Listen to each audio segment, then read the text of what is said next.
Well, shall I get off with the main attraction of the week? I should probably change the word attraction, something more suitable. Anne Widdecombe said that Brexit was comparable to slaves rising up against their owners and had the nerve to whinge about the EU being undemocratic. Just as our next Prime Minister is being chosen for us by a wholly unrepresentative, white, middle-aged and well-off 0.3% of the population. I mean, it's not like it's the first time lately that we, the people, have been presented with our new leader as opposed to electing them. It happened with John Major. It happened with Gordon Brown. Still not missing you, Gordon. It happened with Theresa May, and it's happening now. And we've got the nerve to criticise the EU about how undemocratic they are. I mean, can the people who are saying that out loud actually hear themselves? We're about to have a clown become our leader. I mean, that's the choice that we got at the moment. We got Mr. Bean or Coco the Clown. What a way to run a country, eh? Dreadful. So, by all accounts, we're about to have the clown become our leader because he's the funny bloke off the telly and he's promised to hose down his supporters with money we haven't got. It seems like the game is to just shout the loudest, and Boris Johnson seems to be trying to out-shout Foghorn Farage and his brand-new berserk accomplice, Anne Widdecombe, who looks like she just popped out of a Grimm's Brothers fairy tale. I think she lives in a house made of cake. Look out, Hansel. Watch yourself, Gretel. Anne Widdecombe's the woman who thinks that science might come up with an answer to being gay. She said, the fact that we now think it's quite impossible for people to switch sexuality doesn't mean that science may not produce an answer at some stage. An answer? I didn't realise that was still a question. Let's call it a query, shall we? No. She dismissed much of the Me Too movement as trivial whinging. Stop whining. She claimed the gender pay gap is very largely a myth. She also denounced all women shortlists and quotas aimed at redressing gender imbalances, and she argued that men, not women, are at a disadvantage in the courts. She also defended wolf whistling. Then she can defend it because, and I'm going out on a limb here, she's never heard it. Maybe she just doesn't know what it sounds like. During the MP's sexual misconduct scandal, she claimed that women were being so wimpish these days, wallowing in self-pity, and claimed that women didn't used to be helpless little snowflakes. She also famously quit the Church of England and became a Catholic, claiming that the last straw for her was when the Church of England decided to ordain women priests. Ugh! Disgusting. And during her time as Conservative Prisons Minister in 1996, Anne Widdecombe defended the practice of shackling pregnant prisoners when in hospital. She also previously expressed her opposition to abortion. She voted against measures to stop climate change as an MP. She wrote supporting climate emergency denial, and in 2009 was reported to have said, there is no climate change. Hasn't anybody looked out of their window recently? Oh my God, it's worse than I thought. It's cold outside, therefore there's no climate change. I mean, that makes sense, don't it? No. Elsewhere, she's expressed support for private healthcare and as recently as 2016 wrote in support of the death penalty, contradicting the Pope. She ups sticks, leaves her church, joins the Catholic Church and then disagrees with his popiness. And according to the site They Work For You, as an MP, she voted for the Iraq War, against investigations into the Iraq War, voted against the smoking ban, against equality and human rights, against an elected House of Lords, and for hereditary peers, and against measures to prevent climate change. Is she crazy, or is it just the way she acts? How do you make your party look even more unhinged? Even more a collection of cranks and kooks and crazies. We've got a few idiots in our party. David Lammy, the Labour MP, attacked Anne Widdecombe for comparing the EU to slave owners. He tweeted, "It's impossible to explain how offensive and ahistorical it is for you to equate my ancestors tearing off their chains with your small-minded nationalist project. Shame on you," he said. Well, I think the shame boat has sailed. Sailed and sunk. And you remember the EU's chief negotiator, Guy Verhofstadt? No! Yes, that's him. He said... priceless. He said, Nigel Farage facing some stiff competition as chief clown of the Brexit party in the European Parliament. He thinks you're a nutcase, Nigel. I wonder why that is. I'm a nutcase. Widdicombe also said that in the space of just 2 days... Oh, she went fishing. Oh, the amount of nonsense has been spoken about the British fishing industry, you just wouldn't believe it. And people just swallow it whole, you know, like a mackerel. Do people swallow mackerel whole? No, like a Sprite. Tosh. Jackie from Watford says, hi, Nick, gotta love Anne. She is a national treasure. What, you mean like a detectorist found her in a field? Get her in the British Museum. Somebody build a vitrine. Lisa said, listen to this pillock on his LBC show, and he just said double 24 is 56. Is it now? Someone teach him quick maths, says Lisa. I don't think I'll ever get tired of doing that. It's like fishing for numpties. Oh, caught another one. And Anderson from Brazil says, if you really want to expropriate our musical treasure for your somehow accurate weather bulletins, try having the girl from Ipanema in the proper manner and tone, says Anderson from Brazil. I think you'll find that it was completely correct in every respect. I have perfect pitch. And Kath in North Wales said, well, where in North Wales, Kath? Is it Prestatyn? She says, please tell me it's not real. She says, hey, Nick, I'm loving watching Wimbledon. Are you a fan? I'm off to Ongar next week. No, you're not. No, I'm not. No, I'm not, and no, I'm not. In that order.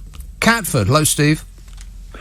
Hello, Nick. Yes, my history degree, or A-level, put it that way. I'm well, wait a minute. Which is it? Well, have you got a degree in history or an A-level? A big difference. Huge. I've got an A-level in history and a degree in English, which really, really has made my life. Yeah, I bet. Incredibly. Very, very useful. Yeah, I mean, but I did. I mean, I'm starting to doubt it because I thought aeroplanes were kind of invented in the 19th century, the late 19th century. Yeah, no, 200 years ago, according to the man who knows everything. Exactly. Yeah. So that has stunned me. Also, that I didn't realise I was a slave, or that you were a slave. Or that all my fellow citizens in this great country were slaves. Slaves of the evil European overlords. Yeah. Yes, free movement and of goods, people, and the other thing. By the way, Donald Trump, he did sound like a robot, didn't he? He didn't sound like himself at all. Somebody had obviously connected him up to the national grid and said, we're going to zap the hair right off you if you stray from the script. And so he was photographed behind a screen that had rain all over it, making the entire thing look incredibly miserable, which was not what he planned for, I bet, when he signed himself up for a big military parade like Vladimir Putin can put on. And he just sounded like he didn't know what he was saying. He's just reading one word after the next with no emphasis or understanding really of what it was he was saying. And he said something like, what was it? It was our troops either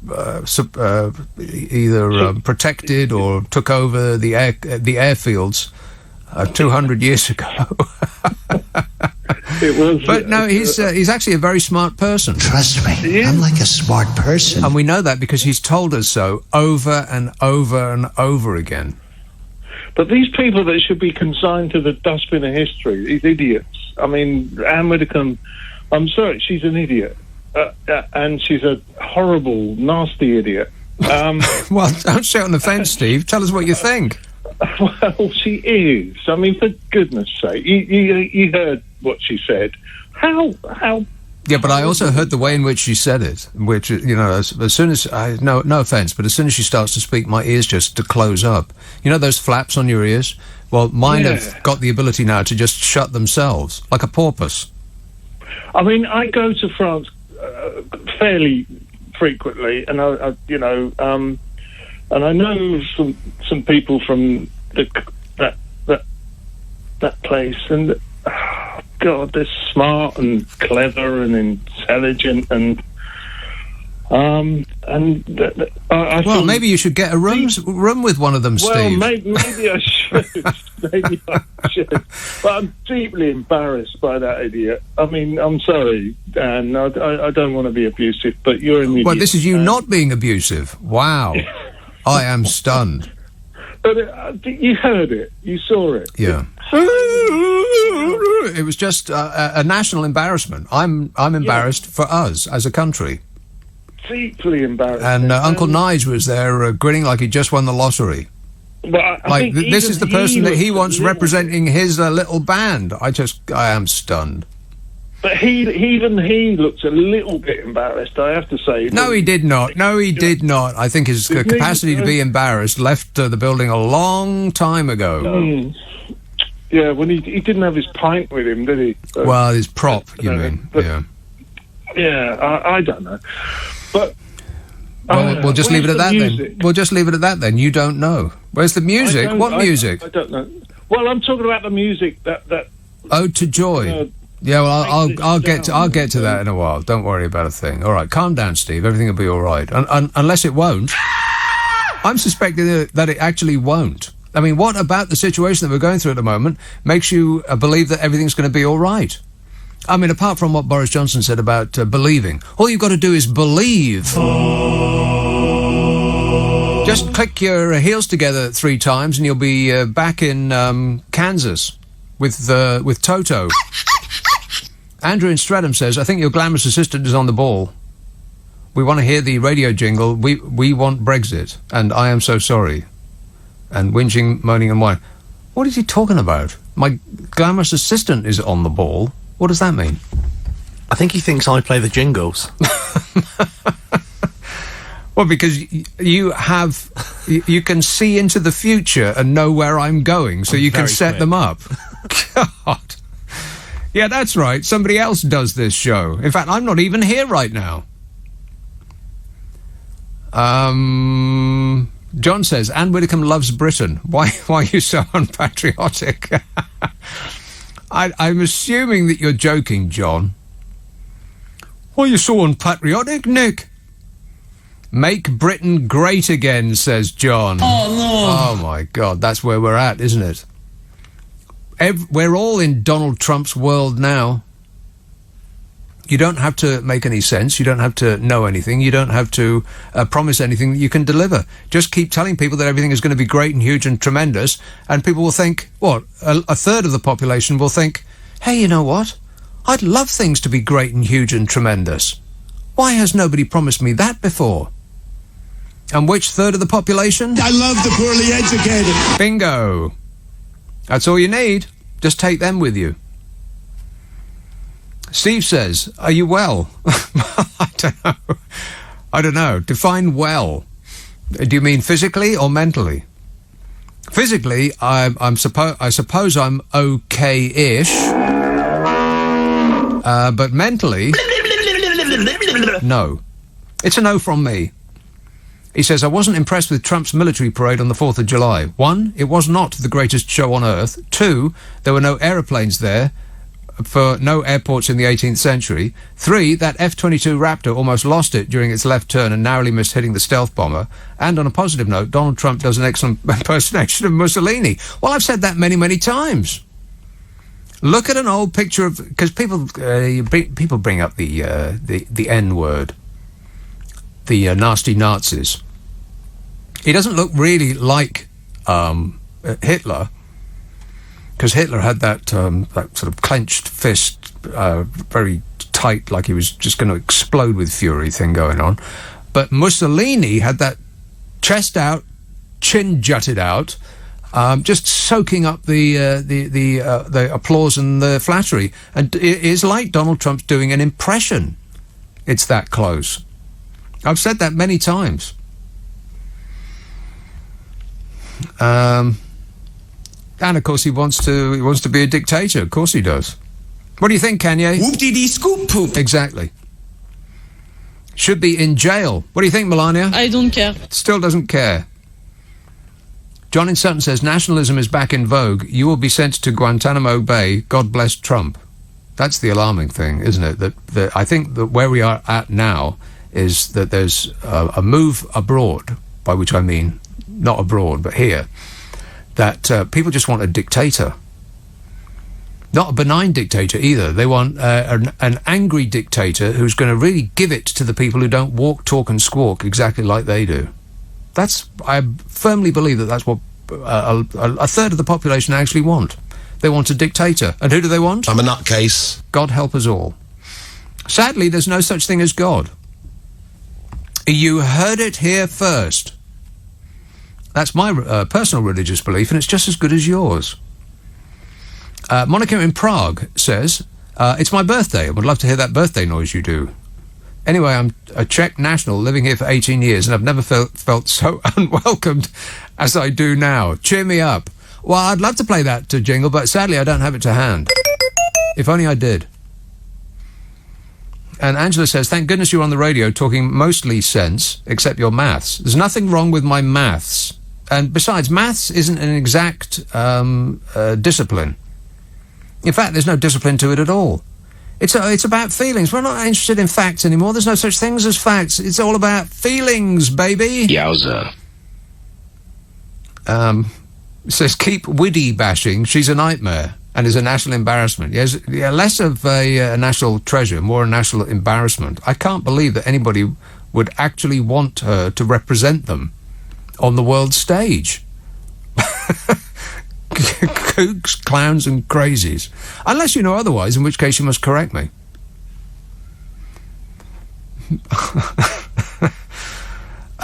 This in red says, why is it in red? It's a very good one. It says, very amusing criticism of the Oxford graduate Anne Widdecombe by the poly-educated Nick Abbott and the exceptionally thick Lammy.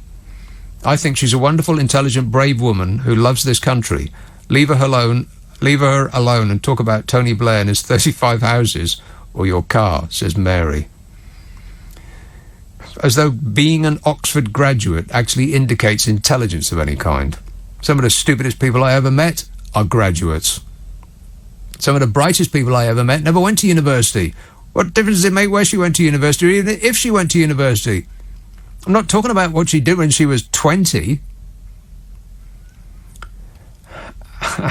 And Sue says, just had and besides, I wasn't poly-educated, and even if I was, what difference does that make? Talk about superior. As though being educated in a bog standard comprehensive and going to a polytechnic actually makes you somehow less of a person. But there's a considerable group of people who do actually believe that. Let's call them the Conservative Party. I hope I'm hallucinating, because this better not be real life. Maria in Richmond-on-Thames says, Doris of Ongar for new Prime Minister. Go, Doris.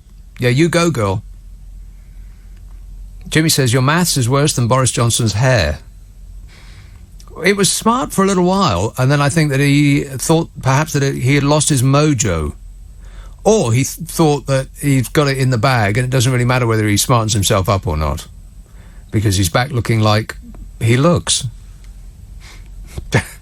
You look like yourself again, Boris. Yeah. Wait a minute. Not a compliment.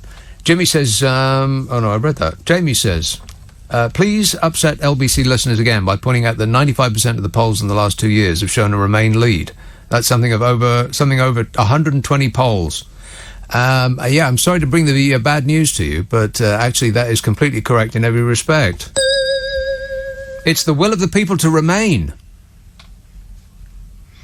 Never mind, the Remainers aren't shouting loud enough, and we are now being led by whoever can create the most decibels. Well, that would be Anne Widdecombe then. Even Nigel Farage can't shout that loud. Even dogs are covering their ears. Earl's Court. Hello, Alex. Hi, how are you? Great, mate. Anne Widdecombe. I think I'd criticise her for comparing the EU to the slave. Quite atrocious, don't you think? It's just a grab at publicity. That's what they do. They barge in, they say something that will get them on YouTube, they insult people so that it will go viral, and then scarper, toot sweet. Is that someone we really need in our lives? No. I don't think it is. No. She wasn't any good on Strictly, and she can tangle her way out of the EU Parliament as well. Right, okay. I don't watch Strictly Come Dancing or any of those stupid shows, and neither should you. Look out the windows. There's something more enticing and exciting out there, I betcha. Why would anybody watch that stuff? I mean, really, honestly, why would anybody watch that stuff? It just... people. I've met people. I'm not keen. Strictly Come Dancing, for crying out loud. How boring must your life be that you look forward to that every week? Well, Alex, I'll never know. But thanks for the call. Sue said, just had a nightmare thought. Anne Widdecombe singing a duet with Nigel of If I Ruled the World at the next EU gathering. If I ruled the world.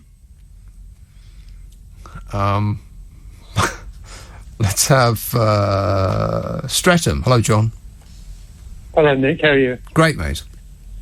A few points. I mean, Anne Widdecombe's looking very good for 71. Looks a vision of health. But I wanted to make a bit of a political point, if I could. Okay. Yes. I was actually thinking of trialling this with James O'Brien, but he's become such a ferocious debater. I thought, I don't want to embarrass myself. So I thought I'd sort of do a trial run with you. Okay. Yes. The point is, if Theresa May's deal had been accepted, right, then we wouldn't have had the EU elections, correct? Yes, I suppose so. Yes. And then this entire funny spectacle of Uncle Nigel turning his back. And I did think when that was happening, what if one of the Brexit MEPs had just, refused to do that? Was there... Because it needs quite a sort of... Not, authoritarian is probably the wrong word, or maybe the right word. It needs quite an authoritative figure to make sure that they all, in unison, sort of turn their back. Yeah. And, none of them...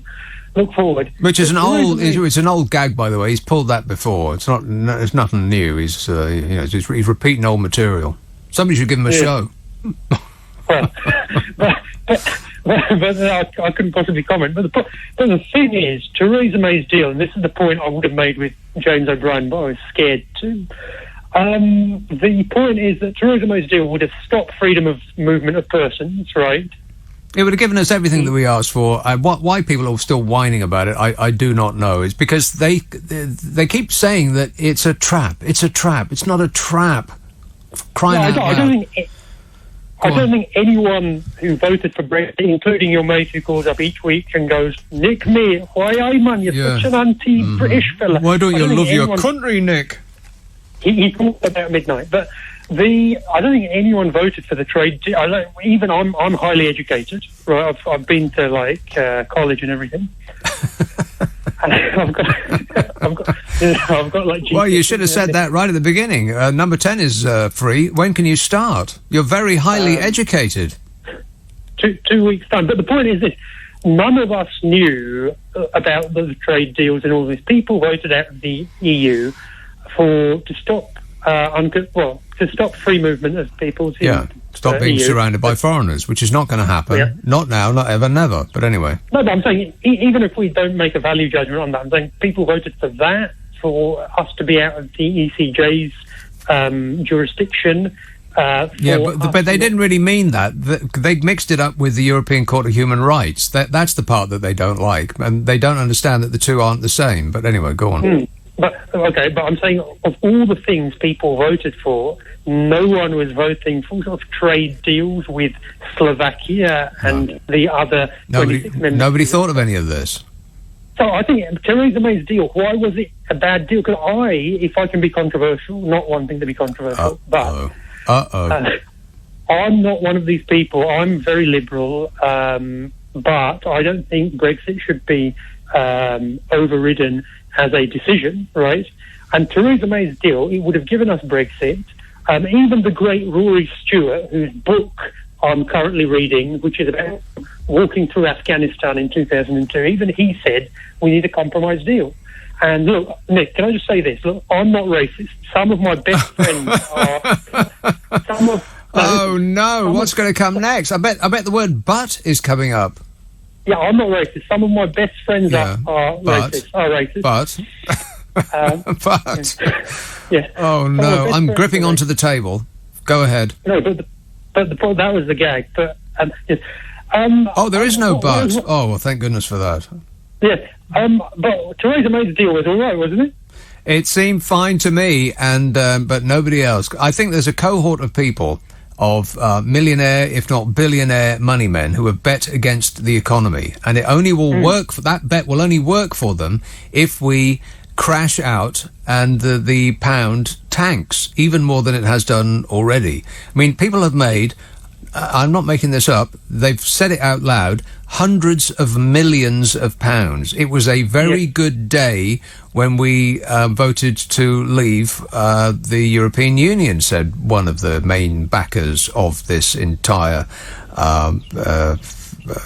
fiasco. Yeah, all right. Yeah. Fiasco. I was trying to think of something more polite than that, but fiasco. Yeah. Why try to be polite now? I mean, that ship sailed as well.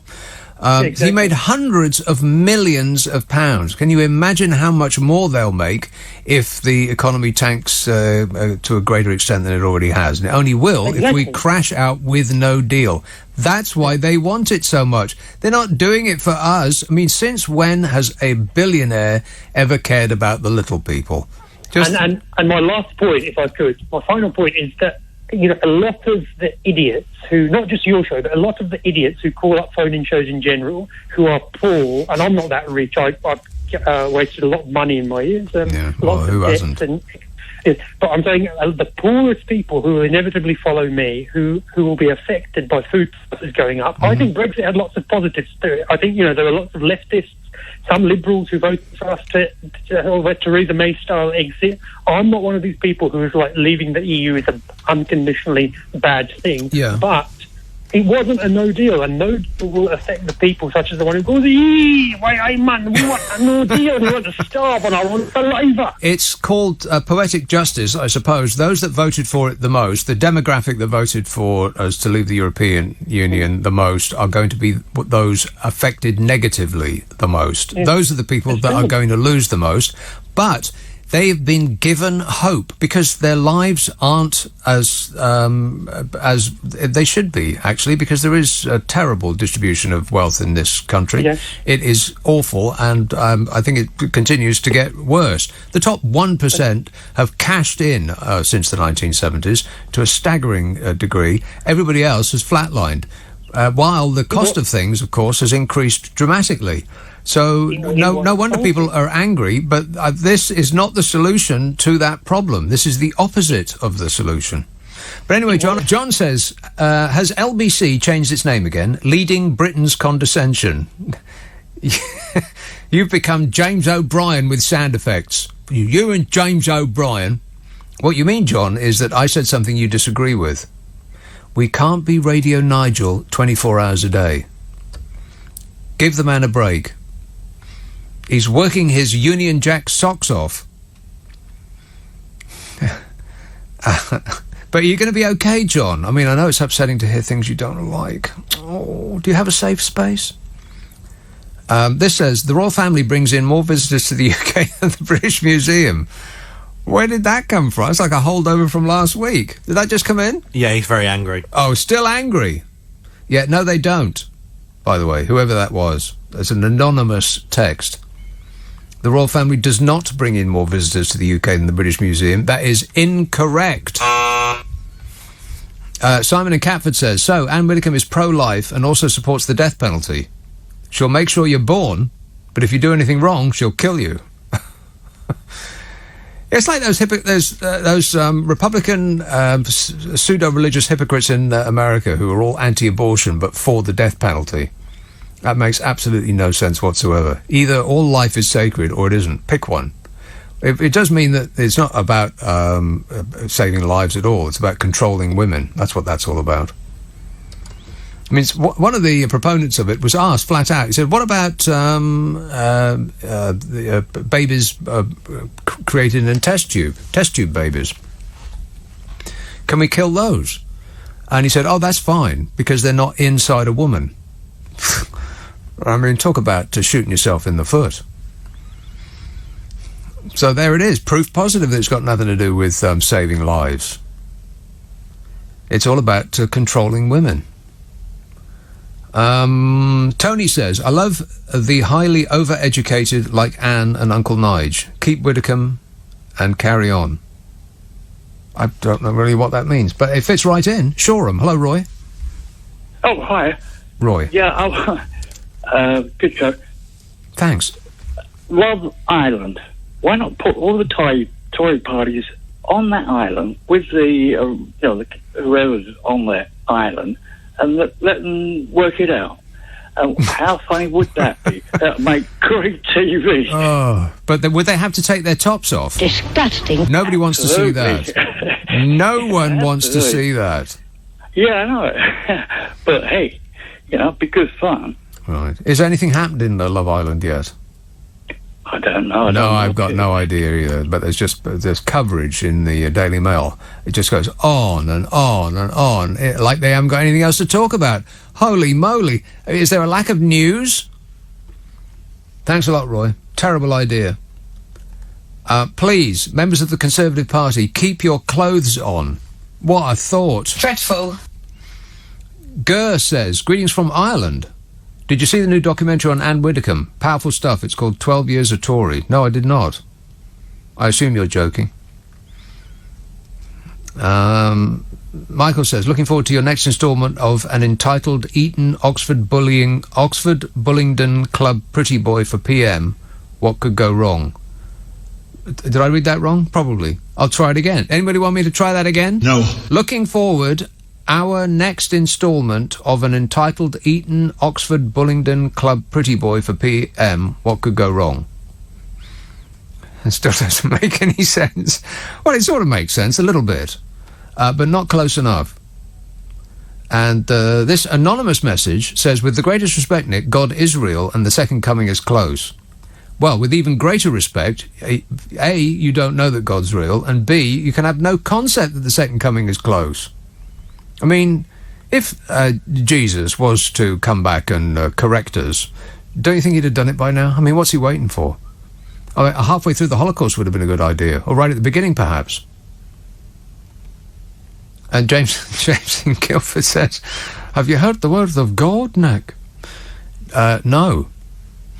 And neither has anybody else, by the way. Carnforth. Hey up, Annie. Again with this screen. I'll try it again. You can hear me. How hard I'm having to hit it. Carnforth. Hello, Annie. Yep, Nick, how you doing? There you are. I'm fine. Good.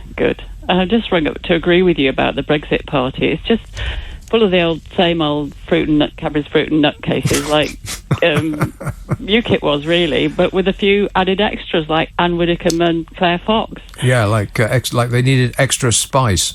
Yes. I mean, really, Anne Widdecombe, she's rivaling Nigel, isn't she, in complete off-the-wall, just...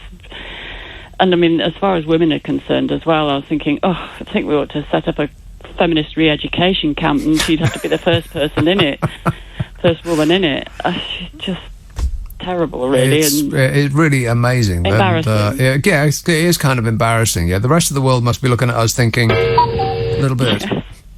Yeah, the whole lot of them. It's just... and then the other two, the two that are vying to be our new dear leader. Yeah. I mean... Coco the Clan and Mr. Bean. Yes, they're just rivaling each other, trying to come out with saying that they're going to do all this stuff that they spent the last 9 years doing the complete opposite of, like spending on money, money on things that we actually need, yes. like social care. Right, spreading the money about, helping the poor, yeah. Yeah, splashing the cash, while at the same time as doing that, spending a lot more on all the stuff we need and paying public sector workers more and all the rest of it. 20,000 more police on the streets, a better NHS, more money for everybody and less tax. Yes, well, that's what I was just going to say. How they're going to work that with the less tax thing? That doesn't work, does it? I'm sorry, Annie, but you're just picking nits here. Don't ask them about details. They don't do details. Well, that's true. And also, I mean, they can say all this now because this isn't a manifesto. They can say what on earth they like. Yeah. But once they get in, that's it. It'll all just go out of the window. Please disregard everything I've ever said on any subject. It wasn't me. I wasn't there. Had nothing to do with me. It weren't me, Governor. That's right. They'll just revert to being exactly how they were before. Like Jeremy Hunt will just go back to wanting to privatise the health service and make the doctors work even harder and harder, so they're all leaving. And Boris will just go around stumbling around the world being a complete idiot and embarrassing us and probably starting a nuclear war or something just because he said the wrong thing. Or maybe with America. I'll bring us into war. Yeah. Yeah. We've already formed a tight line behind Donald Trump as far as going to war with Iran is concerned. We seem to have been co-opted into his next war. But we always are, aren't we? I mean, every time the Americans, well, with the exception of Vietnam, actually, every time the Americans go to war, we're just there, aren't we? Like their little lapdogs. Yeah. So, I mean, I'm sure we'll be in there. Trailing around behind them with our tongue out, desperate to, go fetch a stick or whatever it is that whoever is leading that country at the time wants us to do. Well, even more so now that we're going to be out of Europe and absolutely desperate for a trade deal. We'll be crawling around. We'll be crawling across the carpet like a dog to prostrate ourselves in front of Donald Trump to give him anything he wants. And there is no limit to what Donald Trump wants. No, exactly. And, all this nonsense about, we're going to get such a great trade deal with America. I mean, who are they kidding? Donald Trump isn't going to do a great trade deal with anybody, let alone us, because we're going to be this piddling insignificant little country on our own. Everything that we do, America does as well. And if we know anything about Donald Trump, is that he wants to make a big song and a dance about doing right by the American worker. And so what do we manufacture? Cars. What's the biggest bee in Trump's bonnet? The import into America of European-made cars. The other thing we do is petrochemicals, which he also has a big thing about protecting. So and the financial services industry, that's this third big thing. So the three things that we concentrate on are the three things that Donald Trump has put his entire political reputation on defending from outside competition. So I don't know who we think we're kidding. Apart from anything else, America is our biggest trading partner already, and the tariffs between us are virtually non-existent already. So I don't see where these people are assuming that we're going to increase our income after we leave the European Union by striking a trade deal with America, because it can barely get any better than it is already. But, people will say things like that, and the lumpen proletariat will think, oh, yeah, that's right, because we don't do any trade with America because of Europe. That's the story that is put forward, and nobody checks. Nobody's remotely interested in facts or detail. They just nod their heads and go, yeah, that's right. Thank goodness for Nigel and Anne, and we'll be able to make our country great again. Well, perhaps Anne could take over your show with sound effects. I'm sure that person that emailed in, I'm sure he'd be absolutely delighted. Anne Widdecombe is a sound effect. It's either going to be, I'm going to muster up my British politeness and just say no. Or...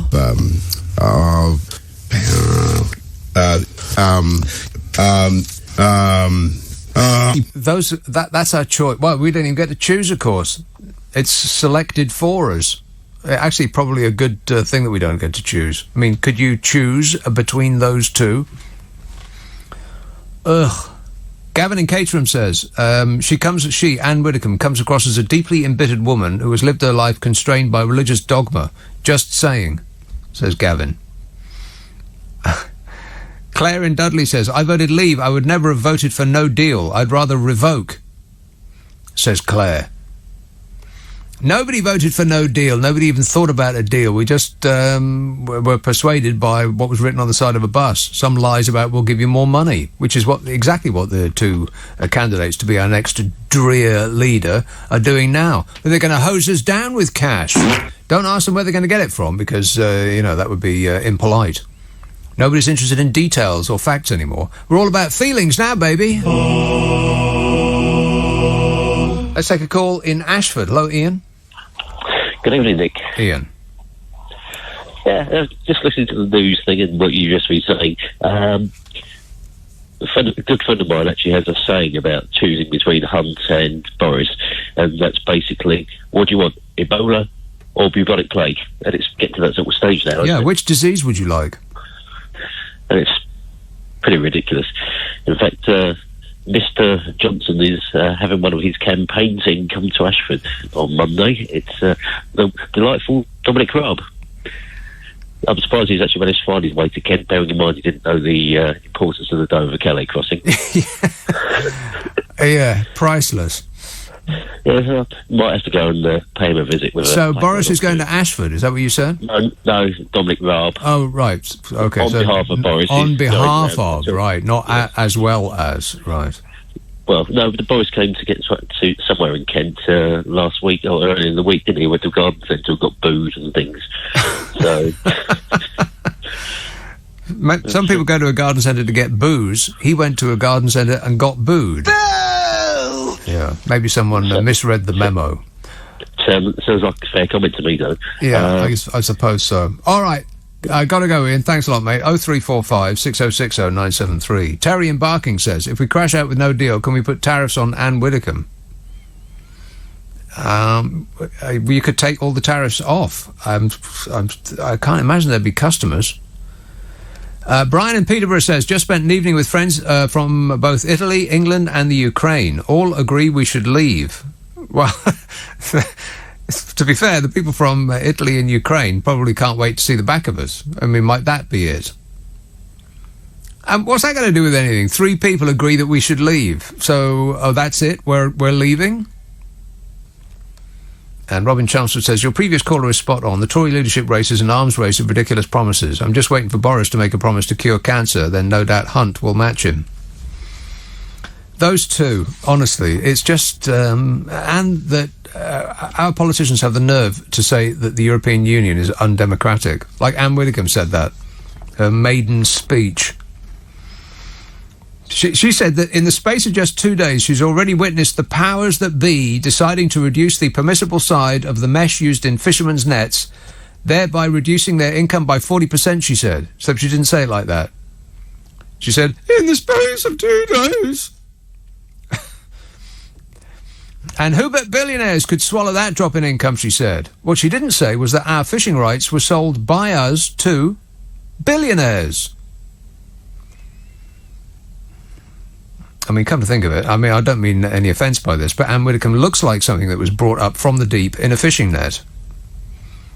One of those creatures that defies categorisation. Have you ever seen anything like this before? And that new role, she was going on about mesh size, by the way, of fishing nets, it's to reduce the capture of juvenile fish, to minimise environmental harm. But as we know, Anne Widdecombe doesn't believe in protecting the environment or nature, which is understandable considering what nature has done to her. No offence. But if you catch all the juvenile fish, then they don't grow to be bigger fish. And they don't have hot piscine sex with each other. Disgusting. And then there's no fish at all. That's what the rule about the size of the mesh in the nets is to avoid. Protecting the human race from the destruction of the fish that flow by us. And you know, we hear so much rot about the fishing industry. It's been used as an example of why we should leave the EU. Blooming foreigners telling us what we can do and not do, impoverishing our brave lads at sea. And that's all complete garbage, but it's repeated often enough that people believe it. In March this year, Greenpeace, they published another piece about how the British fishing industry has destroyed itself with no help at all from the EU. And this is not even a news story. This is old news. They said the decline of the British fishing industry began some years before the EU's common fishing policy took effect. The problem is decades of mismanagement by UK governments, which have seen fishing rights first commodified, then consolidated in the hands of a small and wealthy elite. Because successive UK governments took decisions that encouraged and then liberalised trade in fishing rights. See, boats used to get the right to fish based, it's very complicated and boring, based on what they used to catch. But they could trade it. See, the British government, as is its wont, decided to make those things into commodities. Not to be kept by the individual fish owner, but you had the ability to sell them. And then guess what happened? But don't believe me, believe Barry Diaz. He's the chief executive of the National Federation of Fishing Organisations. He said when licences were made transferable, they were made tradable. He said from then on, economics have had their full flow. And now, after years of trading the quotas, the result is as you'd expect. The 5 largest quota holders control more than a third of the UK fishing quota. 4 of the top 5 belong to families on the Sunday Times rich list. And the 5th is a Dutch multinational which controls about a quarter of England's fishing quota. Not because they stole it from us, but because we sold it to them. Around half of England's quota is ultimately owned by Dutch, Icelandic or Spanish interests. They didn't steal it, we sold it to them. In Northern Ireland, more than half the country's quota is hoarded onto a single trawler. One boat. It's worse than that, though. More than half of the top 25 quota holders have directors, shareholders or vessel partners who were convicted of offences in Scotland's £63 million blackfish scam.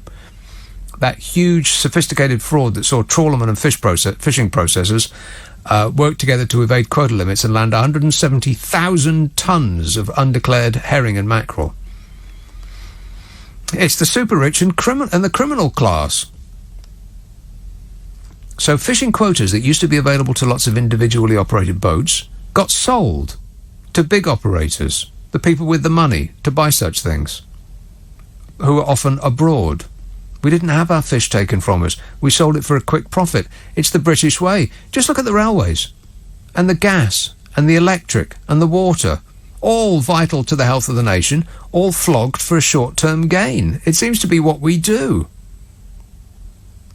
And the state of the British fishing industry isn't the fault of the EU. It's totally down to us and our government changing the rules to benefit the criminal, the crooked, and the super-rich. It's all about the money, honey. Ain't got nothing to do with the fish. But that's not what you hear from the usual suspects. They'll say that the evil EU overlords have stolen our fish from us because it plays well with the people who don't know anything about it. They just nod and think, yeah, that's right. We've been done down by the European Union. But if they didn't take it, we sold it to them. Marion says, hi, Mr. Glamorous Assistant. Heard Nick say that he's going to work with someone he used to work with. I really hope he is still going to be in on Friday and Saturday nights. Yes, I will. Yes, I will. Oh, my God. Stockton-on-Tees. Hello, Brian. Hey, I'm getting all excited, Nick. Why's that? 2.5 weeks' time, they're going to crown Boris. Our Boris. Yeah. You know, and I can't wait for it. Our unelected next leader, who will be answering to an unelected head of state and overseen by an unelected upper house. Thank goodness we're getting our democracy back. Nick, don't start on that. Christine Lagarde, come on. We know Christine Lagarde, don't we? You know her. Well, what do you know about her? That's the woman who they wheeled in before the Brexit vote with Obama, isn't it? She come out, she said, IMF she is. She was. That's right. And in the National Monetary Fund. And she said, vote to leave and you'll lose thousands of jobs. Businesses will crash. Yeah. Nothing happened. No, that's incorrect to say that nothing happened, Brian. Do you get the news where you are? The pound is between 15 and 20% down. Let's talk about Christine Lagarde. Wait a minute. You're just exactly like Nigel Farage and all that lot. You just throw out an incorrect point, and then you just continue to... Or Trump does the exact same thing, and then you continue to barrel forwards while people are saying, well, hang on a minute, that wasn't right. But in the meantime, you've said 10 other things that aren't right. It's just by loudness of argument and continuing to speak that you win. And it's just... I just can't take it anymore. You're going to let me back in, are you? Well, it sounds like you. Christine Lagarde. She's been investigated. She's put in charge of a bank, the European Bank. Let's go back to what you said before. That she said that we would lose jobs. How has she got the job, Nick? She's been investigated for £300 million, and she got found guilty of it. And she's got the job. I don't know about the other 3 or 4, but it's a joke. You're going on about our unelected. Come on. You know. Right. You're getting Boris Johnson all the time. Wait a minute. You call an old woman a pensioner. You see, exactly what I'm talking about. He'll throw out an assertion like how ridiculous it is for us to talk about, for me to say that we are, that our next leader is not going to be elected. But it isn't. Our next leader isn't going to be elected. Our last leader wasn't elected either. Elected by 0.3% of the population, a completely unrepresentative sample, Brian. Look, I'm not a conservative. I haven't got a party, right? But it is a better way of giving it the country, like. You can't possibly be defending being a new leader being installed without being elected. You can't possibly can't possibly on the one hand criticise the European Union for being undemocratic and then support the undemocratic rising of our new leader, put there by a white middle class, well off elite. You keep calling Boris Johnson all the time, right?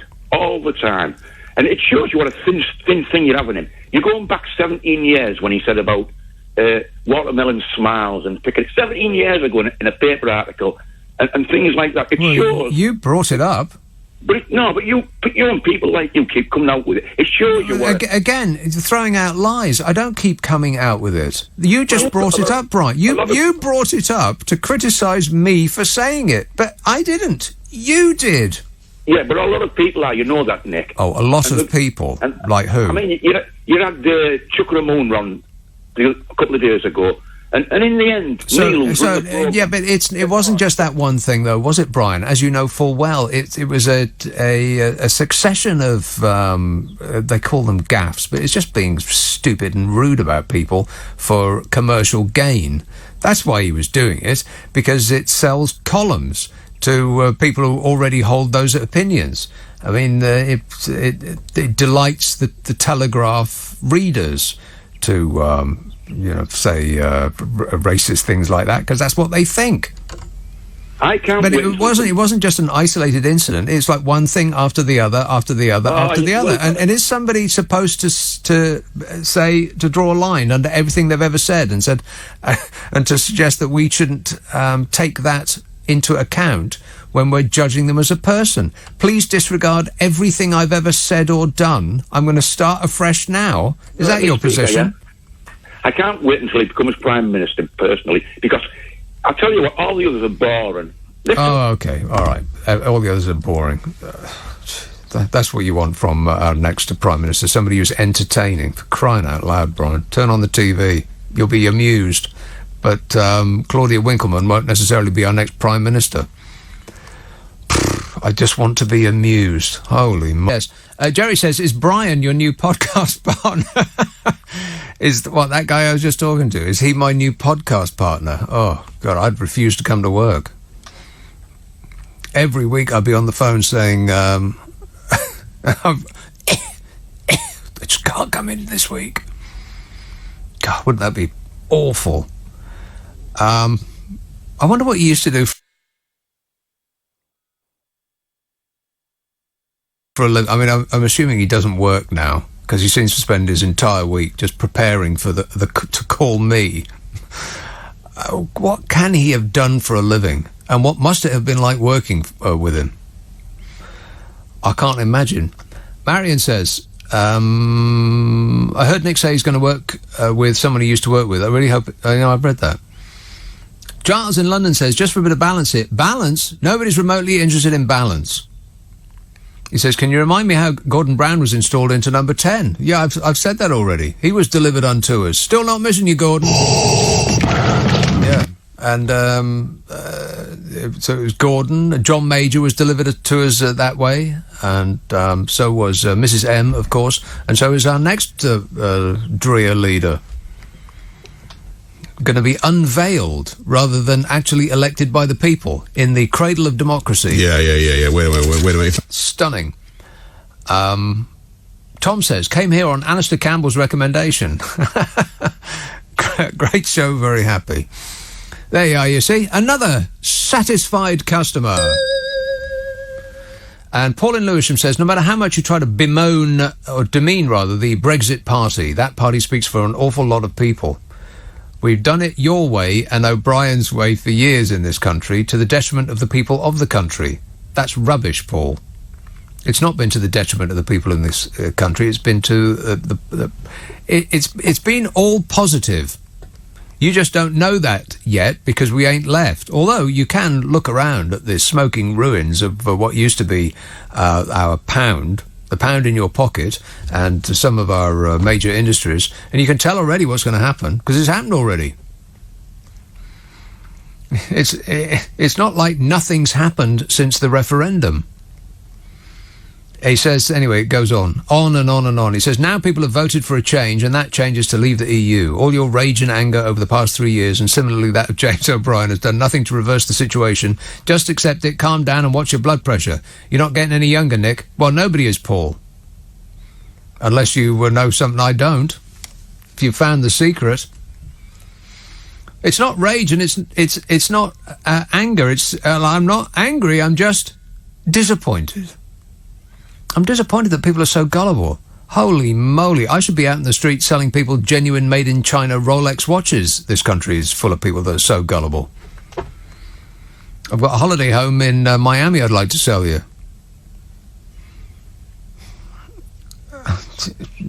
How about the promised Philip for the NHS? How's that going, by the way? Oh, fabulous. Yeah. Nobody wants to associate themselves with that. We ain't even left yet, and everybody's saying, bus? What bus? We never saw any bus. Graham in Rochester says, people from Italy and the Ukraine want us to leave. I thought Brexiters didn't like foreigners telling them what they should do. Well, yeah, there is that. Yeah. Let's have a call in Banstead. Anne. Hi, Nick. Anne. I voted leave, and now I wish I hadn't. I wish I voted remain. God, I've heard that so many times. For purely selfish reasons. Yeah. My son was really, really ill, and moving to Spain, up in the mountains, with other Brits that are over there, it has saved his life. In what way? He was a heroin addict, Nick. What, you can't get heroin in Spain? Nick, it's not funny. Come on now. Well, how did moving to Spain cure him of being an addict? Because he went through rehab. He was at death's door because he relapsed, okay? And one of his friends who made it through rehab, who lives in the wilderness in Spain, has taken him over there. And within a couple of months, I've got my son back, who would be dead now if he was still here. So I'm just worried now. When Brexit kicks in, what's going to happen? Have our people all got to come home, or what's going to happen when Brexit? You tell me. You're more educated than me. I don't know nothing, Anne. Nobody does anymore. We've got no idea what's going to happen. He'll probably be able to stay over there, but we don't know, do we? The reason people voted Brexit, Nick, is because it affected working class people, and that's why they... What do you mean it affected them? Well, being with Europe, we were competing for jobs with people, and we're going to be competing with jobs with people from all over the world from now until the end of time, until the planet blows up. We're going to be competing with people internationally for jobs. Yeah, but our wages are low, Nick. That's got nothing to do with the European Union, Anne. No, I know. That's why I'm talking to you. You seem to know more about it than I don't know anything about anything. Trust me. On that, I am absolutely certain.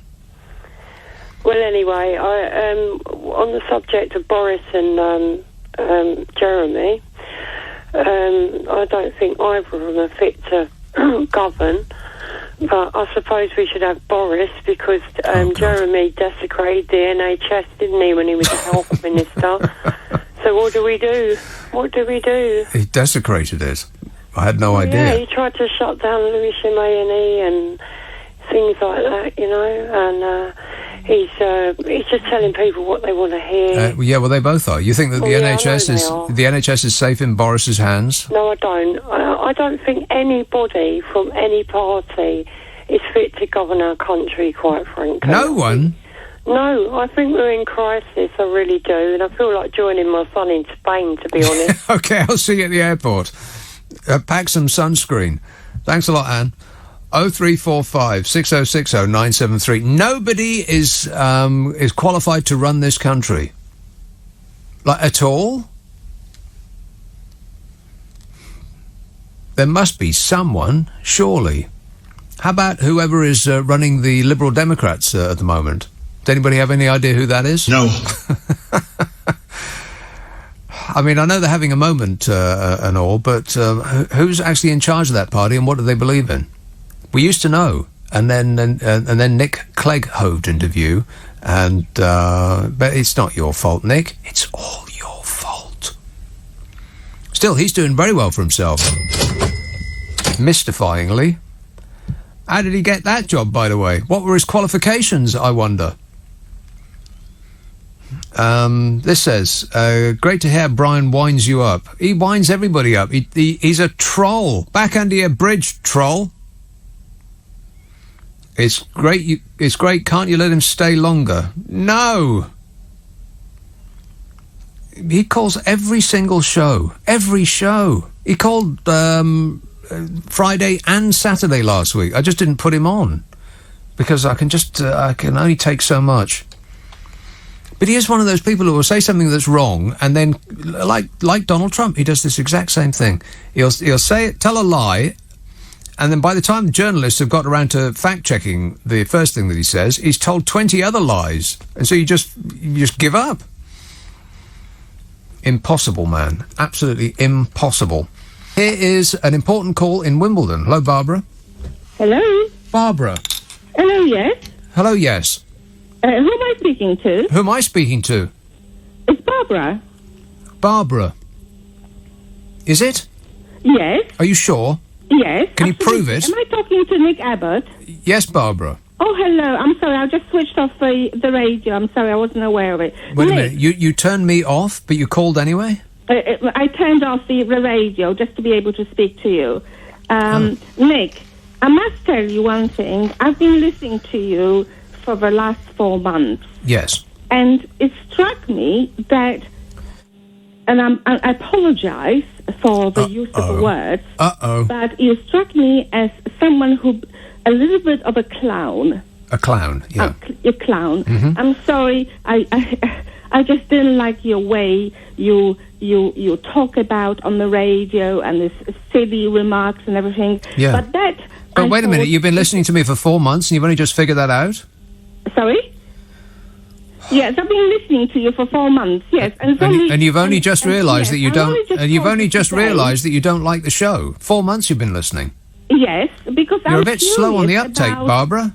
I mean, how long does it take you to make your mind up about something? Crying out loud. Yeah, 4 months. What I want to tell you, Nick, yes, is that the first time today Mm-hmm. I've heard you're saying, and I've never heard it before. What saying? That you said that we, that is UK, we actually sold our rights to fisheries. Yes. Right? Mm-hmm. And I've never heard it say from anyone else. I was never aware of a factor. Right, well, it's all there. If you just looked it up, Barbara, then taking Nigel Farage's word, just look it up. It's available on an internet near you. Have you got the internet where you live? Of course I do. Of course I do. But I've never heard. I remember Nigel Farage talking about the fisheries, yes, and all other politicians, and saying as soon as we come out of the European Union, we'll be able to claim our rights and blah blah blah, whinging and whining and moaning. I've never heard anyone saying so you just took on board everything that he said as though it was the truth. But why should I believe you, Nick? Look it up, Barbara. Where does your information coming? Where is it coming from? Your information about? If you look it up on the internet, Barbara, then you wouldn't be asking me. Look with your eyes, not your mouth. Please do not be rude. I'm not being rude. This is excellent advice, Barbara. For from now until the end of time, you will never hear a better piece of advice. Look with your eyes, not your mouth. May I please ask you? Okay, if you're right. So may I please ask you, what are the benefits of us staying in the EU?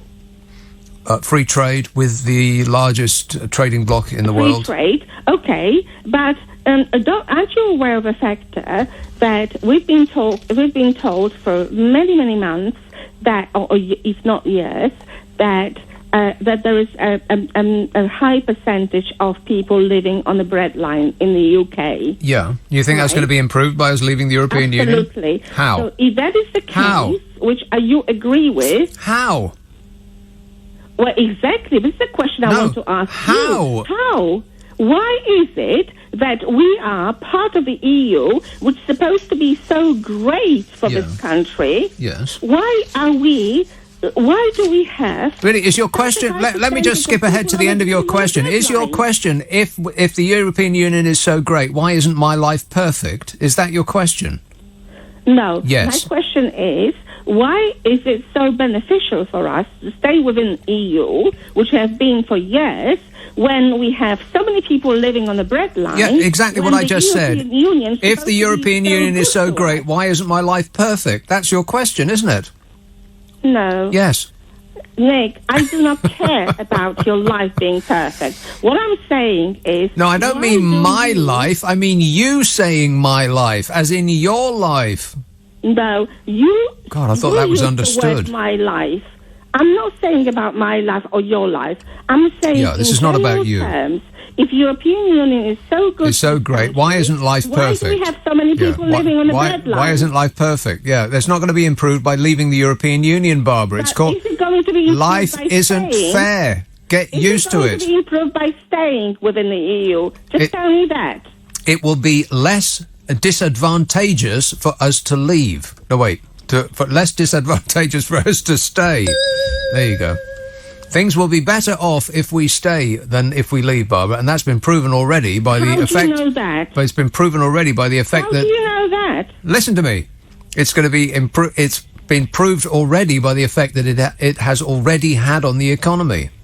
But our economy is doing great. Is it? In fact, based on what? It's doing better than in Germany or France. And what leads you to that assertion, Barbara? It's not the assertion, Nick.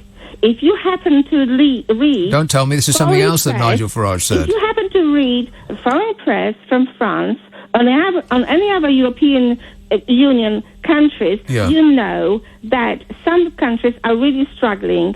I'm not even going to mention Greece, which is completely bankrupt at the moment. Yeah, but that has nothing to do with the European Union either. That's the special way in which the Greeks used to lead their financial lives. So are you telling to me that all these people who are really living on the breadline in Greece, nothing to do with the European Union? No, it's the ridiculous, financially inept way that the Greeks used to lead their lives. All right, so it's very okay. So please tell me, why is it that 50% of the young Spaniards between the age of 18 and 24 are unemployed?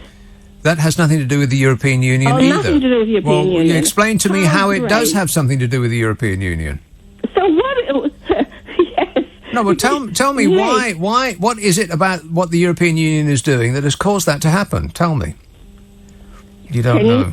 Can you repeat that, please? No, not really. What you're saying is that everything that is wrong with life is the fault of the European Union. That is your assertion, in a nutshell. Yeah. Because European Union... Well, that's I'm sorry to be rude here, Barbara, but that is an asinine suggestion. European Union is not really the European Union as we think it is. European Union, de facto, it's the union, it's a Franco-German union. And all the other apart from all of the other countries, it's all about France and Germany, yeah. Absolutely. Yeah, of course. Absolutely, 100%. Yeah, 100%. And if you do not accept no margin for error there, 100%, you say. But I'm actually, it happened to disagree with you, and I'm saying you're ignorant. Well, and I would say to Barbara, you, that makes you wrong then, doesn't it? Read foreign press. Find out what's happening in each individual country within the European Union. You don't need to read the foreign press to find out what is happening in other countries, Barbara. It's called international news. We cover it here. Great. So obviously you don't actually pay much attention. I pay an enormous amount of attention.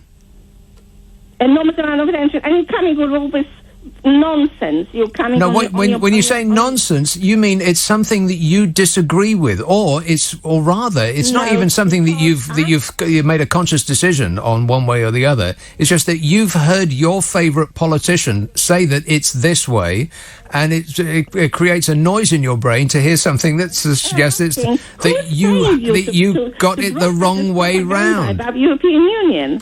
Who's paying you to do that? Who's paying me to support the European Union? Absolutely. Because nobody can say anything positive about the European Union without actually being paid money. Yeah, obviously someone must be doing that. Oh. Because you're all fools. Barbara, in moments of quiet contemplation, when you're sitting in a darkened room with a bucket on your head, are you hearing this noise between your ears?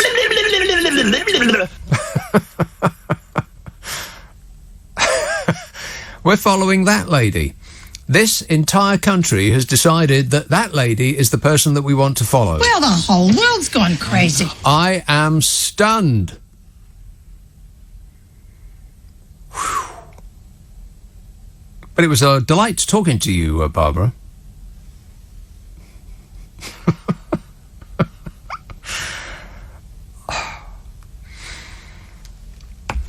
You know... What we got here is a failure to communicate. Enjoy working with people. Yeah, just not that last one, that's all. Although that was fantastic. Oh, she was a breath of fresh air, wasn't she? I feel like I've had my tubes cleaned. 0345 6060 973. I bet that she's going to be featuring in a forthcoming podcast. I bet she does. I've got a podcast that comes out every week. It's the best of this show and some extra bits as well. And I just double bet with the cherry on top that nice lady that I was just shouting with will be featuring in amongst one of them. It's called the Nick Abbott Habit, by the way. It's a half an hour of amusement. I think you'll like it. If you like this, then you'll love that because it's concentrated funny. And it's available on Global Player, which is the app that we have here. There's so much on that app. It really is a marvellous thing. You can listen to any of the stations that we do here, and they're so numerous. I've only got a 3-hour show, so I can't list them all. But Capital and Heart and Classic FM, of course, and X and all of the rest of them. You can hear all of those through it. You can listen back to shows that have already gone out, and you can hear podcasts. If you scroll down to or you press the podcast button and then scroll down to the Global Podcast, then all the way over to the right, you'll find the one called The Nick Abbott Habit. And it's like I said, it's just the best of this show concentrated down into 30 minutes. I think you'll love it. If you don't to do that kind of thing by apps, then it's available. You just point your pewter at it and ask for it by name, The Nick Abbott Habit. Pamela says, Brian from Stockton, the fellow that's, why don't you love your country, Nick? That guy. He says he calls other shows every night and says the same old tosh to everyone. He's excruciating, says Pamela. Tosh, you say? This is absolute tosh. Chris says, great news about the podcast. Carol's a gem. First problem is to stop Brexit. Well, don't tell Carol that, because she's all for it. We don't agree. Carol McGiffin and I don't agree on anything, which makes it funny. So let me remind you about that again. There's a podcast coming up. It's going to be called What's Your Problem with Nick and Carol? And we want to deal with your problems. So a problem of any nature at all, there's a special email address to send your problem to, and we'll try and cover your problem and solve it for you in a forthcoming podcast. And the email address is Nick and Carol, not ampersand, but spelt out, Nick and Carol @global.com. And I thank you in advance. Thank you. Appreciate it. James says, how about Bonkers Barbara, that nice lady I was just talking to, teams up with Anne Widdecombe for a podcast? Can you imagine? Croydon, hello, John. Oh, hello, Nick. Don't knock it, mate. It's good radio. I guess so, yeah. Right, let me get this right. Are you complaining that you've not got a say in the next leader of the Conservative Party, and therefore that's not democratic? No, the next Prime Minister of this country. The next Prime Minister of this country. OK, let's say it's Boris. Let's say they then have a general election, the Conservatives win, but Boris loses his seat. Yes. Do you want another general election? If he loses his seat. Let's say this. Sorry, I didn't mean to interrupt you. No. Let's say the sitting Prime Minister, unfortunately, dies. Do you then want another general election? What's your objection? What is your objection to having another general election? That you got to traipse down to the polling booth again? Oh, poor you! It's only 300 yards away. It's down where the school is. Nick, it's the reason why they're all voted by their constituents. All they're doing is choosing a leader amongst themselves. But your assertion, John, is that the country would be going in the exact same direction under Theresa May as it would under Boris Johnson. Is that true? Well, he's not there yet, so we don't know, do we? Yes, we do know. A ridiculous thing to say. Yes, we right? do, Okay. So you agree with me? So we are being delivered unto us a brand new direction for the country without the people having any say in it of any kind. Correct? Well, we've had our say. We've voted. No, we have. Yeah, we voted for Theresa May last time. We? Yes, we voted. The country voted for Theresa May. She's the one that was elected by a very small margin as our Prime Minister. It was her that we wanted to lead by a small margin. Of course, nobody voted for Boris Johnson to be the Prime Minister, with everything that goes with that. I mean, he's charging in the opposite direction to Theresa May. Don't you think that the people should have a say in that? In this great democracy of ours? Are you saying then that you're only voting for the leader of whichever party? So if you're a Labour voter, you're voting for Jeremy Corbyn and not your local MP? Yeah, I know that it's your local MP technically that you're voting for, but I bet that most people have got no idea who their local MP is. They wouldn't be able to pick them out of a lineup. So you are actually voting for the head of the party, because that's the person that is going to be dictating the direction of the country. And the direction can be changed wildly, even though it is putatively the same party that is going to be leading us. It's the same name of the party, but all the people are going to change.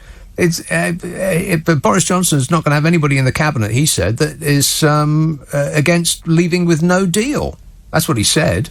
Now, if that's not a great and dramatic change of direction, then I don't know what is, and the people will have absolutely no say in it whatsoever, John. It doesn't really make any difference whether it's still going to be the Conservative Party.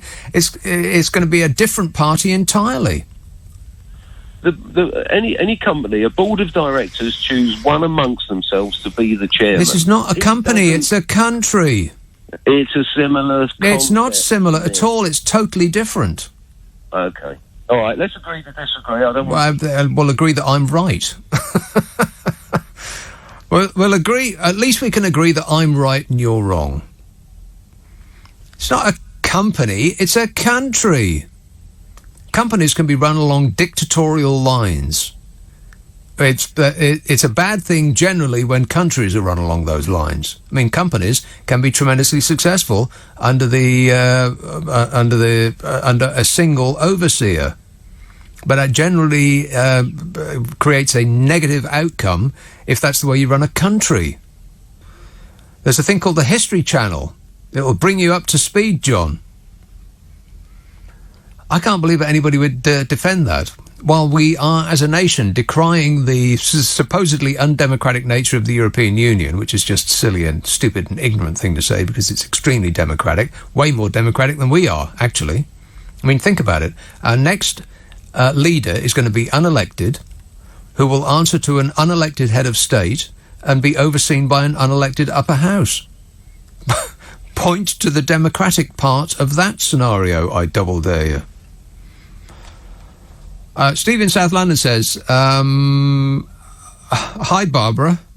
That nice lady I was talking to some moments ago. She says, I've just fallen off my chair with laughter and then had a small gaseous personal accident. Well, we don't wish to know that. Awful. Disgusting. But I do take full responsibility. Ian says, I reckon Barbara's phone call will be a useful source of sound bites. For example, I don't care about your life being perfect. Who am I talking to? And of course it is. Oh, I'm going to cut her up all right. She's going to be all over this show like a rash. I'll be hosing her all over this programme.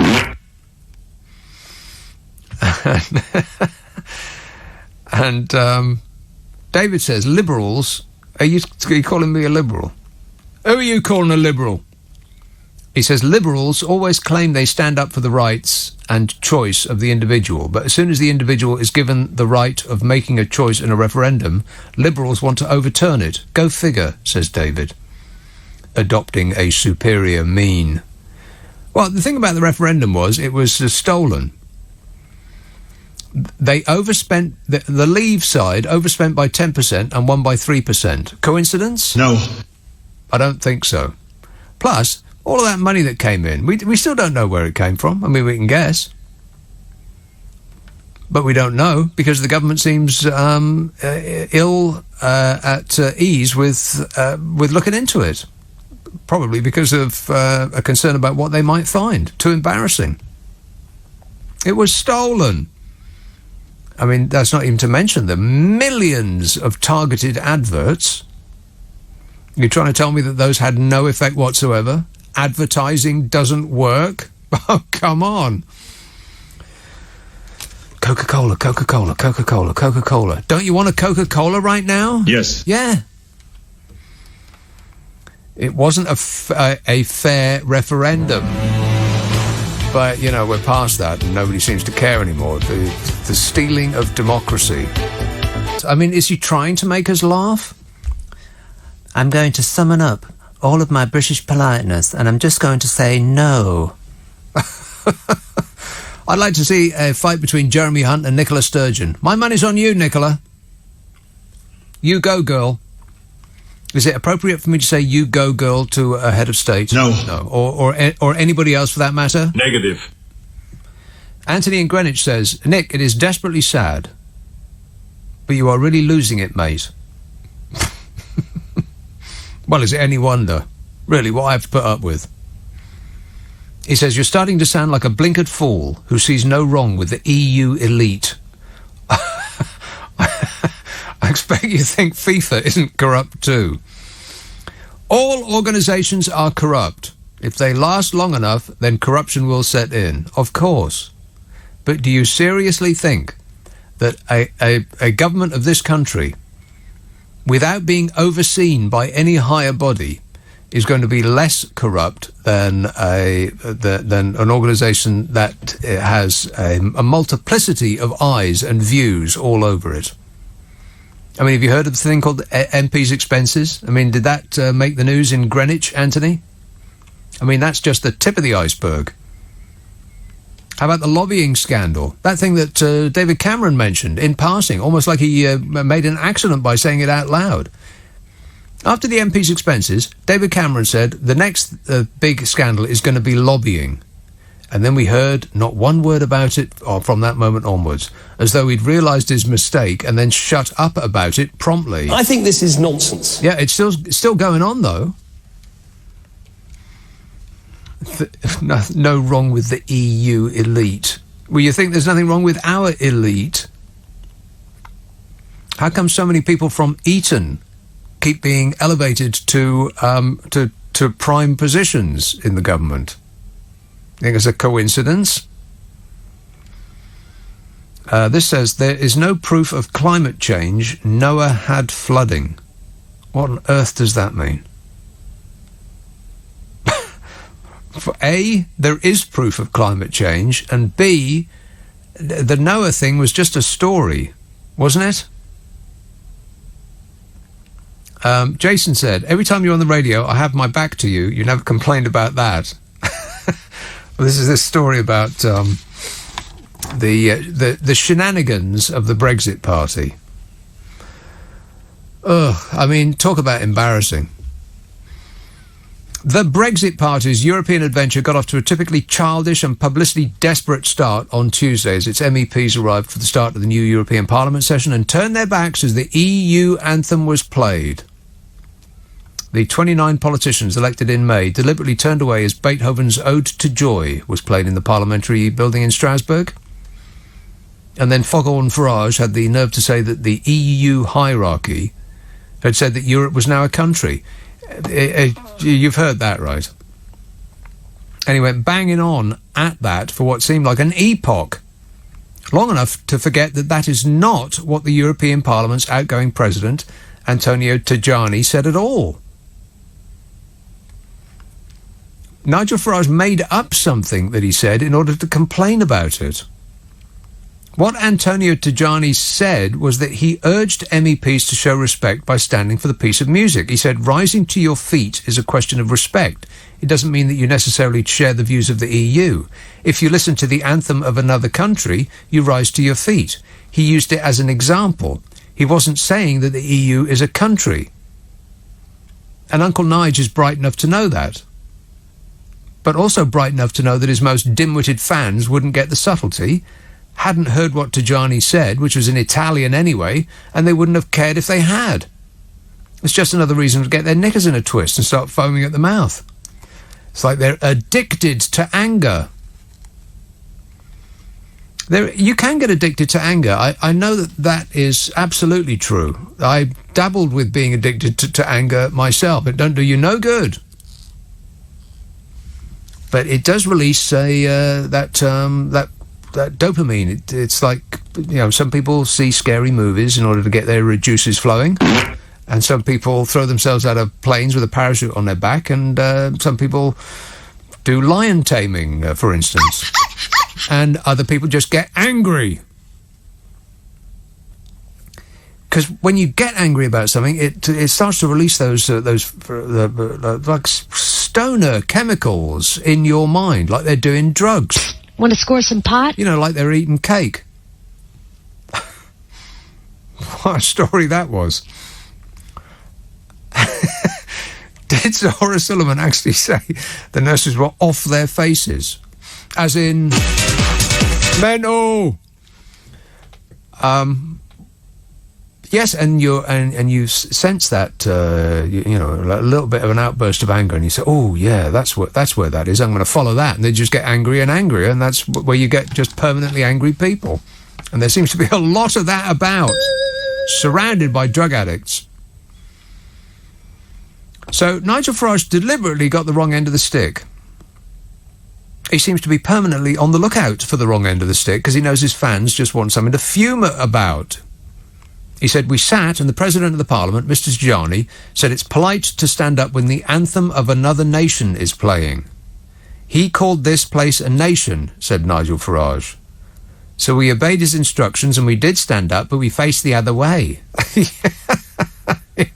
Like a child. Okay, well, first of all, way to show your maturity and fitness for office, Nige. And second, it's just not true. Tajani didn't call the EU a nation. He gave an example of politeness. The fact that you stand when an anthem of a country is played. I mean, what other example could he have given? Companies don't have anthems.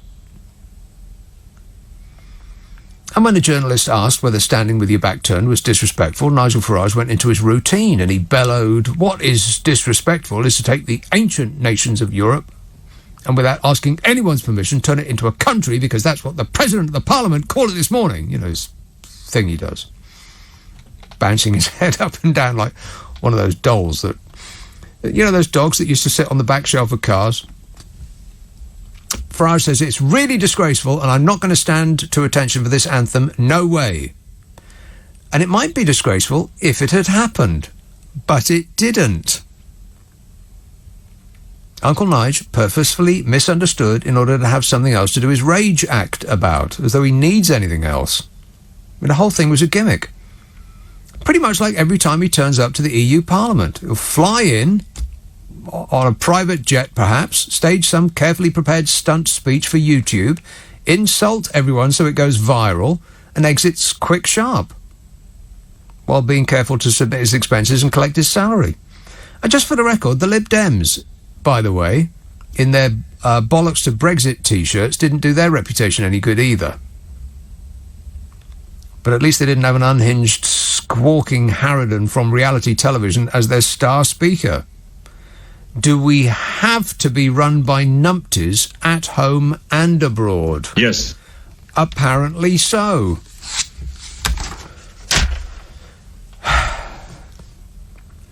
Mayank says, "Barbara, that nice lady that I was talking to some while ago, is proof your Brexit and Boris circus is worse than anything happening here in America." Well done, Britain, he says. It's been a very entertaining 3 seasons, but the storyline of every episode is getting old. Time to cancel the series and move along. America's just cancelled us. You believe that? Bell says, slightly off topic, but did you watch any of Kylie's Glastonbury gig? Wasn't she marvellous? No, I didn't.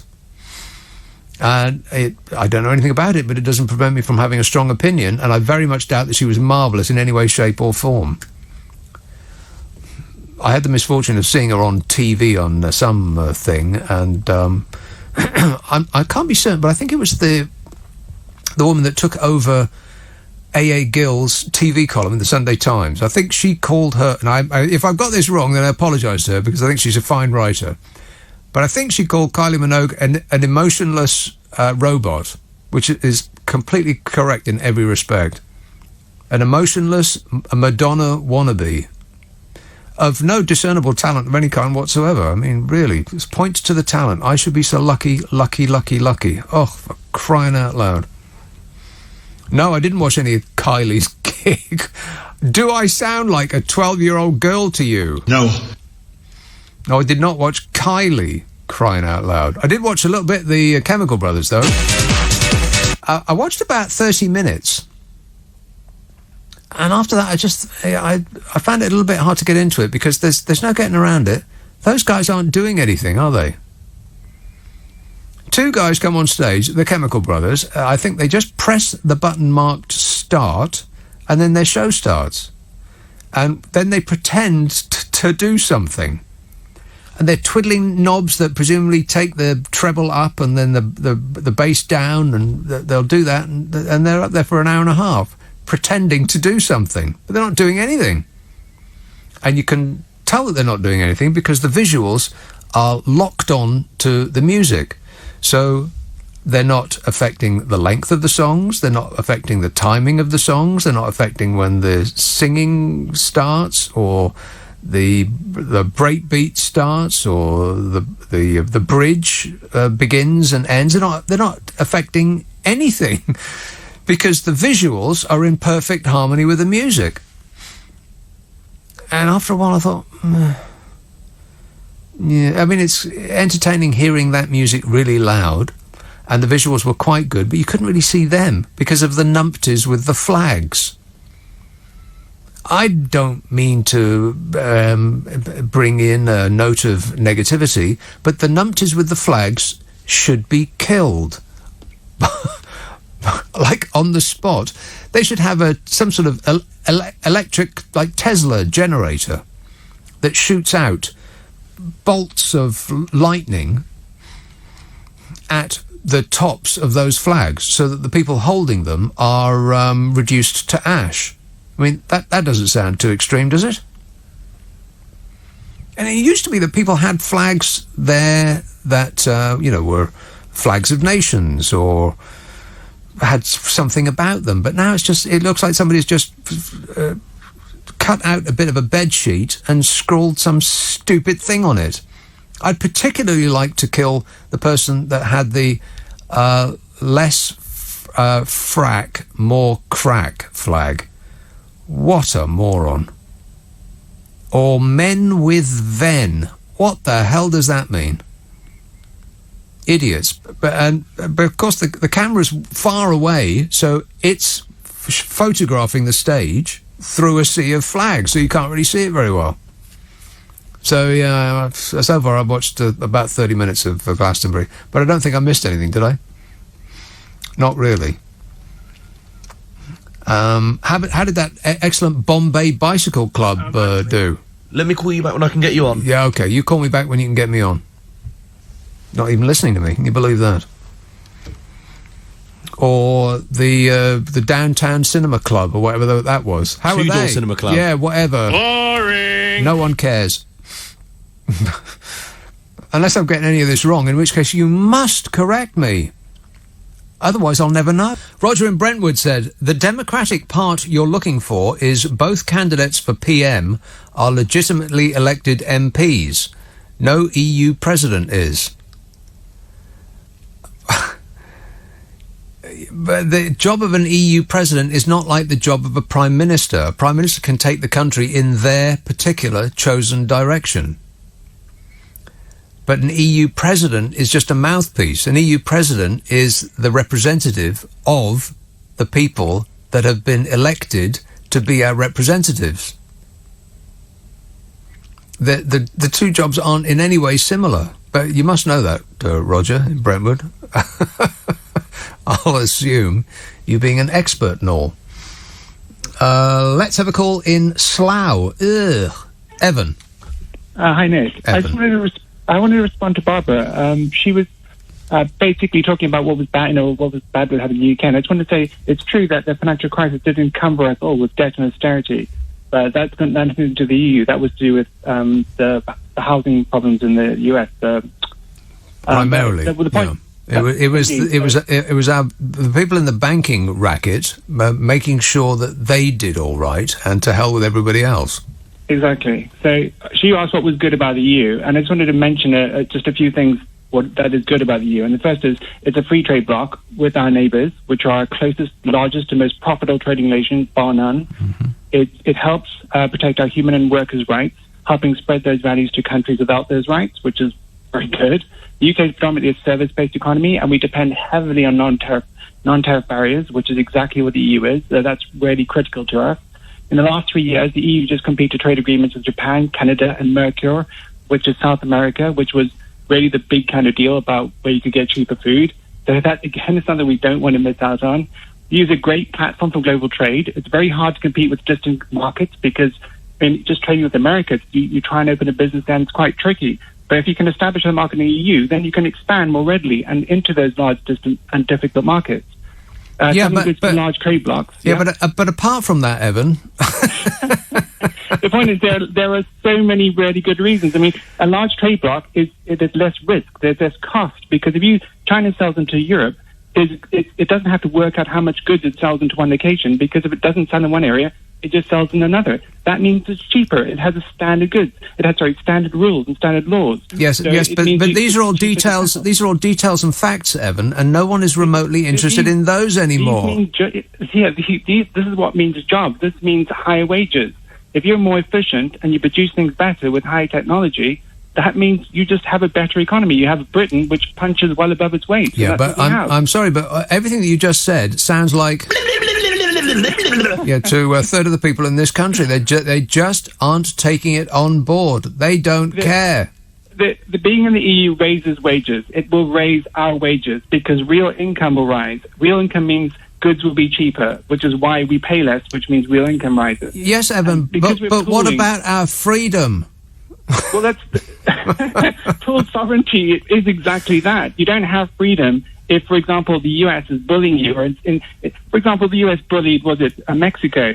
South America is where all the migrants are coming from, but it basically was threatened 25% tariffs on Mexico. Mexico, it wasn't immigrants from Mexico, it was South America. Donald Trump is doing the exact same thing to the European car industry. And who is a major player in the European car industry? Well, I guess that'll be us then. Yeah, indeed. But Europe has 500 million people. The US has 330. Which is why Donald Trump and Vladimir Putin both want to break up the European Union. Yeah, because they can then start paying us off against each other. Which is what exactly. And companies do that. They try and play us off against each other precisely to avoid tax. Correct. By being in the EU, we can actually stop that, which is a great thing. Yeah, but like I said, all of these are facts, and nobody's remotely interested in those anymore. So please work on your feelings, Evan. Keep up, mate. Well, I hope at least if Barbara was listening, that she might have had at least a couple of ideas there. Right. I mean, it's been 3 years. People really do need to have done a little bit more research by now. Nobody's doing any research. Nobody's interested in facts. And nobody's on receive. Everyone's just on send, Evan. But thanks for the effort. Appreciate it. 0345 6060 973. You can text 84850. Email nicka@lbc.co.uk. And if you're on Twitter, it's @LBC. Yeah, don't wait for Donald Trump to be a nice person. Donald Trump is a very nice person. Oh, well. Maybe we do have some hope. He ain't going to be nice to us. All he's interested in is feeding the drooling yeehaws that go to his safe space rallies. His base, who whoop and cheer every time he said he's going to save coal, it's going to be clean coal, and he's going to bring back steam. All these stupid things he says. And they go, woo! He just speaks in slogans. That's all anybody wants to hear now. 3-word slogans. 4 at most. And it's just the same thing over and over again. Lock her up. He's still going on about Hillary Clinton. Just tell people that you're huge and strong and tremendous. And people will go, yeah, that's right. We want somebody who's huge and strong and tremendous. And who's really, really honest. I'm a person that wants to tell the truth. I'm an honest person. He lied. And now we've got our very own Boris Johnson, who's about to be installed. Yeah. Wait a minute. As our next Dreer leader.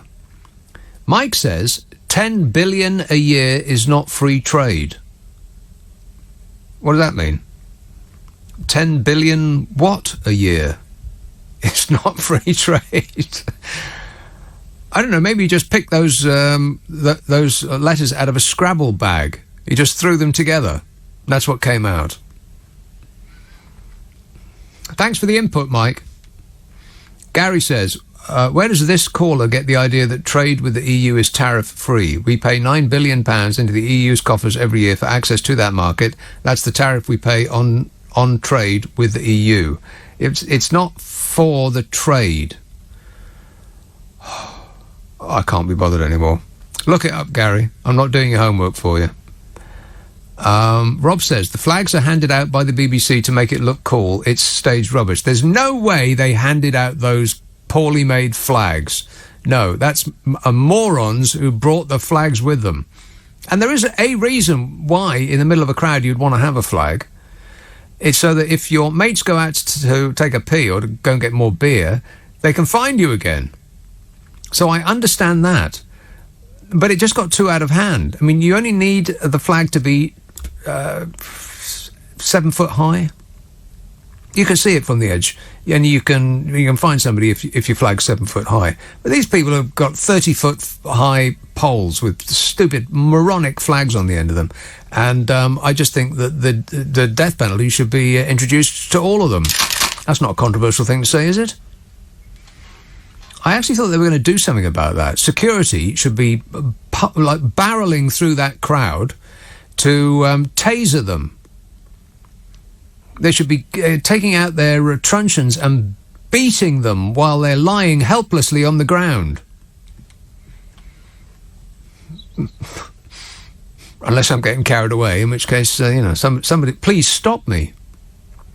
Tammy says, Lewis Capaldi was so good. You should watch his set, Nick. Hilarious intro as well. A wee dig at Noel Gallagher. Lewis Capaldi. I don't know who that is. Who's Lewis Capaldi? He's a singer. Of what? It's a good question. We don't know.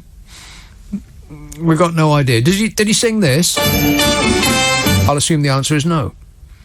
Well, then I'm not interested then.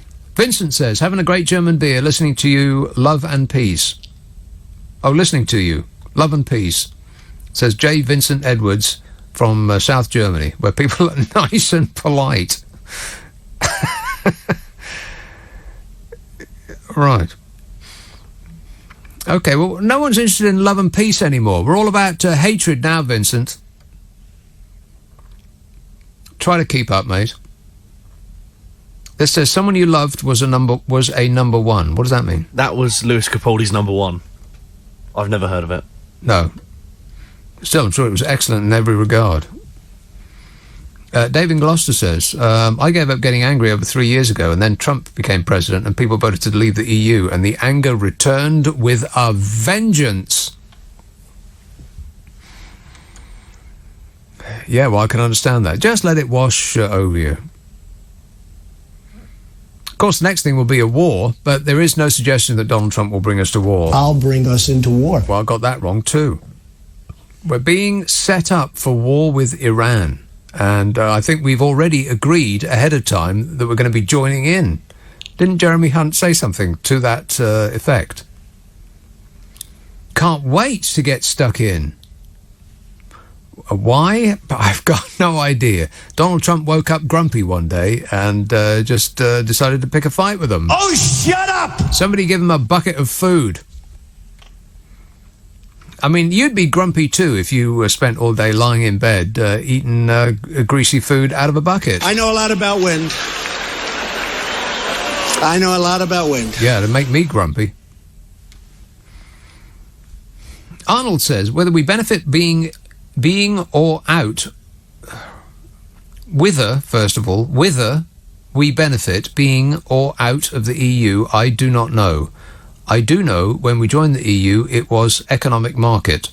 It was a downright lie. A recent document tells the truth that this was only the start of us becoming totally aligned with the eventual federal EU project.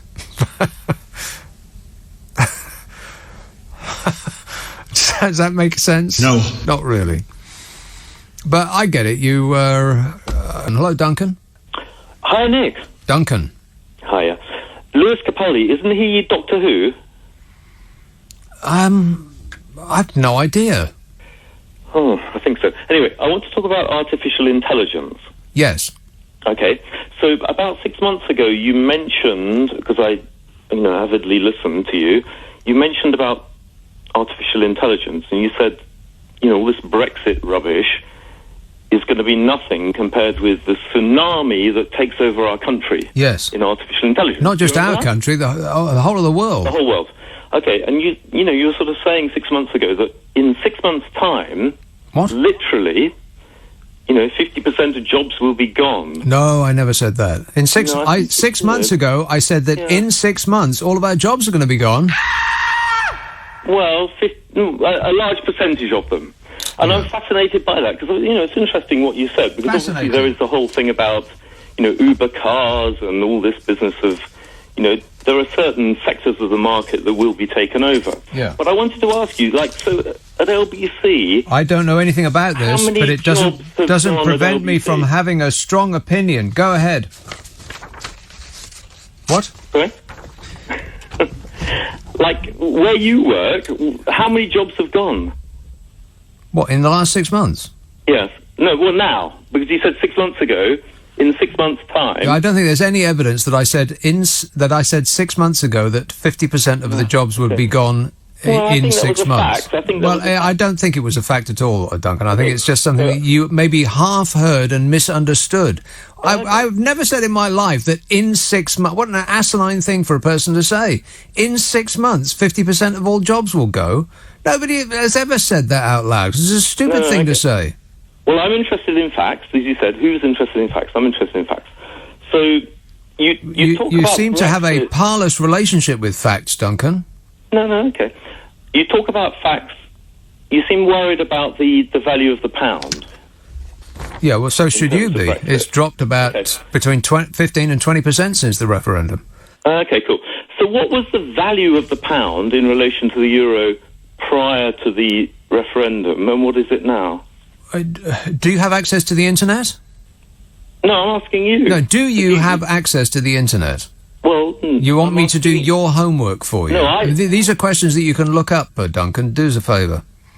A recent employment outlook from the organisation... by the way, it's indisputable that is the case. Just look it up and you will see the truth of it. What are the facts? What are the facts? I don't have the number off the top of my head, but I do know that it's between 15 and 20%. Well, I don't know. I mean, those are the facts. I can't be any more specific than that. I don't know how much more specific I could possibly be. You want me to tell you the precise figure before the referendum and its current value against the euro now? I don't have those figures to hand, Duncan, which would be unsurprising for you. But if you really want to look it up, I'm preventing you from doing that. I predict that somewhere in your home there's a screen that will be connected by a wire to a box that you can turn on and off, and it, in turn, will be connected to a telephone wire that goes out into the world and brings in information. And if such a thing is not available in your home, Duncan, then maybe someone should invent it. We could call it the internet. God, all these people with stupid questions. Just look it up. A recent employment outlook from the Organisation for Economic Cooperation and Development, a coalition consisting of 36 countries around the world, estimates within the next 2 decades, 14% of jobs will be completely automated, and 32% of jobs will be vastly different from what they look like now. And a computer will tell you that 14 and 32 is 46, which is nearly half. Nearly half of all current jobs are about to be terminated by a robot. Correct. I wish that guy was terminated by a robot.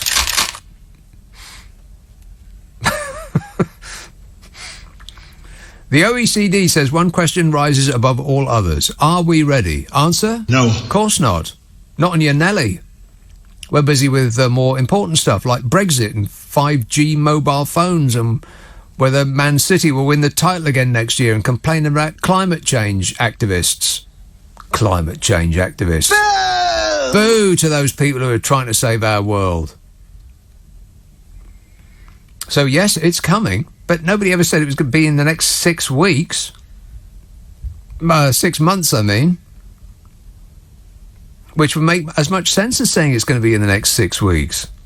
Duncan, seriously, you sound like an intelligent fella. Why would an intelligent fella say such asinine things? Oh, well, it's an absolute fact, this is.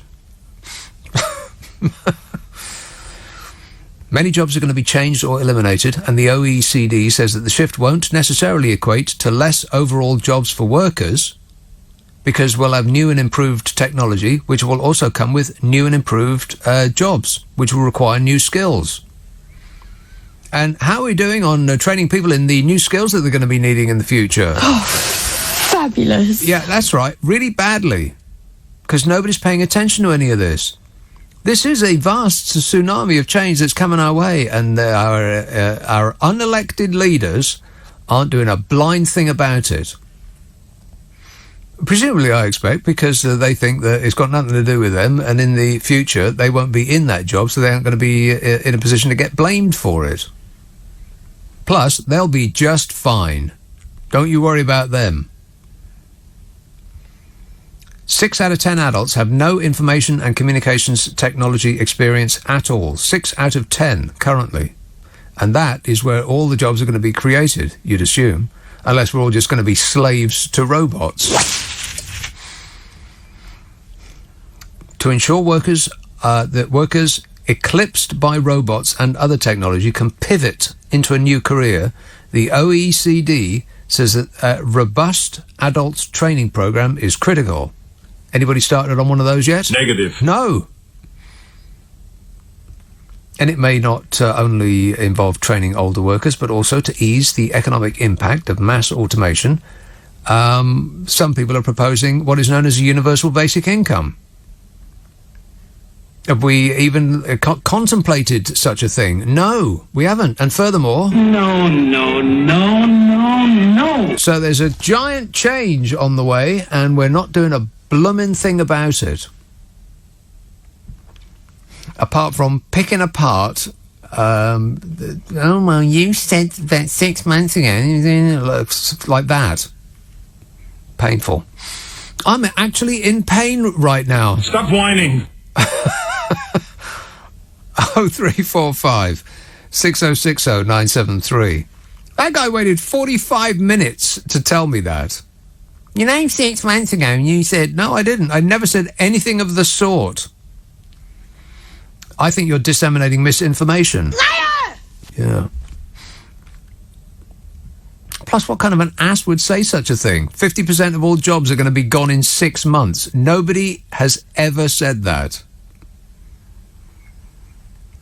I mean, didn't it occur to you that you might not have that quite right? Apparently not. Completely convinced that he's totally right. Jimmy says, cab drivers should get a percentage of your show's dollars because we advertise your show to our customers. Do you? Oh, you mean you have it on in the cab? whether they like it or not. You move off and those back doors lock and they can't get out. And then you put me on.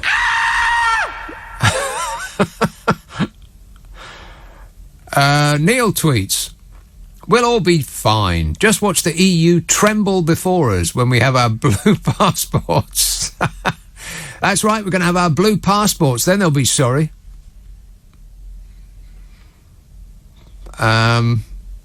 It says, I'm sorry I can't call. I'm 17 and will wake up my entire family. What do you think of the argument that we have always been able to deal with increasing automation? We didn't worry when washerwomen lost their jobs to washing machines. Surely there will always be new avenues for people to go down. Yes, but we'll need training. That's the thing, is that the new jobs that are coming up will be highly skilled and technical, because all the ones that aren't are about to be taken over by robots. Affirmative. That's the point of the revolution that's coming our way. All the unskilled jobs, the repetitive jobs, the ones that most people do, they're going. It's the more highly skilled jobs that are going to be made available to us, because all the grunt work, that's going to be done by robots. I mean, good thing too. Who wants to spend their life doing grunt work? Being on a factory production line, just screwing a cog 90 degrees to the left all day, every day, on and on and on. Nobody wants to do that. Dirty and dangerous work, all that's going to be done by a bot. Correct. So we're going to have to get skilled up. And how's that going so far? Dreadful. Yes, skilling up the workforce for the future that's barrelling down upon us, just around the corner. Nobody's doing a blooming thing about it. I mean, what is Boris Johnson's plan in that regard, by the way? How about Jeremy Hunt? What's he going to do about it? What have they promised? Tax cuts for the rich, and that's it. Oh, he's going to put bobbies on the beat. Even policemen are complaining about that. There was a police person that said that Boris Johnson might not necessarily be right. But, you know, it's not that they're right. It's not that they're even concerned about being right. It's just getting the 0.3% of white, male, middle-aged, well-off Conservative Party members to buy whatever snake oil it is they're selling. We're going to give you more money. The sky is going to be bluer under my premiership. Vote for me. What a way to run a country. Luke says, do Alien News again. What's that? What's Alien News? I don't know. I assumed it was something you'd done before. Well, maybe, yeah, but I don't listen to this show. The host is an idiot. At least we can call in Tottenham. Hello, Saul. Oh, hello? Yes, Saul. Okay. Oh, sorry. Nick, you keep everyone holding on for so long. No wonder people lose their thread. Yes, sorry about that. It's all my fault. I take full responsibility. He's complaining about being made to wait too long. Whinging and whining and moaning. The last guy waited 45 minutes, but anyway. But anyway, I love your show. Thanks. I'd like to hear more callers, but then I do like listening to you as well. Mm-hmm. But I was just thinking, look... Oh, God, he's got a request. I'll get Anne-Marie Minhall on the phone and she'll take your request. I think you've got... I just want to hear you try and find a positive in leaving, because we've just got to leave. we just want Brexit. No. We can't have enough of the referendum because it doesn't work with our democracy, so we'll be in exactly the same place. What do you mean it doesn't work? Well, because we got constituency democracy, so we can't have a referendum. It doesn't make any sense to have another referendum. We'll just come back to the it didn't same make place. any sense to have the first referendum. Yeah, but therefore we can't have another one, because it doesn't work. It doesn't make sense. We can't keep on, if it's the only way to break the parliamentary deadlock, then you tell me another way. No, because that won't break the parliamentary deadlock, because it's not to do with parliamentary policy. It's not to do with constituency politics. So we'll just end up going around full circle. And then the only other way is to have a general election and hope that one party that has a positive policy on this issue gets a majority. But that's probably not going to happen either. We can't have a general election, because the general election will just be about leaving, because there's all sorts of people knocking at the door that want to sort of do that. So everyone's so incensed by it now. Unfortunately, we've just got to leave. I'm a Remainer, but we've got to leave. And so basically, Nick, you've got to find... is there any way we could just find a possible way through positive about leaving? Because I think I'm defeated. In other words, you've been beaten into submission by people yelling at you. Yeah, but also by you moaning. I just feel like there's got to be a positive, because I've got to look for something. Well, tell me what it is. Well, you've had 3 years to figure it out. What is it? Right. Okay. Here's my positives. I think that as we're a large economy, it's going to be, it's going to be a good thing, since we're sort of a nation of self-employed people. It's going to be good. Everyone's going to be inspired to go out there, and I reckon we'll get more trade. So more trade? Where's the more trade going to come from? What is it that we're going to buy or sell that we don't already buy and sell? Maybe it will inspire us to just do something different. Or going to invent new things?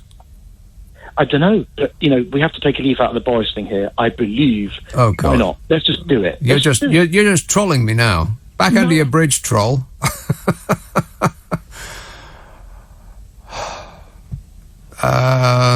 I don't know. Was there more? Is it actually worth taking more of that call? Is that all you've got? We're going to invent new stuff? I've got more. Maybe we will be forced to not take the easy option of outsourcing from abroad. Maybe we'll have to focus a little bit more in about putting more money in here, and people maybe buy into the fact that more taxes need to come in to put more investment into the country. Well, good luck with that. You're going to run on a position of taxing the public more. No, but there will be a zeitgeist to want to do it. Oh my God. That's my thought. That sounds like he's using German words at me now. What else is there? I'm trying to think of something. The thing is, all my work, I work with people from all parts of Europe. So it's really tricky for me. And my wife's Italian. But I just got to think, there's got to be something. Well, let me know when you come up with it. But so far we've got, we're bound to invent something that we can sell to the world that isn't buying it already. Well, that's something to base the future of this country on. Good work, mate. 0345 6060 973. We're doomed. Jeff in Hampstead says, Anne Widdecombe's speech in Strasbourg resembled a demented, squawking, screeching parrot and gives my 6-year-old son nightmares every time it comes on the news. He just points to the TV and shouts, crazy woman. Well, that's rude, but he's got a point. I mean, it's just... If you want to be really alarmed...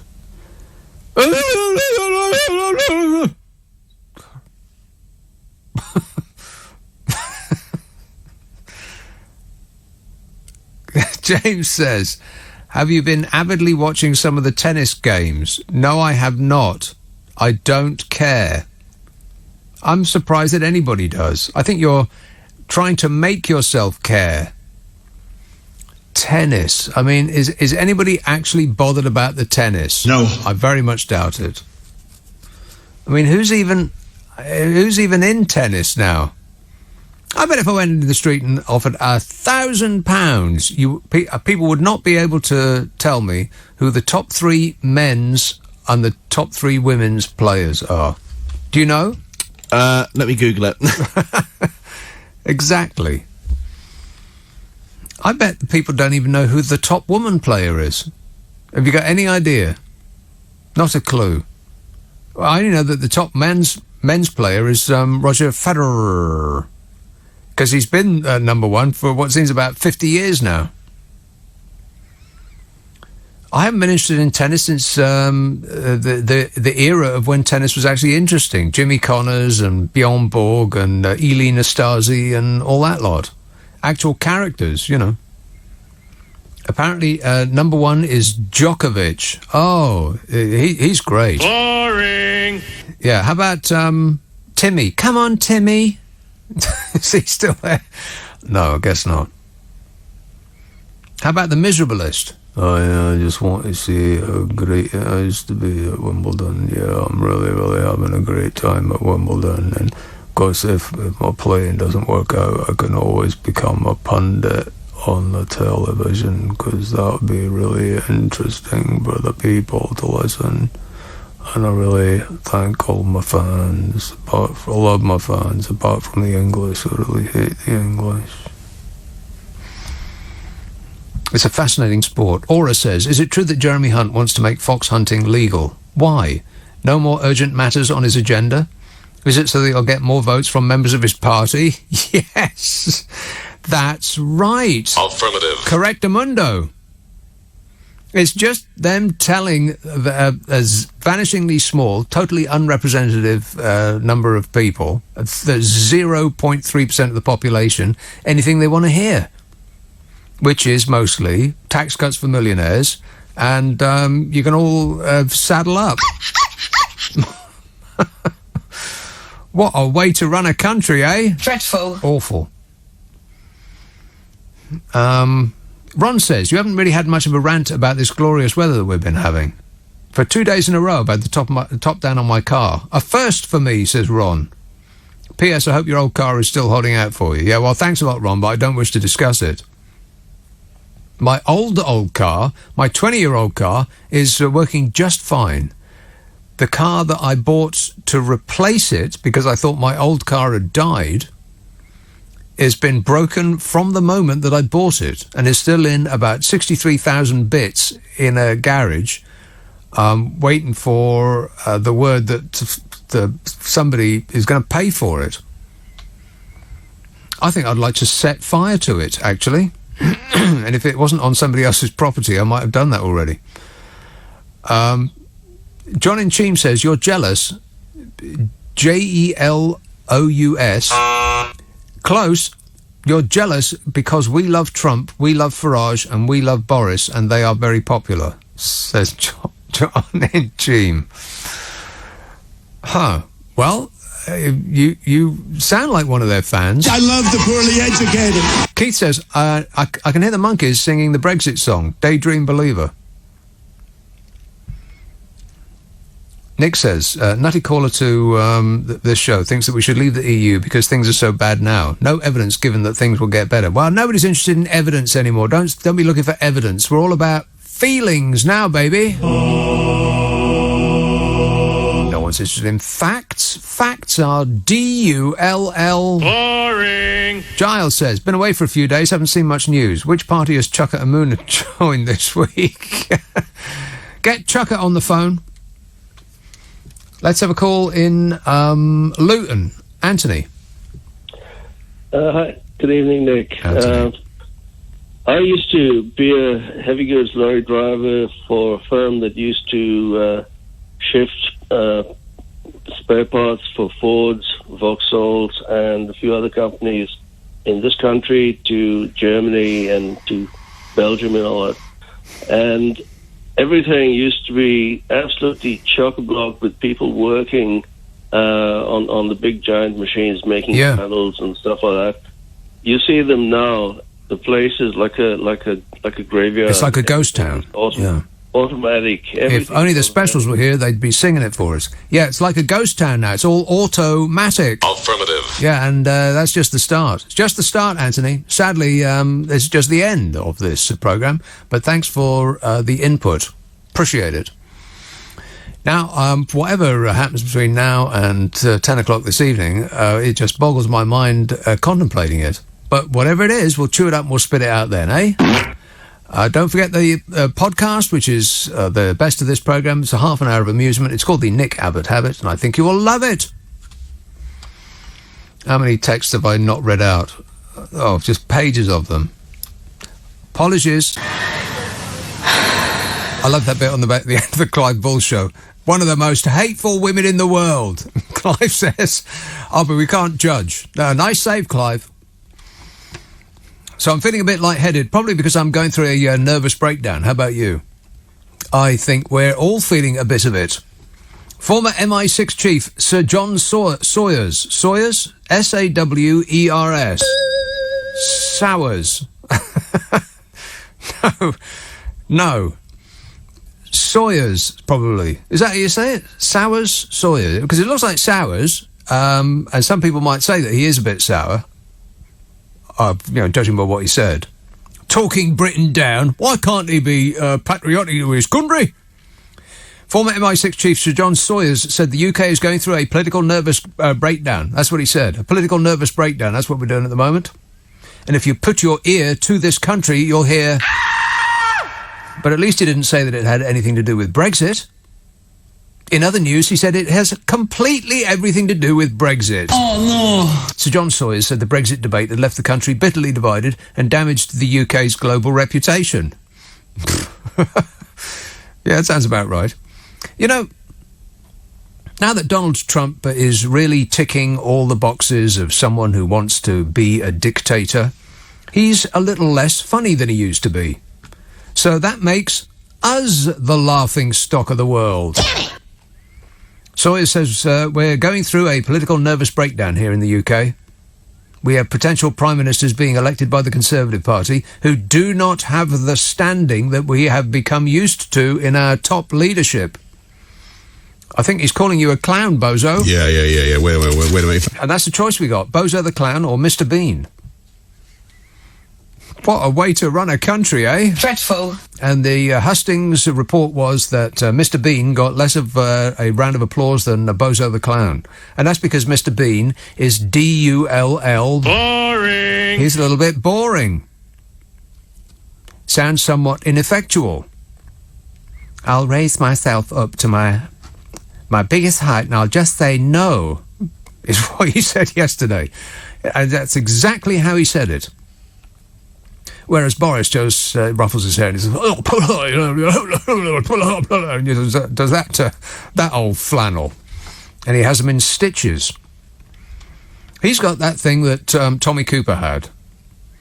He doesn't actually have to say anything. He's just intrinsically funny. And that's where we're at now. We just want the funny guy off the telly to be the leader of this country.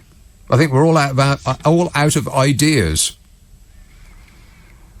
Sawyer says whether people can develop that, as in a leadership, if people can develop leadership when they become Prime Minister, well, we'll have to wait and see, he said. Well, I don't think we have to wait and see.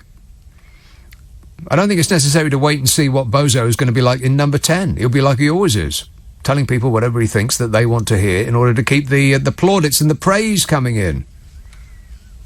And ruffling up his hair and doing that, oh gosh, routine when he gets caught out. Who, me? He's been doing it his whole life, and it's worked up to now. Why change it? Former MI6 Chief Sir John Sawyer says, I think there's a lot of anxiety. As we leave the European Union, we are taking a huge risk to our international standing, to the strength of the British economy. He said it wasn't surprising that the people who have devoted themselves to serving the interests of this country are concerned about the direction that the country is heading in. And that's right. Weirdly, we've got to the point where if you don't agree with whoever is shouting the loudest, you are a traitor to your country. Despite the fact that the people doing the shouting seem to be acting solely in their own interests. Am I wrong about that? No. Don't think so. Ian Duncan Smith popped up. The former Tory leader and chairman of Boris Johnson's leadership campaign. He hit back at former MI6 Chief Sir John Sawyers at his remarks that the country was struggling with a political and emotional crisis. Ian Duncan Smith said, actually, okay, this is the level of where we're at. Former MI6 Chief Sir John Sawyers said that the UK is going through a political nervous breakdown, which seems about right. I mean, does that seem fair? Yes. In response, Ian Duncan Smith said, no, you're having a political nervous breakdown, or words to that effect. Holy moly, we're in the playground. This is what he actually said. He said, I think he might be going through a political nervous breakdown. See, that's not too far off what I said. Ian Duncan Smith said, I'm certainly not going through a political nervous breakdown, and I don't think my party is either, to be honest with you. Really? Really? His party's being eaten up from the inside, fighting with itself like drunks at a race course. Most of its MPs don't want either of the two left standing to be their next leader, and they're lurching to the right of the right wing just to try to stop foghorn Farage from sinking them and appeasing the religious fundamentalists in Northern Ireland who are keeping them in power. Arr, arr, arr. I mean, if that's not a breakdown, I'd like to see what is. But from a long distance away, maybe through binoculars. And on Brexit, the ex-head of the MI6 said David Cameron had been unwise to put the decision of the EU membership to the British people. Unwise. That sounds about right too. I think this is nonsense. He said that decision now taken, the country is very badly divided. Our standing in the world is severely diminished as a consequence of the way in which we are handling all that. I think he's calling you a numpty, David Cameron. We're still not missing you, by the way, but we know where we can find you. In the shed where they keep the tools. He said, I don't think the situation is irretrievable. This is the MI6 fella. The spook. He said, I don't think the situation is irretrievable, but we're going through a very difficult period as a country. And that would seem to be indisputable. Unless you have a campaign to run. And you're running on the ticket that everything will be huge and tremendous and great. You know, just like Donny does. I feel that Donald Trump has actually won. If it was the world against Donald Trump won. Because the world is bending itself into a reflection of Donald Trump. But politicians these days have realised that you don't actually have to know anything. You don't have to know any detail. You don't have to say anything that's even true. You just spout a load of old flannel, and by the time a journalist has put their finger in the air and said, no, those details aren't quite correct, you've told another 52 lies. I mean, talk about easy. MPs used to bother themselves with things like facts and detail. What a waste of time. You don't have to do any of that. And I feel that they're just realising that now. Ian Duncan Smith described the former MI6 chief Sir John Sawyer's comments as anti-democratic. You know, when he said that we shouldn't have been asked that very, very complicated but seemingly simple question.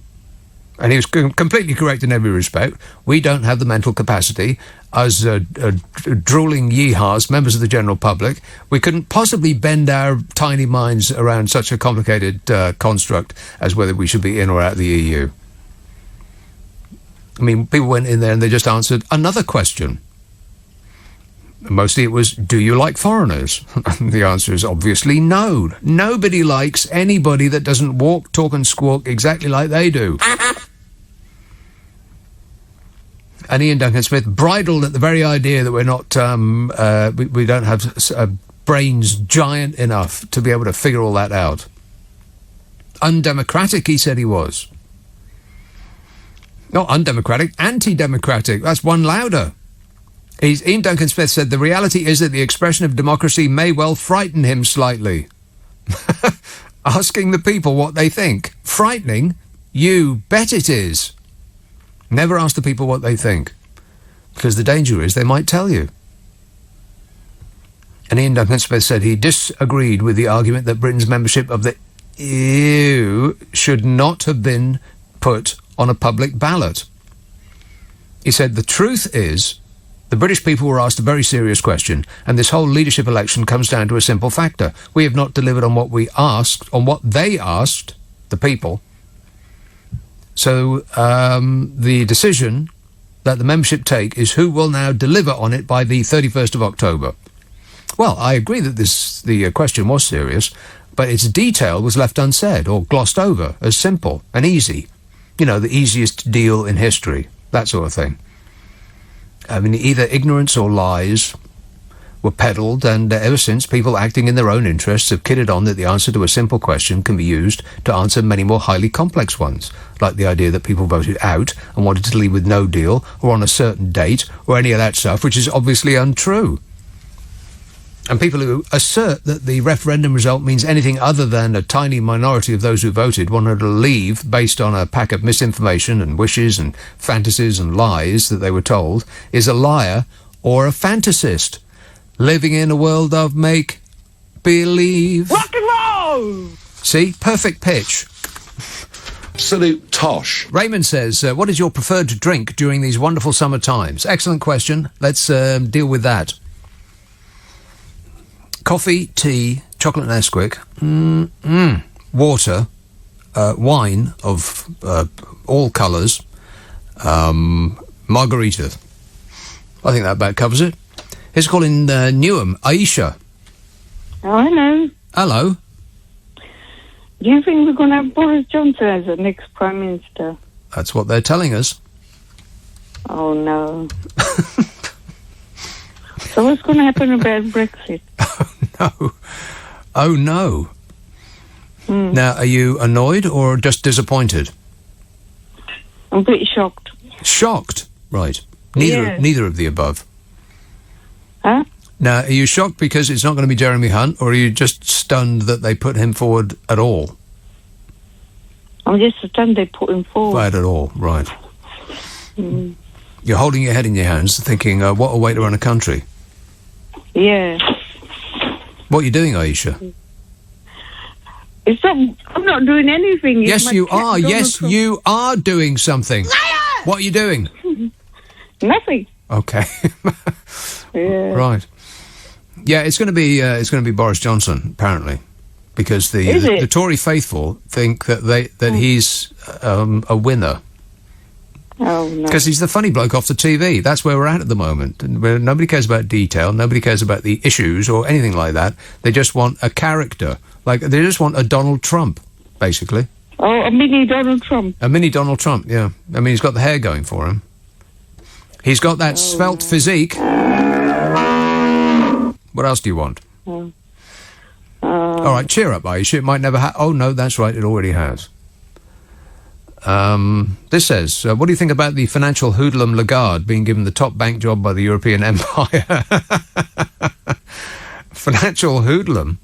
What are you talking about? You're talking about that paper-thin case that she had to answer for with the evidence was so weak against her that people were stunned that they came up with a guilty verdict. That. It was a parking fine, there or thereabouts. David says, I don't believe Brexit is the cause of this country's division, but was the result of this division. Wait, what? I don't believe Brexit is the cause of this country's division, but was the result of this division. We were divided long before Brexit. Well, maybe. I mean, we were divided along a multiplicity of lines. Some people liked United, and some people liked City, for instance. I mean, when the kids are united, they will never be divided. Rock and roll! But they will never be united. It's a symptom, not a cause. Is that what you're saying? Yeah, something there or thereabouts. And Ahmed said, PM after PM proclaims their love for the Union, but they aren't willing to put a halt to Brexit. How can they call themselves Unionists if a Brexit would even lead to the slightest probability of Scottish independence?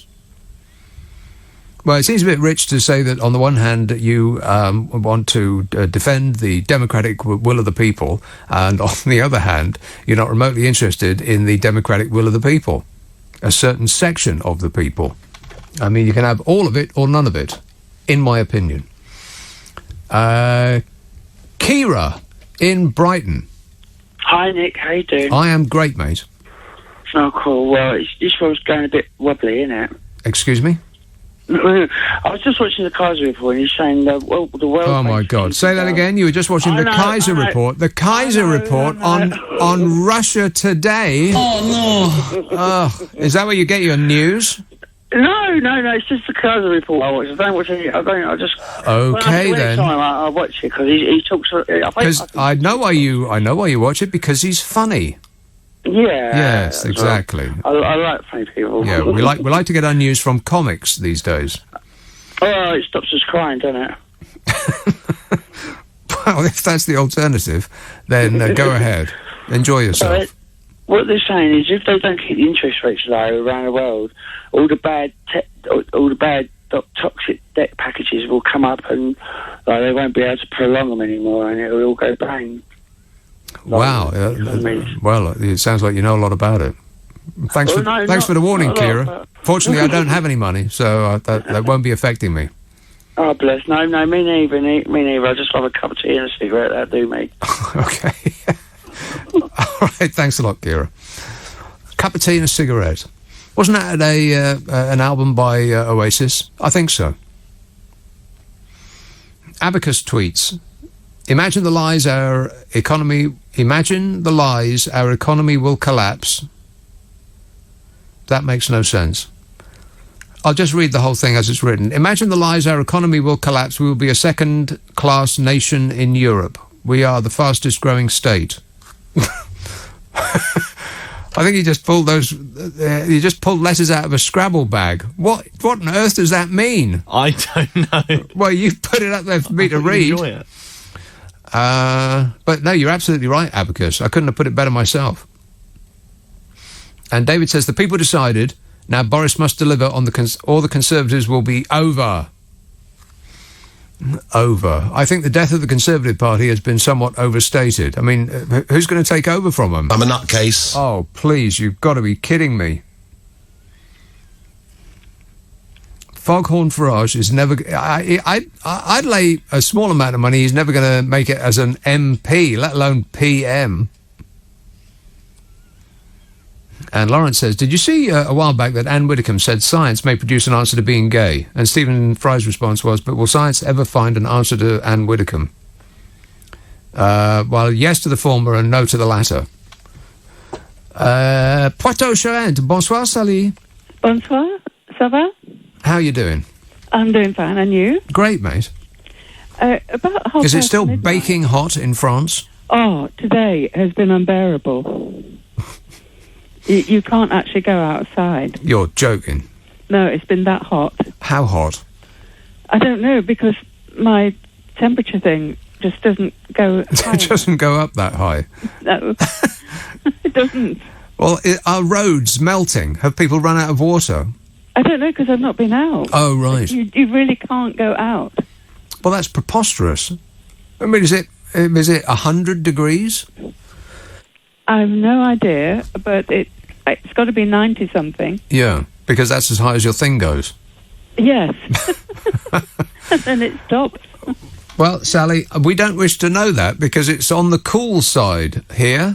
I know, down to 7 degrees in rural areas. I'm stunned. It keeps showing us summer and then taking it away again. Oh, it'll bring it back. We'll send you something. Hey, you know what? It's going to be 65 tonight.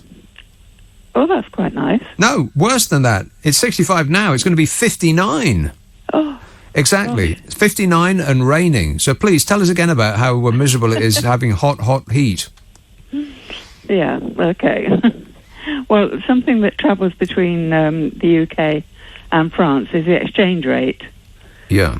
Between sterling and the euro. Mm-hmm. And at midnight, roundabout, in your last show, a guy rang up and seemed to be under the impression that there hadn't been much change in the exchange rate. People seem to think that because somebody hasn't come in and physically taken their money away. Right. Well, I can tell them that the year before the actual referendum, my pension payment was €531. This is a state pension. Right. Basic pension. Yeah. The month after the actual referendum, it went down to 502. This June, despite the fact that each year I seem to get a £2 a week increase. Don't spend it all in the same shops, Sally. It's a question of not being able to spend it at all because my payment after 4 years of increases of about £2 a week went down to €479. Wow, from 550 to 479. Yeah. Blimey. So from peak to trough, the pound has tanked from before the referendum about 20%. Exactly. And the thing is that, it's really quite difficult to manage. I mean, that payment is for 4 weeks. Well, at least you don't have to spend any money on heating. It's freezing here in winter. Really? Blimey, it's too hot, it's too cold. Stop whining. 2 years ago, I was rushed to hospital with hypothermia. Really? Yeah, I had collapsed. What's a French hospital like? Very nice, in intensive care.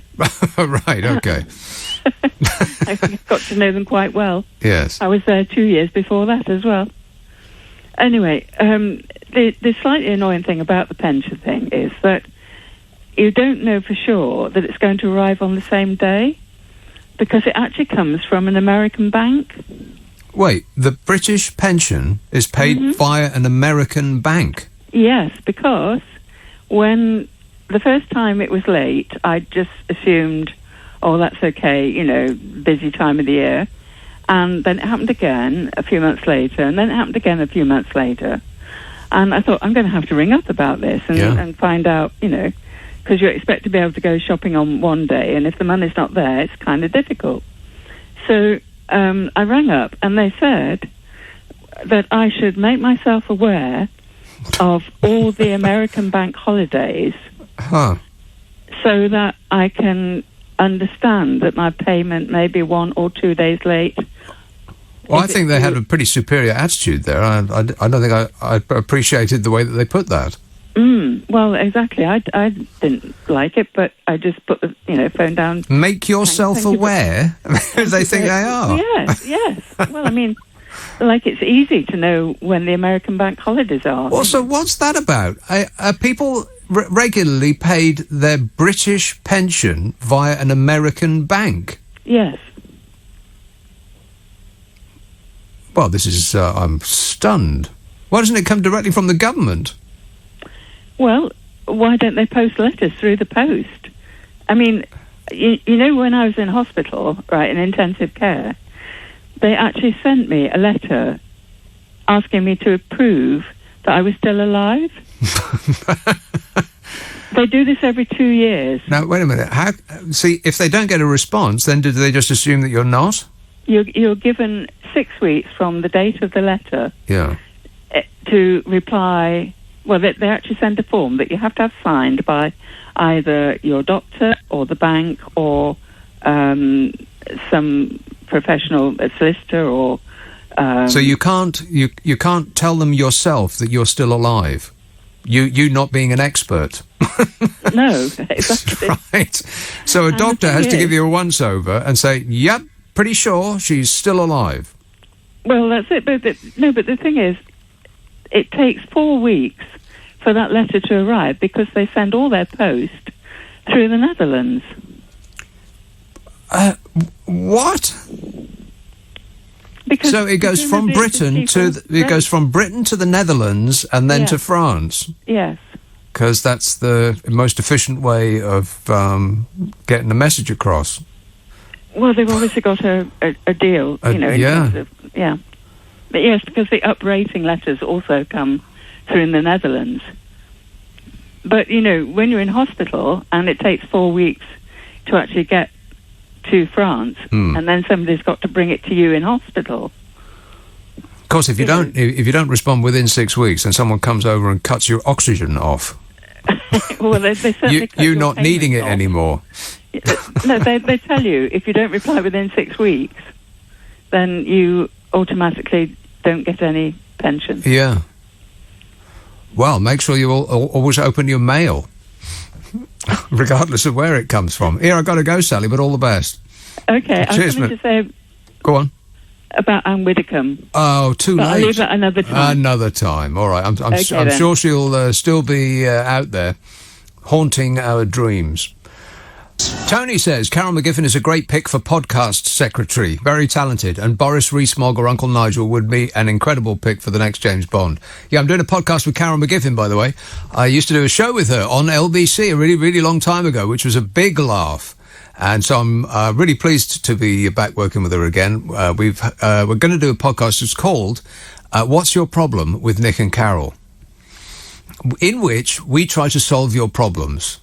And I've got a dedicated email address if you would like to put your problems for us to solve in an unserious manner. We've had some excellent ones come in already. And if you want to write this down, it's nickandcarol@global.com. That's it. Not ampersand. It's spelt out. nickandcarol@global.com. If you tell us what your problem is, we'll try and sort it out for you. The podcast will be hitting the internet soon. It's not out yet, but it'll be out soon. That's me and Carol McGiffin, our new podcast called What's Your Problem with Nick and Carol, and that'll be out shortly. And that email address again, nickandcarol@global.com for your problems. Let's have a call in Malta. Joe. Hello, Nick. Thank you for your program. I think it's a contribution to democracy, making a lampoon of politicians. Thanks, Joe. I want to comment on Anne Widdecombe's maiden speech at the European Parliament. Yeah. I think she was either being silly or she was suffering for amnesia about colonialism.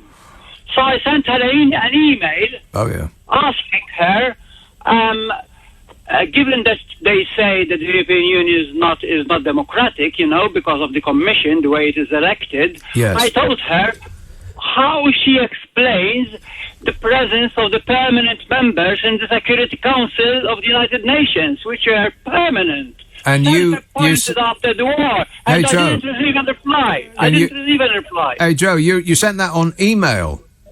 On email, yes. Yeah, I didn't receive a reply. Seriously doubt Anne Widdecombe does email. Really? Yeah, you should have sent her a telegram or something. Or maybe Morse code would have been better. She doesn't have internet, I think. I wouldn't. I imagine she has any idea what that is. I think she's one of those who read comics, as you said earlier. Yeah. Okay, what's the weather like in Malta, Joe? Oh, it's very hot, 27. Okay, well, we don't wish to know that. Thanks a lot, mate. 0345 6060 973. The weather here is just properly rubbish. Look at it. I am not completely satisfied. 59 degrees it's going to be this evening. Oh, fabulous. 59. That is awful. And raining as well.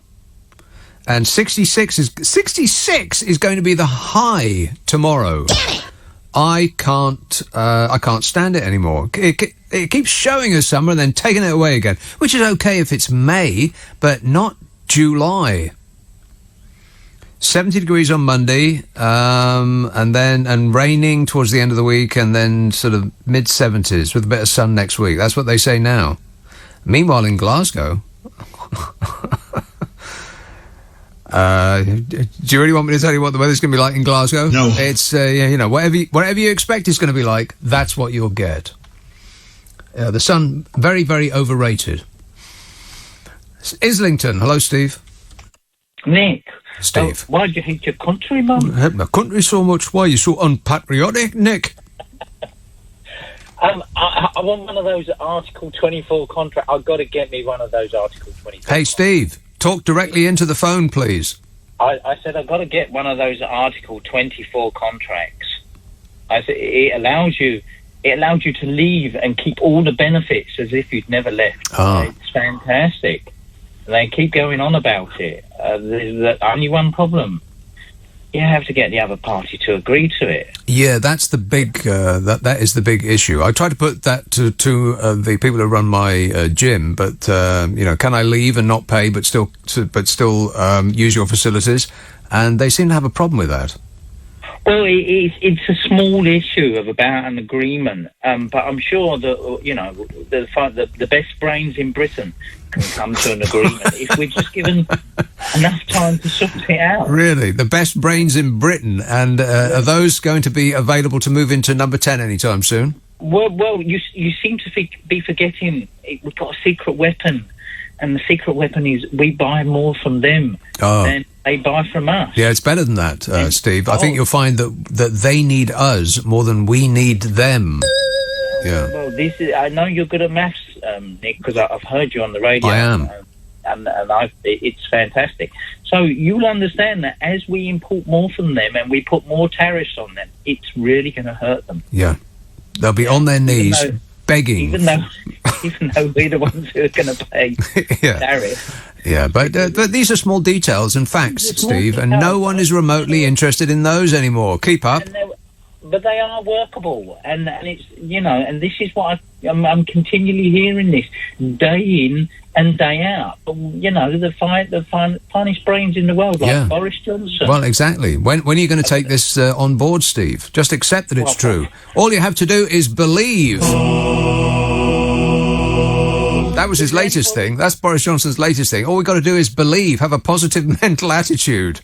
Well, is there anybody left who we haven't called a traitor? I mean, at the moment, it's the whole of the civil service, by the sound of things. It's now the MI6. Yeah. I think even it was the head of Vote Leave, what was it, Michael Gove, was a traitor.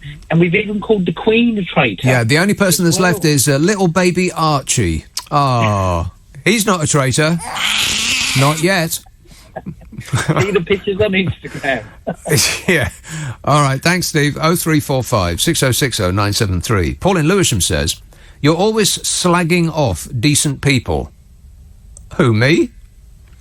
You said that Donald Trump would be an awful president, but in fact he turned out to be the most successful and most popular US president ever. Are you kidding? Here's another fellow who gets his news from Donald Trump's Twitter feed. I wonder what category he falls into. I love the poorly educated. Yeah, probably. He says you slag off Nigel Farage, and yet Nigel is the leader of the most successful political party at the moment. Based on what? Based on one poll in a right-wing newspaper. Is that what you're saying? And can we please bury this idea that Nigel Farage took that party and made it from nothing into this giant edifice of power? It did nothing of the sort. It's the same party as it's always been. It's the Nigel Farage party. We've got a few idiots in our party. It wasn't UKIP, and it's not the Brexit party or anything like that. It's the Nigel party. It's the same one it ever was. The song remains the same, even if the name of the band changes. Anyway, it continues. God, it's a very long message. This is like a pamphlet. Is it worth reading? He says, you're slagging off Boris Johnson, but he will be the best Prime Minister ever. He will lower taxes for people. He will create millions of jobs. He will increase GDP, and he will make the UK great again, because he will take us out of the EU. You're so out of touch, Nick. Carol McGiffin will probably put you right. Well, Carol McGiffin tries to put me right on a wide variety of issues. We agree on nothing at all, which makes her incorrect in every respect. I've tried to explain this to her, but she just doesn't seem to understand. I suspect, Paul, that you are trolling me. Back under your bridge, troll. Jeff Tex, you're a movie fan. Good news. Rambo 5 is coming out in September. Oh, no. I thought they must have had 5 already. Haven't they had 5 already? Unfortunately, I've never seen a single one. But, you know, why would you? Why would you? I can't go down that low. You want to listen to that for an hour and a half? Duncan in London says, please stop giving us American temperatures. I don't understand 59 and 65. Degrees Celsius, please. I'm very confused now. No, we don't do degrees Celsius because that is filthy foreign temperature.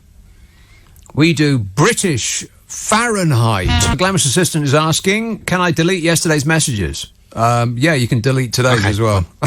Some are quite funny. Are they? Well, then don't. I'll keep the funny ones. Okay, then. Stephen Upminster says, I didn't realise Bojo was up against Alan Bennett.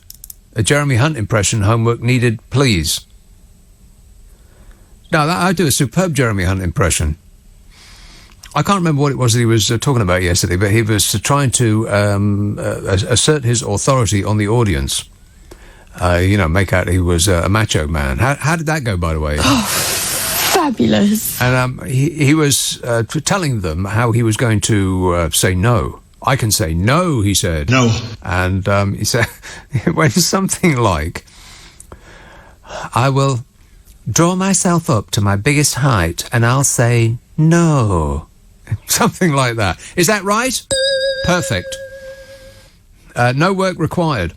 He says, top marks for Anne Widdecombe, though, right up there with your Andy Murray impression. Excellent work. Hey, how did Andy Murray do, by the way? Did he win? He won. He won! Yeah. I'm really, really happy with my performance, and I'm really having a great time at Wimbledon, because mostly it's the fans. I really love my fans, but I really hate the English. The one thing that he can't do when he stops actually playing is become a pundit. I mean, nobody who sounds that boring and bored can possibly be a pundit, can they? Mind you, you can't be serious as a pundit, so I suppose anything's possible. Catford, hello, Steve. Hi, Nick. Yeah, I don't know if it's possible to classify 17 million people or whatever it was. I mean, they keep telling us these figures and keep telling us the will of the people and all this business. Classify them as what? Idiots. I think it's way more than that. I'd say about 65 million people at current estimates. Well, as you always say, I know people as well, and they're blooming awful. I'm getting less keen on people the older I get. Yes. Is that just me? Well, I think it's most people, isn't it? And it's probably because the more people you meet, the more you have it underlined that people are the problem. They're not the solution. People are the problem. Yeah. Yeah, I'm with you there. But a vote based on emotion and reaction and nastiness and hateful stuff that's been pumped into our veins for 40 years. It's not a good way to generate a healthy public debate. You don't want to put that in the sat-nav for the country and have that determine where you're going. But that's not really the it of it. People that had a bit of a rum deal in life were told that the reason that your life didn't work out like a Kardashian is because of here's a list of grievances that we will fix as long as you put your cross in the correct box. And they thought, well, nothing else has worked, so why not this? And that's the reason that they're all very, very angry, is because I think that there is the dawning realisation that they've been had. Yeah, they have been had, but they're not accepting it. But if I could sort of divert slightly, Nick, we're going to diverse. Do you remember? You remember in the 80s, Ghost Town by the Specials? Yes. Kind of reflected a view of what was going on in Britain at that time. Yeah. In particularly up in the Midlands and the North. Well, everywhere. Ghost Town. That video looked like the 1970s. It was Britain was on its last legs. Yes. So a song kind of encapsulated what young people were thinking. What we really, really want is another Margaret Thatcher? No, it's not what we want. But I'm just wondering where the music is that's reflecting what's happening now. Oh, maybe right. I'm old and grey and useless now. But so I don't know. Maybe there's great stuff, grime or whatever they call it. Grime is Stormzy and all that. I'm down with the kids, but I very much doubt that, Steve. Is reflecting what is happening now, but doesn't seem to be like even the Clash London Calling was a kind of reflection of what people were feeling. Where are the people that are writing the protest songs? Is that what you're saying? Yes. Well, there ain't none. Well, it kind of feels odd that we're in such a unstable situation in our country's history, and no one is reflecting. Yeah, I think that is probably right. Yeah, I agree with you. I don't know. Maybe it's you. Who knows? Me? I mean, you could be the Bob Dylan of. I'm sure you've got a better voice. Well, that isn't stressing it. That isn't stressing the possibilities too far. But I'm the new Bob Dylan. Well, okay, here's my new hit, "Tangled Up in Poo." It's a song about Brexit. That's not bad. It's not great, but it's not bad. Here's the about the most popular song of the last 5 years. The lyrics: "I'm in love with your body, oh oh oh oh oh oh oh. I'm in love with your body, oh oh oh oh. I'm in love with your body, oh oh oh oh. I'm in love with your body." Okay. Every day discovering something brand new. I'm in love with the shape of you. Ed Sheeran. Well, there you go. I mean, he's a nice lad, but. Blooming useless as far as I'm concerned. Yeah, thanks a lot, Ed. You delighted us enough. Yeah. I mean, Neil Young, Bob Dylan, they're playing in Hyde Park, apparently. Who are? I mean, who are? There's still Neil Young and Bob Dylan. Are playing in Hyde Park? When? What, tonight? As far as I know. I'm sorry, I've got to go. Oh, wait, no, they'll be finished already, won't they? Neil Young and Bob Dylan are playing this evening in Hyde Park. You've got to be kidding me.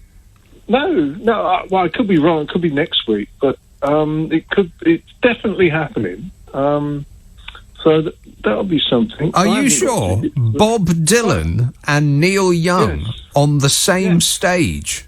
Well, not together. They're Bob Dylan's coming on, and then Neil Young's coming on. No, probably the other way around, surely. Yeah, well, exactly. Yeah, but that's my point. Where's the new Bob Dylan?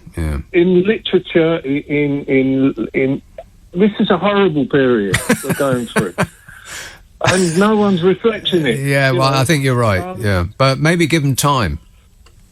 Yeah, maybe. The historians must be rubbing their hands together. Oh, the historians, they can't keep up with the present, never mind about the past. No, I mean, we could have a fat idiot pre-Rogan or whatever they call Parliament saying that Parliament can't do this and can't do that, and the Queen saying, well, you have to do it. I don't know. And our top musicians are writing about how they love someone's body, Yes. Down with the important issues. Well, those have always been the important issues. Kids having sex with, interfering with each other's clothing. Disgusting. Awful. But do they have to write so many songs about it? All right, leave it with me, Steve, and I'll sort it. Thanks a lot, mate. 0345 6060 973. Stephen Upminster says, I didn't realise Bojo was up against... No, I've read that. Anne says, don't mention Carol again tonight, please. Why not? I'm jealous. What does that mean? I think she wants you to do. Oh, she wants me. What? She wants you to do a podcast with her. Oh, with her? Well, I don't know who she is. Stephen in Newham, maybe, says, your Jeremy Hunt impression is the same as your Gavin Williamson one. He should just tell Boris to shut up and go away. Well, I think Gavin Williamson is about 50 miles north, there or thereabouts. All of these impressions are perfectly on the nose and utterly precise. I think you all agree with that, eh? No. Kevin in Edgware says, you and Nigel Farage work in the same building. If you meet him on your travels at work, do you speak to him? I know you work at different times, but it could happen. Also, what's the car you were driving these days? Because Steve Allen couldn't tell us listeners. Well, Steve Allen's got no idea what I drive. I do know that I wouldn't dare park it next to his car because people would be just pointing and laughing at mine. I haven't spoken to Nigel Farage. I've been in his presence. I've been in the presence of Uncle Nige. But I've never had the occasion to speak to him. He's peered at me. He was peering at me the other day. I was in here with the Carol. We were doing our thing. And I was turfed out of my studio. Even though I had booked it. I don't know why Nigel Farage was peering at me through the door there. But it made me very uncomfortable. Why can't you just leave me alone? Trevor says Boris is like a garden bridge over troubled water. Well, that's about the only thing that I really want. Well, no, that's actually not true. Two things that Boris came up with, but they weren't his ideas, but he appended his name to them. The bridge over the Thames, which I thought was an excellent idea, and I would have enjoyed sitting on there, in amongst the greenery, looking at the skyline. That would have been wonderful. Because you can't really do that from a London bridge, apart from the footbridge over by the embankment. So you can do that, so forget everything I just said. And also the airport, of course. It's absolutely stupid that they're going to increase the size of Heathrow. They should shut Heathrow down completely and build a new airport out Essex way. Just stick it over the water.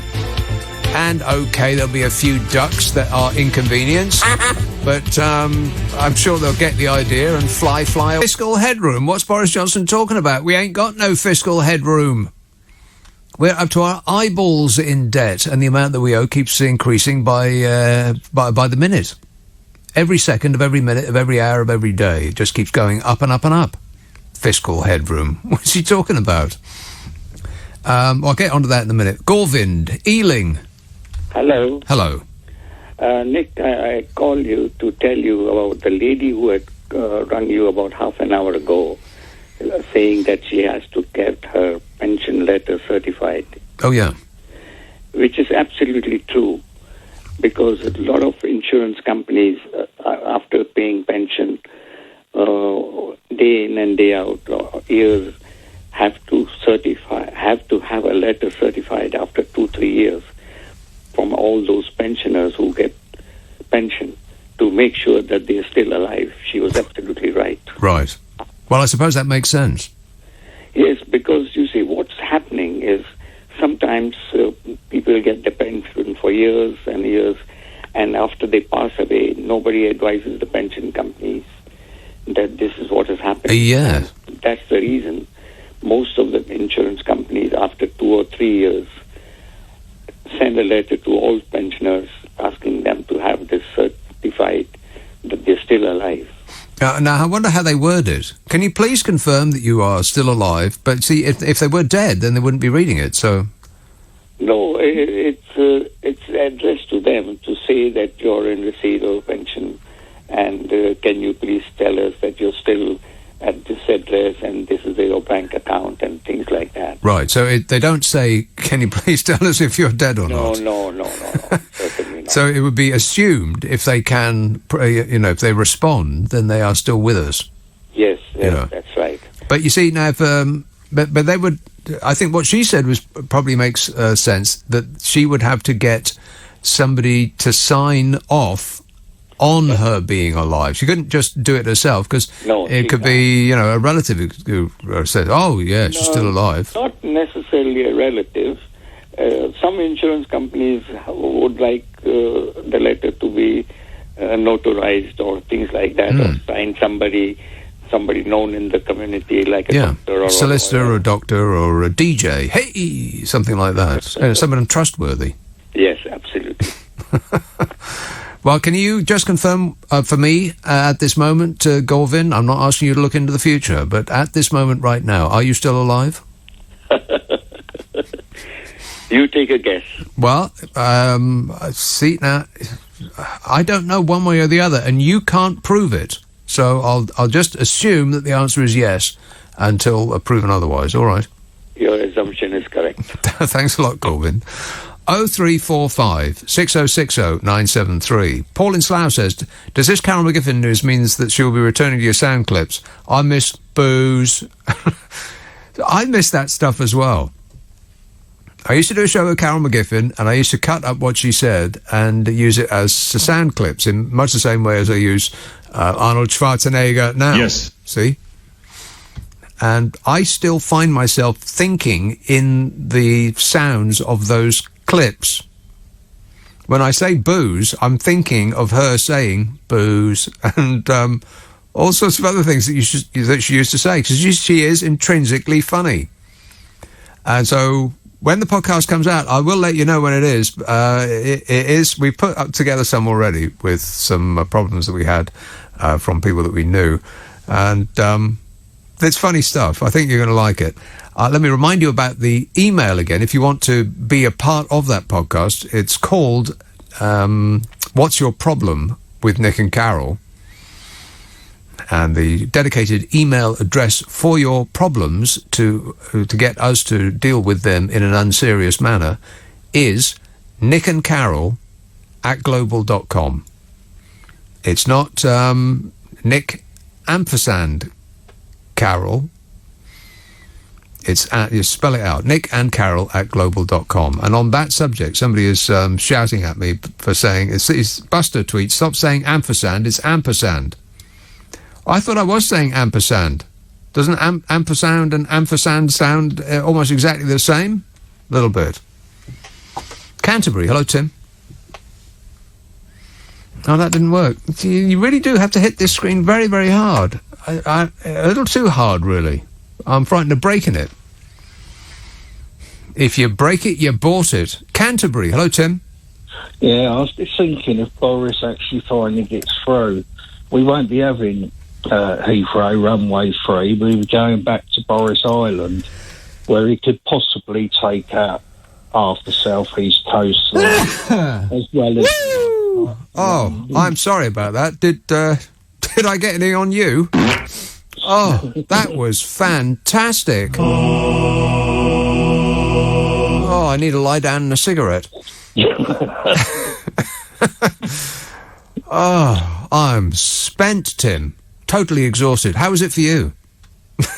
Well, I'm just glad I don't live that way anymore. So, anyway, sorry, what were you saying? Yeah, no, Boris, he dropped it Heathrow 3 to build his Boris Island out into the Thames. Yeah. Well, he said he was going to lie down in front of the diggers, didn't he? I'd like to see... In fact, I'd pay at least £5 to see that. I'd pay the £149 that it would cost to go and see Bob Dylan to see Boris Johnson lie down in front of moving diggers. So will I. Okay, so that's 149 times 2. It's like 149. So it's like 190. It's like £500. £500 between us. Oh, I'll pay for you, Nick. Oh, you'll pay for me? Okay. Yeah. Well, then please write a cheque and stick it to the following address. Thanks a lot, Tim. 0345 6060 973. Yeah, what do you say to that, Boris? You were going to lie down in front of the diggers. Still going to do it? Yeah. Wait a minute. I'll take that as a no. Stephen in Richmond says, does Brian from Stockton know that the EU is a £23 trillion economy and the UK is less than £2 trillion? But they need us more than we need them. Well, there's no evidence to suggest that 2 is a smaller number than 23. I mean, maths isn't really a science. It's all about feelings now, baby. Keep up. Paul in Ealing says, you keep slagging Donald Trump off, yet if we were invaded by a foreign power, you would soon be begging the Yanks for help. Invaded by a foreign power. Does that actually sound likely? Negative. I mean, who's going to invade us? And what would they invade us for? It's much more likely that we're going to invade someone else. Or rather, Donald Trump is going to invade someone else, and it looks like Iran is being fitted up for that purpose. I'll bring us into war. And our leaders are already forming an orderly queue behind him to get stuck in. Because it would be just like with George W. Absolutely. As soon as they say, let's get locked and loaded, or cocked and loaded, as Donald Trump said. Cocked and loaded. What a numpty. As soon as the action starts, then we'll be right along beside you. Or you can put us in your bag, carry us along like one of them lap dogs. Painful. Paul says, Boris, will also cost the country nearly 10 billion quid a year by lowering taxes for the richest us. Yet, us. He's a dear do as PM, ain't he? What? That's what it says. Do you want me to read it again? No. He says, Boris will also cost the country nearly 10 billion quid a year by lowering taxes for the richest us. He's a dear do as PM, ain't he? No doubt. He's got to live somewhere now, though. Rob tweets, your Sylvester Stallone impression is the same as your Andy Murray impression. Is Sly Scottish? I think I've read that too. Keith says, Nick, wall-to-wall Wimbledon coverage must be costing a fortune and goes on and on without end in sight like a Rush track. I could never get into Rush. It's just the sound of that guy's voice. I mean, he takes the sound that the fellow that sings with Yes, and he turns it up to 11. It's like he's got his bits in a vice. Nobody sings that high. It's just painful to listen to. Couldn't stand Rush. And I can't stand tennis either. I'm not exactly being very positive, am I? Stop whining. Boris Johnson channeled Donald Trump by vowing to make Britain the greatest place on earth. See? Positivity. Boris Johnson is our version of Donald Trump. I'm going to make Britain great again. It'll be huge. Someone who speaks in three-word slogans, makes up his own facts, ignores the actual facts and invents problems so he can say he's the one to solve them. Oh, thank you. Now, this is hey, where's the spoon? Normally I get my own coffee, because I'm a good boy, I am. It's not like the Steve Allen show, where he's got like clouds of assistants to do his bidding for him. I make my own coffee, me. And I pre-make it, so all I've got to do is, at the required time, go and fill it up with water, because I've pre-measured the coffee. And the last time, but this is sticky. Is this the same spoon? It's the same spoon. But how do I know that? It's definitely the same spoon. Okay, then. I don't know. I wouldn't have made the spoon sticky. Why is it sticky? Because there was sugar in it. Yeah, but not at the end. Oh, okay, then. This better be the same spoon, or I'll kill you. And I don't mean that euphemistically either. I mean, I'm actually going to kill you. See, now the last time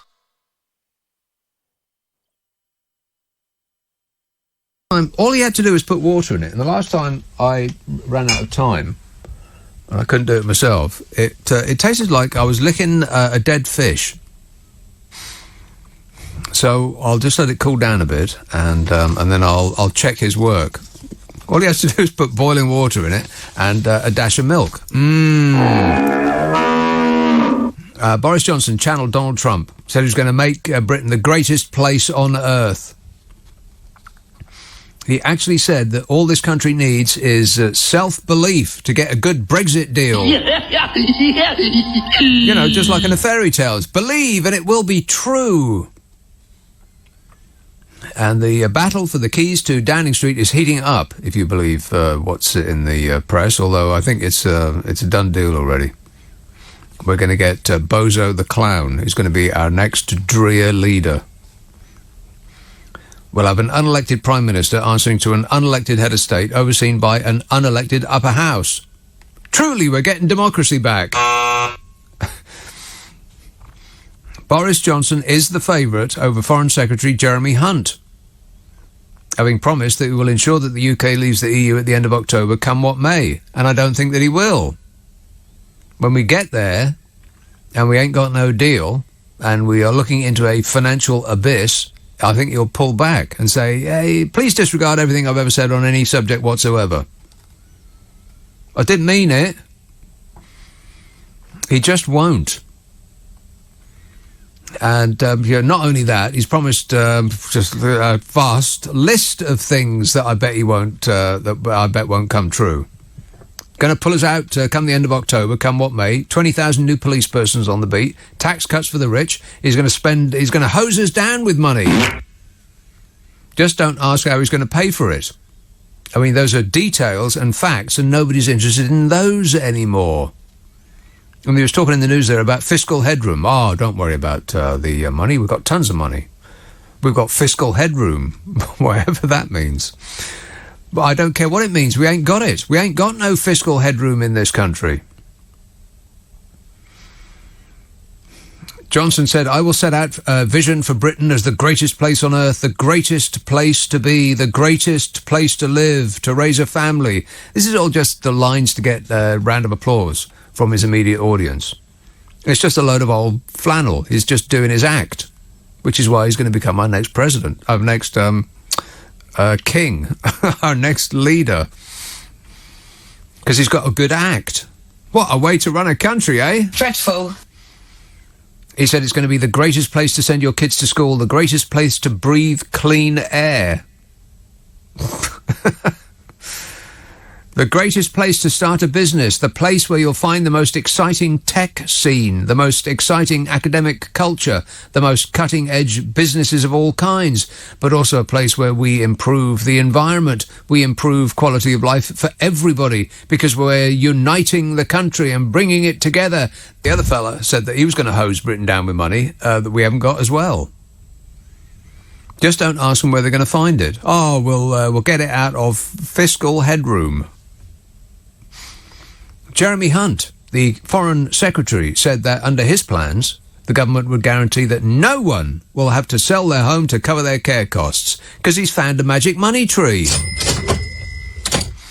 In return for people being incentivised to save for their needs, he said the state would pledge to cap the cost of care, and we can't afford that. We know that that's not affordable. We're all getting older and we're living longer. And the cost of care is escalating too. Ever more exciting new drugs are being delivered to us every day in every way. Want to score some pot? We're getting higher and higher. Let me remind you, we have no money. We've got debt. Up to our eyeballs in debt we are. Our government debt is increasing every second of every minute. I mean, it's already almost 90% of our total yearly income. And our private debt, that's government debt. Private debt's through the roof too. I mean, taken together, have a wild stab in the dark how much each person in this country owes.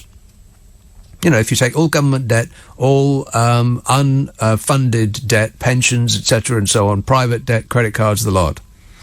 Every single woman, man and child in this country owes £78,000 each. That's 4.8 trillion, which is a number so large I don't even know what it is. So all that talk about the Chancellor's £28 billion Brexit bonus is money that doesn't exist. Fiscal headroom. What's he on about? I mean, we're borrowing more and more money every year just to get by. We borrowed £42 billion last year just to cover our running costs. And we're going to do that again next year, and then the year after that, and the year after that, no doubt. That's the deficit.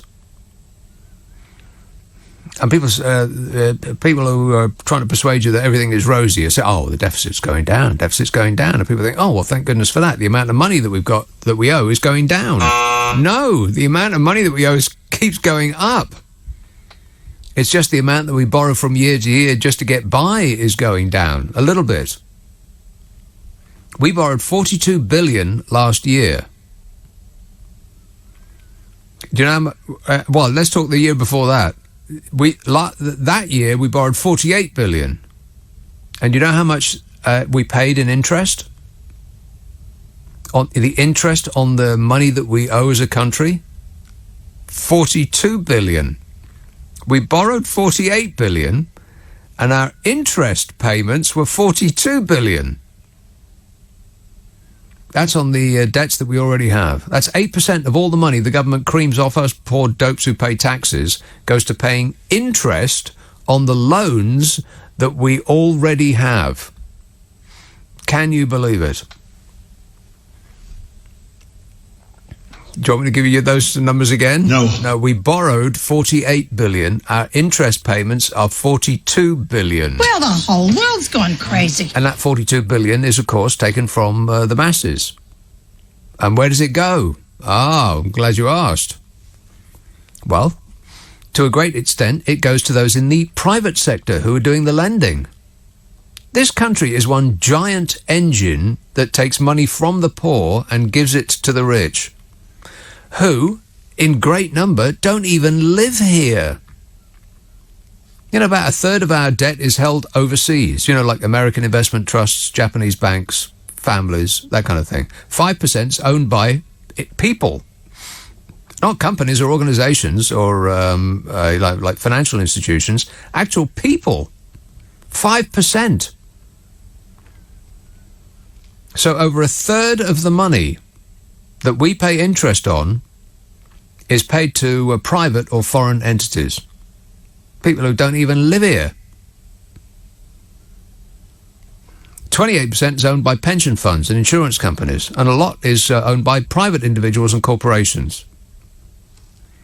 I mean, we're already living way beyond our means, borrowing money that we're paying interest on that will have to be repaid eventually, but politicians don't seem to be bothered by any of that, because that's going to be somebody else's problem. That's the future. And plus, they'll be all right, Jack, because the MPs' pension's totally safe, even if yours isn't. And both Jeremy Hunt and Boris Johnson are promising things they've got no idea how to deliver, or probably no intention of delivering on, because that's the modern way. Don't worry about the detail. Just to promise the earth and the sky and all of the stars in the heavens, and work out how you're going to explain why you couldn't deliver it later. Or just do what Donald Trump does. Just lie your face off and say you've done it already. He said, I'm building a wall, okay? I'm building a wall. I'm building a wall, okay? I'm building a wall. He isn't building a wall. His latest thing is to say, I've completed vast sections of wall, and I've redesigned the wall, and it's the most tremendous and beautiful and huge wall that has ever existed. He hasn't built any wall. But, he's at one of his safe space rallies, and there's green-toothed, drooling yeehaws in his audience. No offence. I just want to whoop and cheer to, every passing comment. Are you people getting sick of winning yet? Oh, shut up!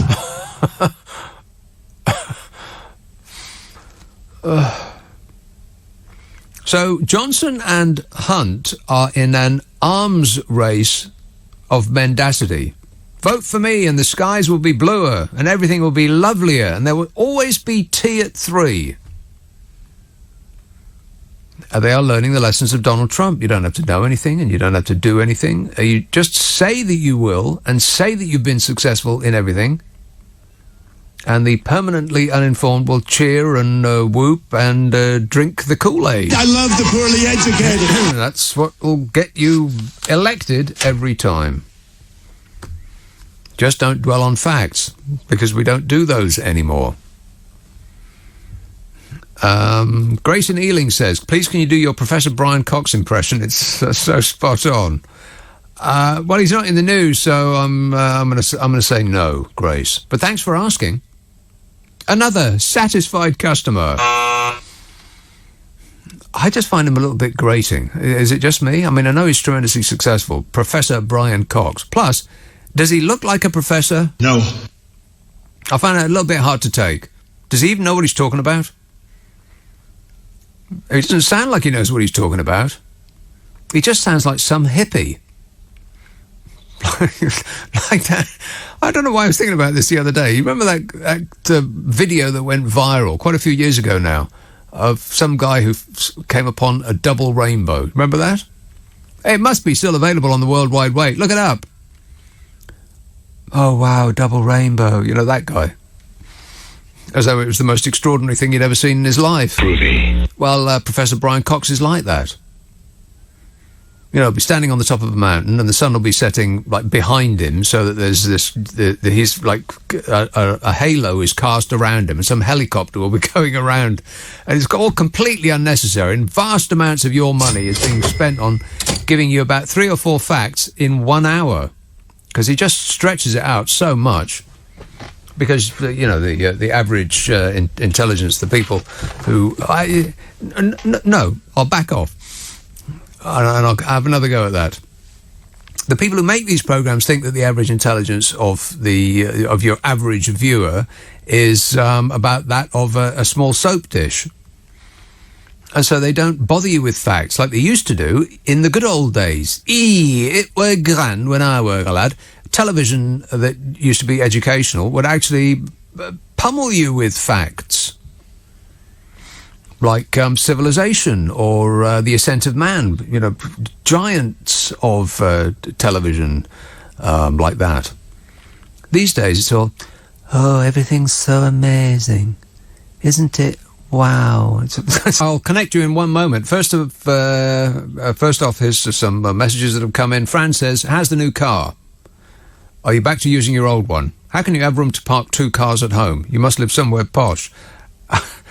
I've never had the opportunity to park 2 cars at home. I do not live somewhere posh. I am not, and I am back to using the old one, and my new one still doesn't work.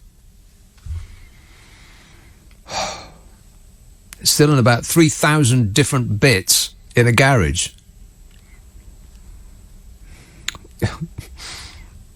Not that I'm complaining or anything. Whinging and whining and moaning. Sue in Worcester says, I saw Bob Dylan and Van Morrison play in Birmingham in 2008. Dylan rocked, but Van Morrison was completely up his own. Very bad word beginning with the letter A. Sue, the mouth on you. Disgusting. Well, you know, that's Van Morrison. He's famously tetchy. I think I saw Van Morrison at Glastonbury. A really, really long time ago. Maybe it was early 80s, something like that. I think I did, but, you know, I can't remember. I remember snippets here and there of various times that I went to Glastonbury. Because I went from 1982, I went about 10 years straight.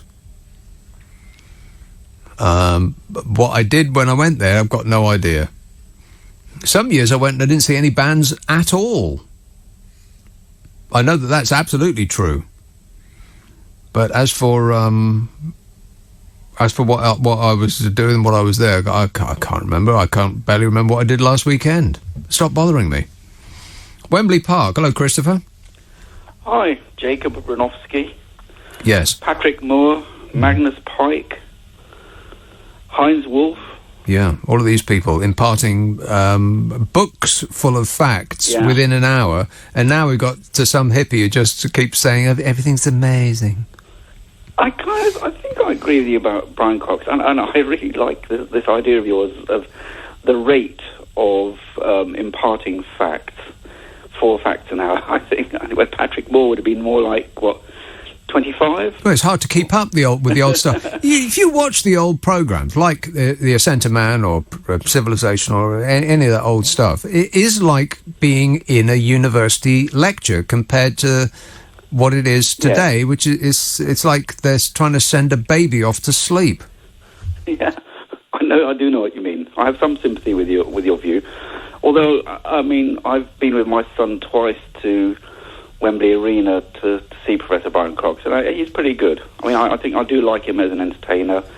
He is a good science communicator, and I can assure you he does know what he's talking about. I'm certain that he does. But what on earth does he do at Wembley Arena?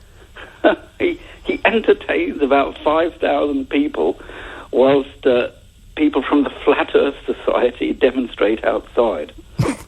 What? Yeah, seriously. You're kidding. I'm not. The people from the Flat Earth Society are demonstrating outside a science lecture. It's cool. You know what? The point I actually rang in to make. By the way, you improve, Nick. When the coalition government was in, I used to find some of your jibes quite annoying. But now under a conservative, under a conservative administration, and I'm completely correct in every respect. Right. But I think now, just thinking back, as far as I can, I wasn't born in this country, but I came here. I think it was during Edward Heath's government, and ever since then we've had a number of prime ministers: Maggie Thatcher, John Major, Tony Blair, and David Cameron and Theresa May. Yeah, some we actually even voted for. Can you imagine that? Correct. But we didn't really know much about any of them before they became prime minister. That's my recollection, anyway. Yeah. They were relatively new on the stage. Right. Whereas Boris Johnson, of course, has got his reputations precede him. We know everything we need to know about Boris Johnson. Possibly a lot more. Yeah, well, a little bit more than we need, yeah. And I think, I'm just thinking, his cabinet meetings, I can't imagine what they would be like. I think they'll be more like he's hosting a dinner party, and you'll have his sort of sycophants around him, some of whom will be trying to discuss quite serious issues, and then he will just be sort of making classical references to Pythagoras. Yeah, he'll be speaking in Greek. Yeah. Yeah, something like that all the time. I think it's quite likely that his honeymoon period will therefore be much shorter than most prime ministers get.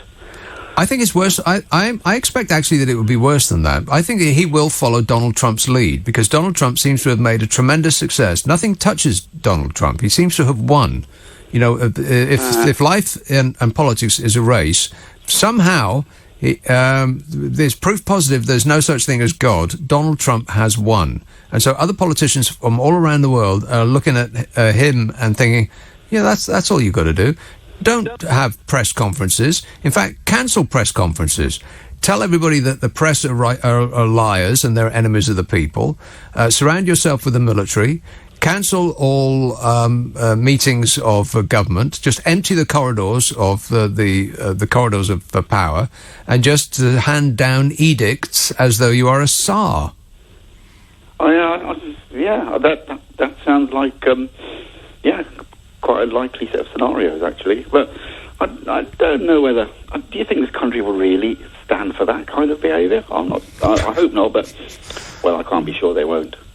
Well, in the immediate future, we don't have a choice. That's the nature of our democracy. We're going to have our next leader chosen for us by a wholly unrepresentative, tiny minority of almost completely white male and well-off people. But as for what happens after that, well, we'll find out, I suppose. But I think you're right. I think he's going to have quite a high turnover of cabinet. Well, he's going to have to chuck all of them out, change everybody, because he said that nobody should work under him who doesn't believe in a hard Brexit. Well, I don't know where he's going to find enough people to sit around the table. We'll see. Right, I suppose so. Kind of interesting, ain't it?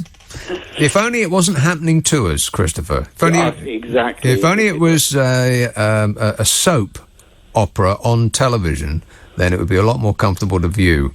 All right, thanks a lot, mate. 0345 6060 973. Patrick in Guildford says, Bojo reminds me of the children's Motormouth TV character Zippy from Rainbow. That's right. He's Zippy from Rainbow. Yeah. Wait a minute. He says, to just close your eyes for a moment and imagine him at the next hustings insisting, I can do Brexit better than Jeremy. I don't have to close my eyes. I can see it. Oh, my God. Boris Johnson is Zippy from Rainbow. Have you ever seen them in the same room together? No. I rest my case. Jamie in Crystal Palace says, please stop doing your Anne Widdecombe impression because you did it a lot last night and I laughed so hard. Not only was I sweating like Elvis during his fat period at Vegas, but I woke up today and the muscles between my ribs were really hurting. He says, I did it again tonight and now his ribs are complaining at him. Please stop. Hey, you. Stop whining. Patrick, and I read that. Tanya says, I'm old and grey and unless. I think you mean useless. Does she mean useless? Oh, stop doing yourself down, Tanya. I'm sure you're useful for something. But anyway, she says, I'm old, grey and useless too, but no protest songs. Open your ears. I will not open my ears, Tanya. And nor will I learn my lesson. She says, yes,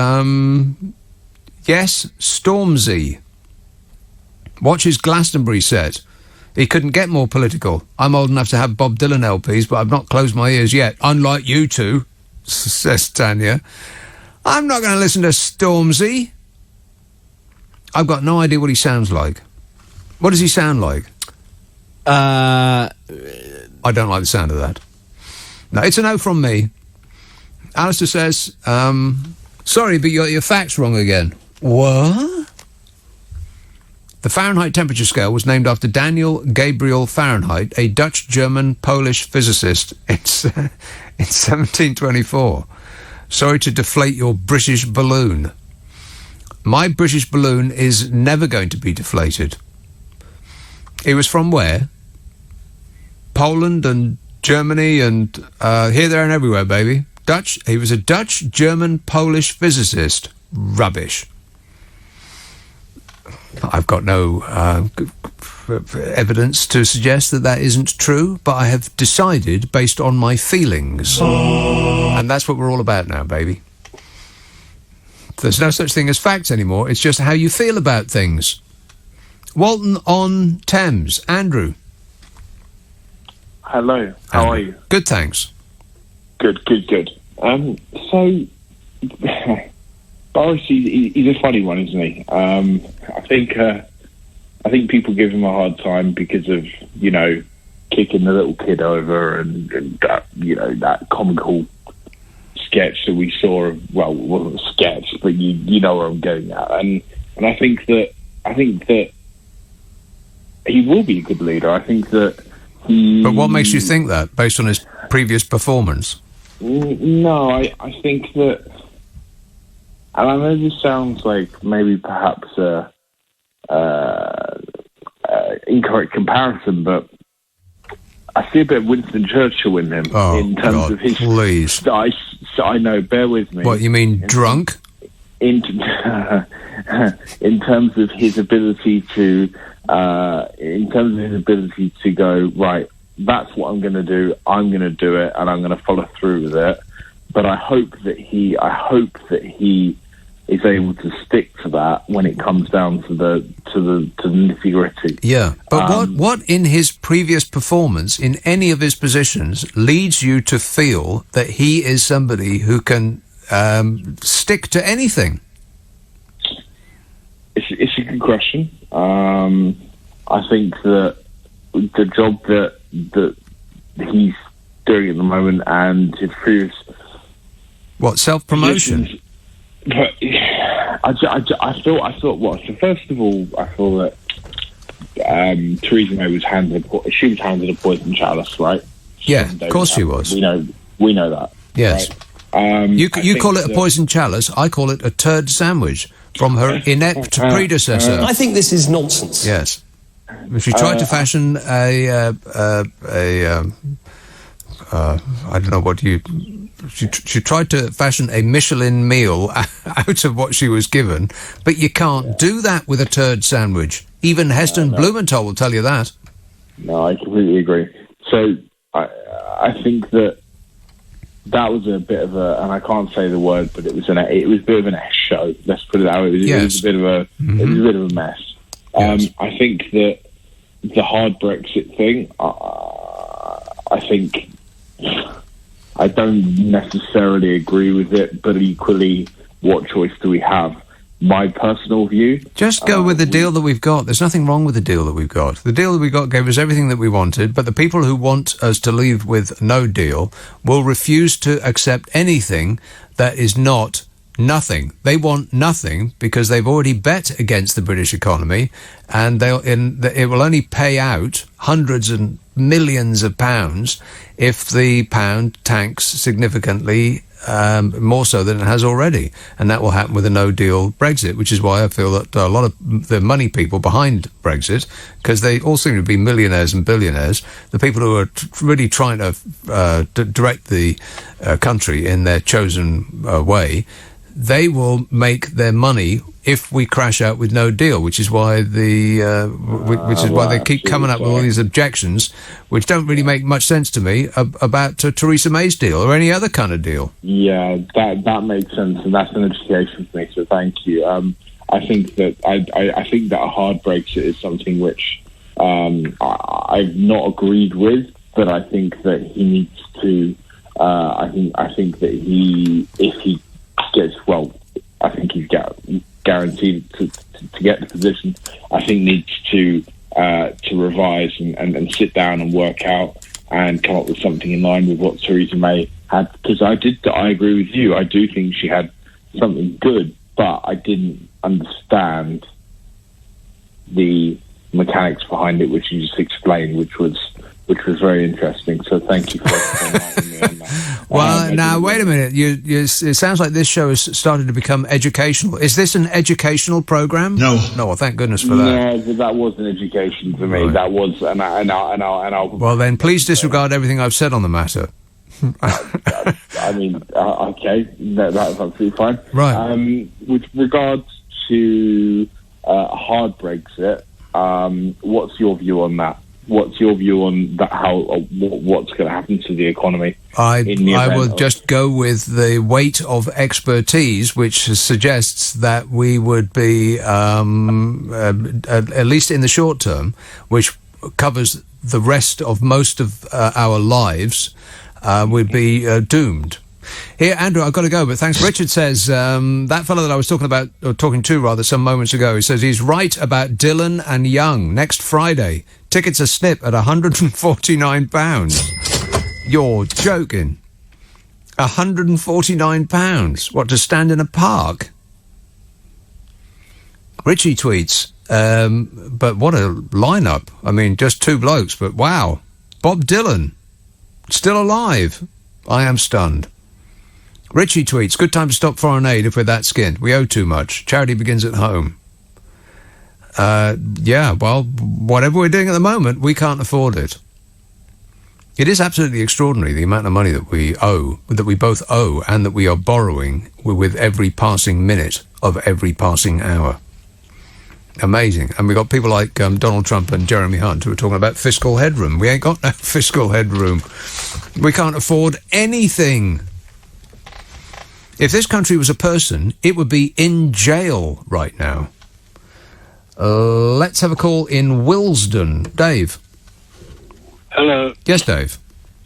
We're the conning self-serving party. We're cold, callous and deliciously nasty. We suck up to the rich, throw the rest in a ditch, but believe in equality.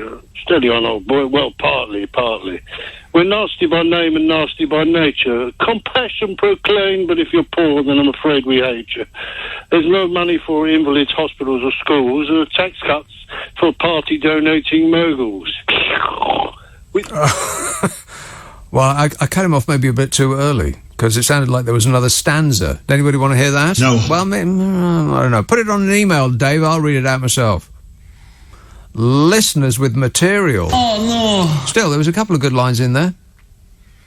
Daniel says, did you see Donny? And Donny said Revolutionary War troops took over the airports in his 4th of July speech. Highly amusing. Yeah, well, that's the problem with Donald Trump. He is highly amusing. That's the problem with somebody who wishes to be a dictator and to act dictatorially. If he's amusing, it kind of takes your eye off what's actually going on here, and that's his trick. Plus, there's the constant lying. There's that too, and him being funny and all makes you think that he might be a nice person. Donald Trump is a very nice person. Yeah. Well, we know that's not true too. No, he's just not a presidential person. I can be more presidential than anybody. And he doesn't have a temperament for the job. But I have a strong temperament, and it's a very good temperament, and it's a very in-control temperament. I have a very strong temperament, but I have a temperament that's totally under control. What do you think, Kanye? Whoop-dee-dee scoop poop. Exactly. Lisa from Surrey says, can you really have Boris as PM with his mad hair? So unprofessional not to use a hairbrush for high-profile meetings. My director would sack people for turning up to board meetings look like you just got out of bed. Well, that's how he keeps getting away with stuff. He's been getting away with stuff by looking like that his entire life. Well, I think it was the Daily Mail. They printed pictures of him at school. You know, as like a 12-year-old, something like that. He looked the exact same at 12 as he looks now. He looks like Just William. You remember the Just William books? They were great. That's who he is. Oh, my God. Just William is going to be our next Prime Minister. We're doomed. Mike says, I thugged my way through a 2-2 in physics from the Royal College of Science. And I can't imagine any of my lecturers selling out an arena. Should have gone to Manchester. I can't believe that hippie sells out arenas. He only does it because if he was just the bloke from the CERN laboratory, then he would not be selling out arenas. But he's the hippie off the telly. You know, Professor Brian Cox. I can't imagine what he does. What does he do? Guildford. Hello, Peter. Hello, Nick. Peter. How can Boris and Jeremy Hunt offer tax cuts, you know, which it will obviously mean more borrowing, yeah, and then turn around and criticise anything Jeremy Corbyn puts on offer? What a nerve. What a nerve, eh? It's total and utter hypocrisy. And it's so sad, you know, Nick, that people are turning, well, they're not having a choice in this election, but people tend to turn towards the very people that have made them poor in the first place. Yeah. You know, we've got the austerity. They don't talk about austerity. They don't talk about food banks. They don't talk about the services that are starved of funding, and they have to rely on charities. I mean, these people, it's just so sad. Well, it doesn't fit in with their scenario of making Britain great again when people are queuing around a block because they can't afford to feed themselves. Exactly. You know, I mean, they're totally ignoring the worries of ordinary people. Yeah. And that's the trouble when you live in a Tory bubble like they do. They're only interested in giving tax cuts and fox hunting and all the rest of it to their own kind. I can't believe that fox hunting came back to the top of the issues that they want to talk about. I mean, what? Who the hell wants it, you know? Well, why talk about that? Why even bring it up? That was just a stupid move. A move born out of desperation, I bet. Yeah. Nadia says, tell your assistant if he messes up, you'll lock him in the toilet for a week with just the toilet water. I think you've been thinking about this for a little bit too long, Nadia. Jack in London says, I also hate tennis, and I'm working at Wimbledon. Watching games go to 5 sets is painful as I watch my evening disappear. Hey, Jack. Stop whining. And Mike says, I hope Boris and Hunt double down on the Conservatives' Brextremism and work their party into a WTO frenzy. Then the adults, and I wouldn't even bet against Mrs May being against this number, will rebel and we will get no Brexit at all. P.S. Stormzy is a voice of protest, just a genre I don't like. Yeah, what's his genre? Grime. Grime. See, I just don't like the sound of grime. Grime? Disgusting. No. It's a no from me. It sounds like a teen thing. I don't do teen music.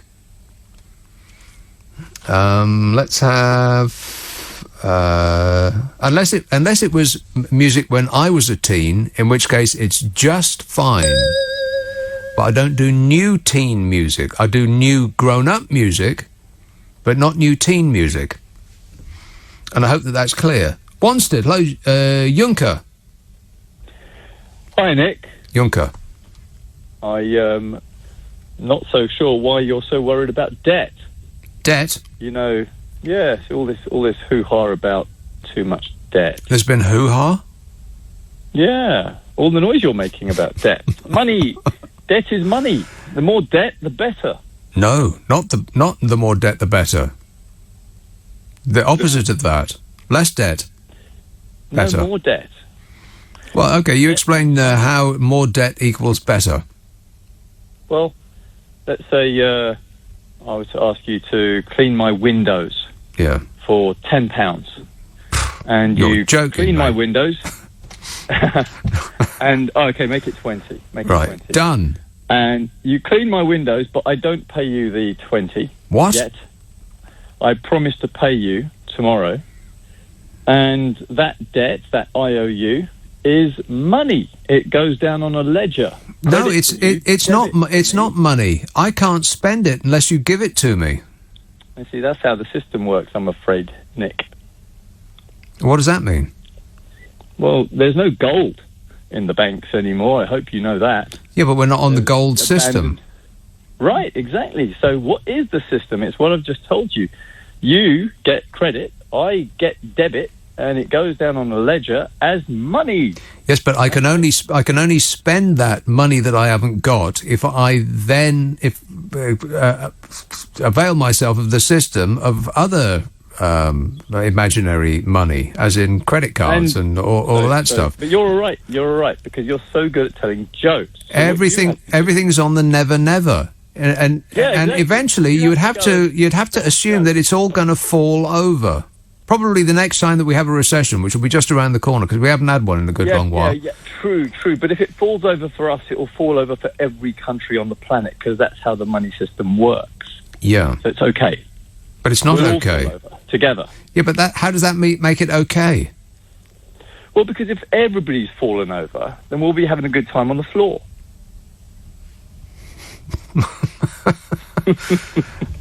get it? No, I don't get it, and I don't think you do either. We'll be having a good time on the floor. What, disco dancing, you mean? Well, of course, people do like to have having a party when things go pear-shaped. Yeah, I get that part. You know, like in the 20s, and people are having a party in the 1970s, doing the disco dancing and punk rocking and all of that, and doing the hippity hop music. Yeah, all that was good. But it was preceded by misery. You know, the crash in the 1920 mids, and the 1970s was an absolute misery fest.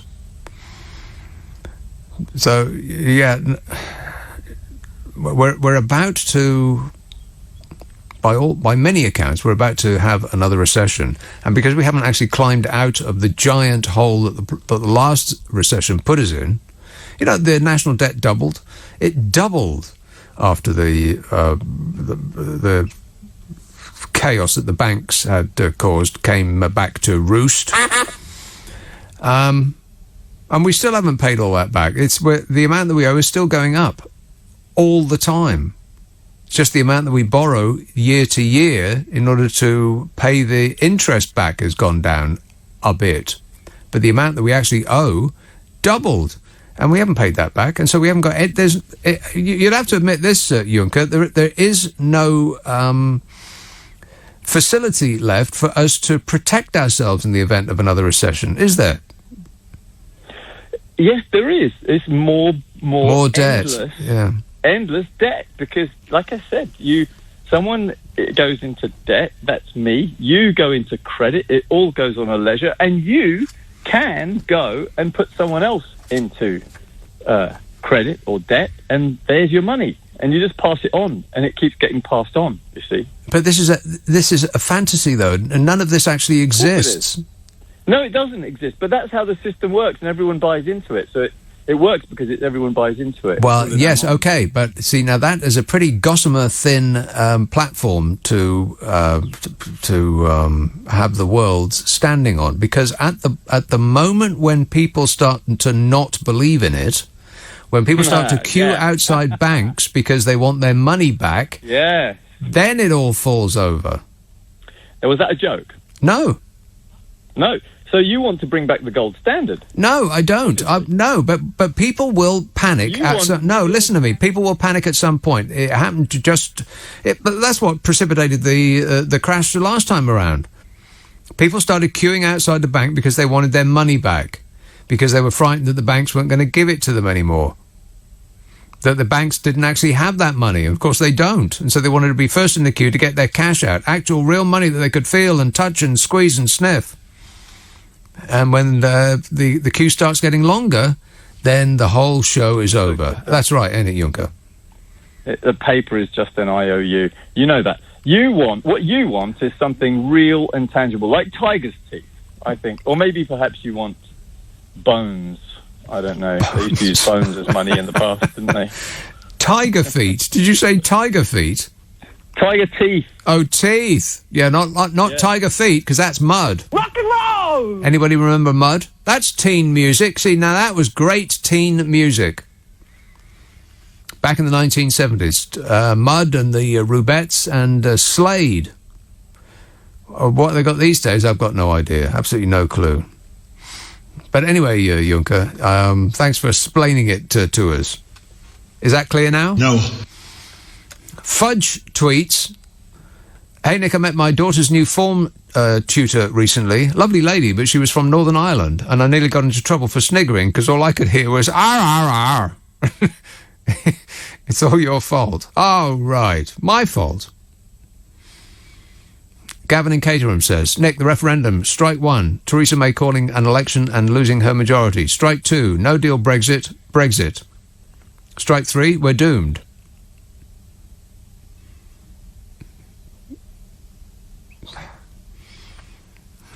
I don't get that. I sort of got lost halfway through. Matt in Lewisham says, "I wish Vince would stay on as Lib Dem leader. I'm not convinced that the two new leadership contenders are as good. Or are as memorable." Can anybody remember what their names are? No. I've got no idea. And I'm supposed to remember stuff like that for a living. I've got no idea who they are. I probably voted for them last time around. I got no clue. Am I informed about the issues? Negative. Yeah, but neither is anybody else. That is alarming when you think about the money system that makes the world go round. It's pretty worrying because that money doesn't exist. It doesn't actually exist. It's like pass the parcel, or the musical chairs. When the music stops playing, then we're all in big trouble. Oh, no. 0345 6060 973. Let's have a call in Bordeaux. Rehall. Oh, God, again with this screen. I have to hit it so hard. No. There it is. Rehall. Yes, hello. Bonsoir, Rehall. Oh, bonsoir, Nick. Very impressive. That's all I know.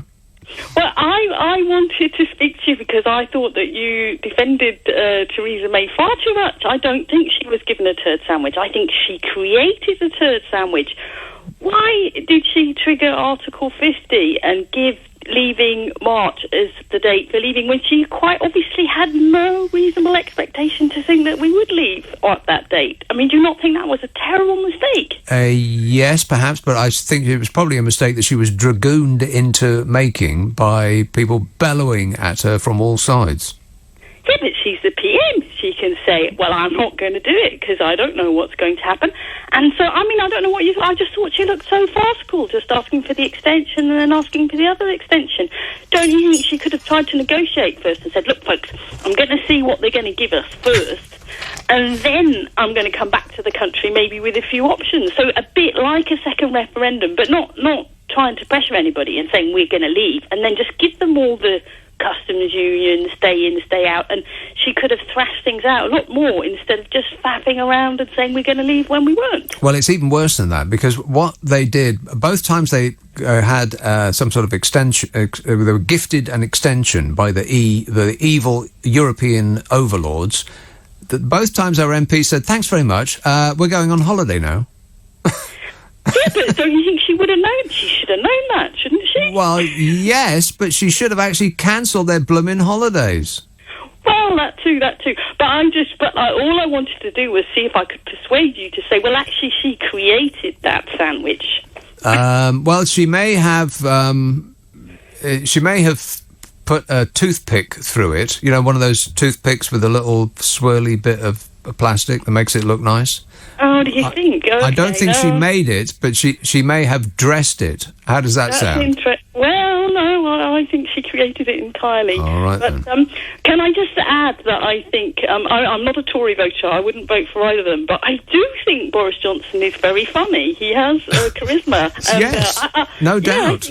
I think it would. I think whatever happens, if he is PM, and it looks like he will be, I definitely think there'll be a few laughs. But you could say that about Donald Trump, and you laugh and you laugh and you laugh, and then you realise, hang on a minute, this guy is actually a wannabe dictator, and he's got evil running through him like words through Brighton Rock. And, absolutely. And he ain't. Boris Johnson doesn't make me feel like that. Well, not yet. Oh, you think it's all an act? And there's cunning beneath the blonde. There's cunning beneath the blonde hair. Are you kidding me? Of course, it's an act. Oh, yeah, I know what you mean. I mean, he is probably really clever at heart, but it's all what you said, self-interest and self-aggrandizement. It doesn't strike me as really sinister like Trump, who is just thick and would start a war with Iran for fun, I think. Well, he may be thick, but the irritating thing about Donald Trump is he keeps winning, regardless of how many times he's caught out in a lie, regardless of how many times his promises failed to materialise. He just keeps winning. Nothing sticks to that guy. I think he is. Would it be too strong to say that he is actually the devil walking among us? No, I think you're flattering him too much. I think he's just winging it all the time. Yeah, just lucky. Yeah, exactly right. Hey, what's the wine like in Bordeaux, Real? Oh, I'm going to disappoint you here. I'm completely teetotal. When I lived in the UK, I used to get drunk every Friday night. And then after that, I lived in Canada. And the Canadians are so anti-drink. And I had to go teetotal. Really? Yeah. Canadians are anti-drink, but they legalised marijuana. Oh, did they? When did they do that? Are you telling me? I saw no evidence of that. You couldn't smoke anywhere there either. You couldn't smoke. You shouldn't drink. They're very puritanical. I'm stunned to hear about this marijuana. Yeah, I think the entire country is now pot legal. Want to score some pot? Eh? Am I off now? Am I still with you? No, it sounds like you. Oh, good. That's great. No, because have you been to North America much? Because I find them incredibly puritanical. If you go somewhere for a drink, there's always a separate section. If you go to an outside fete, and I think you've got to be 21 in some areas. Yeah, you do. America is an odd place because on the one hand it can be extremely loose and free and libertarian and all of that, and on the other hand they're highly religious and very restrictive, and it just depends where you go. Yeah, but I mean, what was that famous Prohibition time? I mean, to me, when I went, I'm talking about Canada, but it felt as if they had prohibition there, because even if you went into the sectioned off section for the boozers, you could see people frowning at you. Well, that's British people, though, isn't it? We have a different relationship to alcohol than pretty much the rest of the world. Certainly to North America, who look at us askance and they can't believe how much we drink. Or actually, you specifically, Rihol, apparently, by your own admission, guilty. No, pure. I was a drunkard in England like everybody else. Right. And then when I came to Canada, nobody was. Yeah. Hey, what's the weather like in Bordeaux at the moment? Oh, it's great. Yes, really but we hot. don't wish to know that. Thank you, Rihol. 0345 6060 973. Bloomin' awful here. It's going to be 65 here tomorrow. Let me just check that nothing's changed, because they do seem to change their minds a lot from 1 minute to the next. 66. 66 degrees and with occasional rain. That is rubbish. I'm not completely satisfied. Amy in Nottingham says, I totally agree about the quality of television, feeding the public rubbish, essentially dumbing down the nation. However, BBC 4 has some educational stuff. Yeah, I think that word some should be underlined. Every now and again, like maybe once or twice a week, they'll have something that's not stupid. Aidan says, I'm pretty sure Fiscal Headroom performed at Glastonbury this year. That would be an excellent name for a rock band, wouldn't it? Fiscal Headroom. And Richard says, did your assistant get the coffee right? Well, it was okay. I mean, all he had to do was pour hot water on instant coffee that I'd already spooned into the cup. And I'd say, I'll give you a 5. 5 out of 10. Not bad. Better luck next time. James says, you're not kidding. Back in the 1970s, we had James Burke drowning us in science. In 60 seconds, he told you more stuff than a whole series of Brian Cox. And he had better hair, too. It is true. Television used to treat its audience as though they were, smart. Now it treats its audience as though it's stupid. And they talk so slowly at you. And they know that you can't pay attention if it's just a picture of somebody speaking.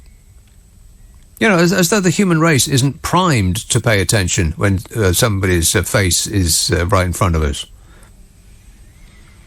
And so they show... They have blooming music on everything for a start. What is that? Why does everything have to come with a musical accompaniment? As though we're incapable of concentrating for 10 seconds without a soundtrack. And they don't pummel us with statistics or facts of any kind. They'll just drip feed us stuff. Maybe one thing over the space of an hour, and the rest of it's just hippie music and visuals. Groovy. Which is what that Brian Cox thing is like. I mean, I tried to watch one of his things, but it was just so insipid. I mean, you just want to shake him in the nicest possible way. Oh, but everything's so... Oh, look, it's amazing. Oh, for crying out loud, mate. Keith says, the sooner we start calling out the ignorance of the ordinary man when it comes to policy, the better we can get on. It seems these Egypts would be happy with communism. Well, I think it's much, much worse than that. I think that there is a feeling, not only in this country, but many countries, it seems to be sweeping the world, that people actually want a dictator. They want a dictator who's going to smash an easily identifiable minority who they've been told is the cause of their lives not working out like they'd like it to. And in America, it's Donald Trump and his Mexicans. You know, they're rapists, they're perverts, you know that. And in this country, it's the European Union. All of them. Not such a minority, really. We're taking on the entire continent. But, for the people who are other, I do get the sense that people actually are itching for a dictatorship. They really want to be put in their place. You know what I mean? 0345 6060 973. Actually, led around on a lead like a dog. Ipswich, Gary. Hello, Nick. How's the nervous breakdown coming? It's in full effect. I think we should get Barbara from last night and Brian on together to give you a hard time, and then we can see a complete meltdown. I think that would do it. Just the very thought of it is making me itch. And actually, I think when Boris becomes PM, they should be in the government. They should be in the cabinet, and the freebies. You could actually get a spin-off program. You could sort of have the mental breakdown series where you feature people from around the country that are going through epileptic fits and whatever, going mad. Their nervous breakdown update. Yeah. Chaired by Alistair Campbell. I think we've got a show. I think so. I'll go on it just as a critic, because I'd love to tease you, so that would be quite funny. All of this doesn't matter who. Has anyone noticed Alaska's had its hottest day ever?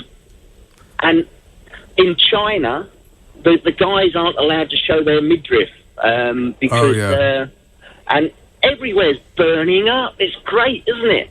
Well, okay, I'm with China on that. I mean, men should keep their blooming shirts on in town, and furthermore, should never wear shorts unless they can see the sea from where they are. That's correct, isn't it? Well, I live by the sea, and it can be quite horrific in certain parts of where I live. We had a meal on Thursday, late afternoon, about 4 o'clock. The kids are out of school. And we were on this sunny patio outside one of these theme pubs. There was a McDonald's on the other side of the road. And do you know what? Everyone looked like the McCory twins from the Guinness Book of Records. They were humongous. Everyone who was turning up was huge. I've got no idea who the McCory twins are. Who are they? Well, they were the world's fattest twins back in the 70s when I used to get a Guinness Book of Records for Christmas every year. Right. But that in the 1970s, that was back when people weren't fat. Well, in America they were, weren't they? They were... Not really. Not like... Well, Cannon was fat. The detective Cannon. He was fat right enough. His car used to... When he got out of his car, it used to wobble. Do you remember that? I guess that just must have been the way they made 1970s cars, which is why nobody, apart from Americans, buy American cars. But he used to get out of his car, and you could almost feel the relief of the springs in the car, and it would wobble like jelly when he got out. But he was the only fat person that I can recall. There was Barry White. Hey, you know what? I bought the best of Barry White a little while ago on CD because it was cheap in a CD store, and I thought, oh well, I haven't got any Barry White. I'll buy this. He had so many hits. It's incredible. There's about 20 hits on that best of. You buy a best of somebody or some act, and there'll be maybe 3 or 4 hits that you recognise, and the rest will be fillers. Not on this CD. It's amazing how many hits Barry White had. What a talent! I just bought the best of Middle of the Road. Chirpy, chirpy, cheap, cheap? Yeah. You're kidding? Yeah, it's such an easy album to sing along to. But they only had one hit. No, they had about 8 or 9 really good songs. Nonsense. Sacramento, Soleil Soleil, Where's Your Mama Gone? Was that Middle of the Road? Yeah, it's Middle of the Road. Chirpy, chirpy, cheap, cheap. Yeah. I ain't going to start singing it. But ooh, it's almost impossible not to, ain't it? It's like it's one of those songs that your brain starts it up and you're fighting yourself to not sing it. Ooh-wee, chirpy, chirpy, cheap, cheap. This is all we're going to have left, This is all we're going to have left is music at the end of the day, and we're going to be a world which is bereft of money, and everyone will be impoverished, and we'll be going back to the dark ages if we don't do something about the climate. But at least we'll have Middle of the Road. Where's your mama gone? And you mentioned Slade earlier. Yes. I brought their best of compilation as well. Oh, well, I bet that's pretty good. Yeah, there are so many, and Dreadfully misspelled, each and every one of them. Deliberately so.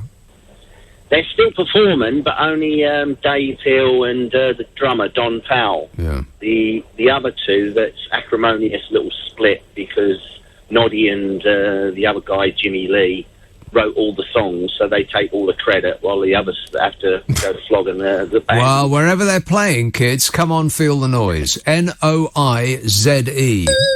Here, Gary, I'm going to have... Jeff in Chorley says, what I fear most about Boris becoming PM is the prospect of an interview between him and Robert Peston. Burble, he says. That does sound excruciating, doesn't it? Angela says, what if we go...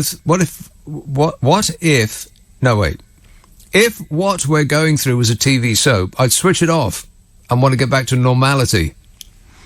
Normality? What's that? And Bill says, Boris's honeymoon period as PM will end on the 31st of October, or within a few weeks of it. Happy Christmas, everybody. That's what Bill says. Watford, hello, Neil. Hi, I think you're right about the dictator, because Boris, I think even the Neil, can you back off the phone a couple of feet? Can you hear me? Okay. When I said a couple of feet, I misspoke. A couple of inches. Yeah, okay. There you are. Okay, I think Boris has got a bit of Turkish in him. Got a bit of what, sorry? He's partly Turkish, isn't he? Oh, Turkish? Yeah. Yes. He can make a very good dictator, so you'll be dictated to say exactly what you say. What? And he'll be in total control. Boris will be a very good dictator. Yes. We need a dictator now to keep us in the straight and narrow. Do you think? And he's going to dictate to tell you what to say in your news hour. You'll be fully controlled. Well, I hope so. God, because this coming up with stuff all the time is really wearing me out. And he is absolutely guaranteed to give you exit on 31st of October. So he says. He will dictate to EC saying, that's it, we are out. Yeah. It's a done deal. So that's it, we're leaving. That's it, it's a done deal. Yeah, except we ain't got no deal. Well, that's it. It's a done deal. We are out. No matter what happens, we'll suffer. Will be huge problems.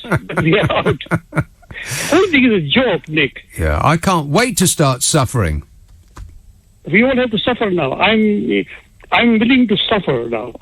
That's it. I need to suffer for the next 5 years. Well, you better be ready to suffer, Neil. Anyway, it was nice to talk to you, Nick. Okay, thanks a lot, mate. 0345 6060 973. Yeah, a bit of S&M. Mostly the M part. We love a bit of it. Alison says, you mentioned Brian Cox. I recorded all of his Planets series. It's great. I suffer with insomnia, and 10 minutes of that and I'm sound asleep. There must be a scientific explanation for such an amazing cure. Yeah, because he's just so dull, and I mean that in the nicest possible way. It's because he doesn't pummel you with facts. It's all about, it's just feelings, and everything's so lovely and great. It is. It's an excellent cure for insomnia. Whereas if it was Jacob Bronowski, that's not a cure for insomnia at all. You're sitting on the edge of your seat, you're gripping the armrests, your eyeballs are wide open, your ears are in full effect, and and your brain is fizzing because there's so much information being poured into you. In about 2 minutes, Jacob Bronowski would have told you more. You would have forgotten more that he told you than you would have taken in a whole series of Brian Cox's, whatever those shows are, the hippie diatribe. He'll be standing on top of a mountain with wind in his hair and in his stupid blooming combats. That man has never seen combat. Stop wearing combats. Dave says, the cynical atheist is on the air once more. Who? Oh, me. Thomas says, if all those rich conservatives like Jacob Rees-Mogg, Boris and the rest believe so much in Brexit, then let's ask them to put all their money in UK accounts during the turmoil that we will have to face. I bet all their money will be overseas. Rich men get richer in a crisis. I saw it in Greece, says Thomas. Well, you can make a ton of money in periods of turmoil as long as you bet the right way. Those with the cash will continue to make the money. That's the way it works. David in Belgravia says, I can't wait for Boris's PMQs. Absolutely hilarious and chaotic it will be. Well, I wouldn't be remotely surprised if he went the Donald Trump way and he just cancelled them. I mean, what are they going to do?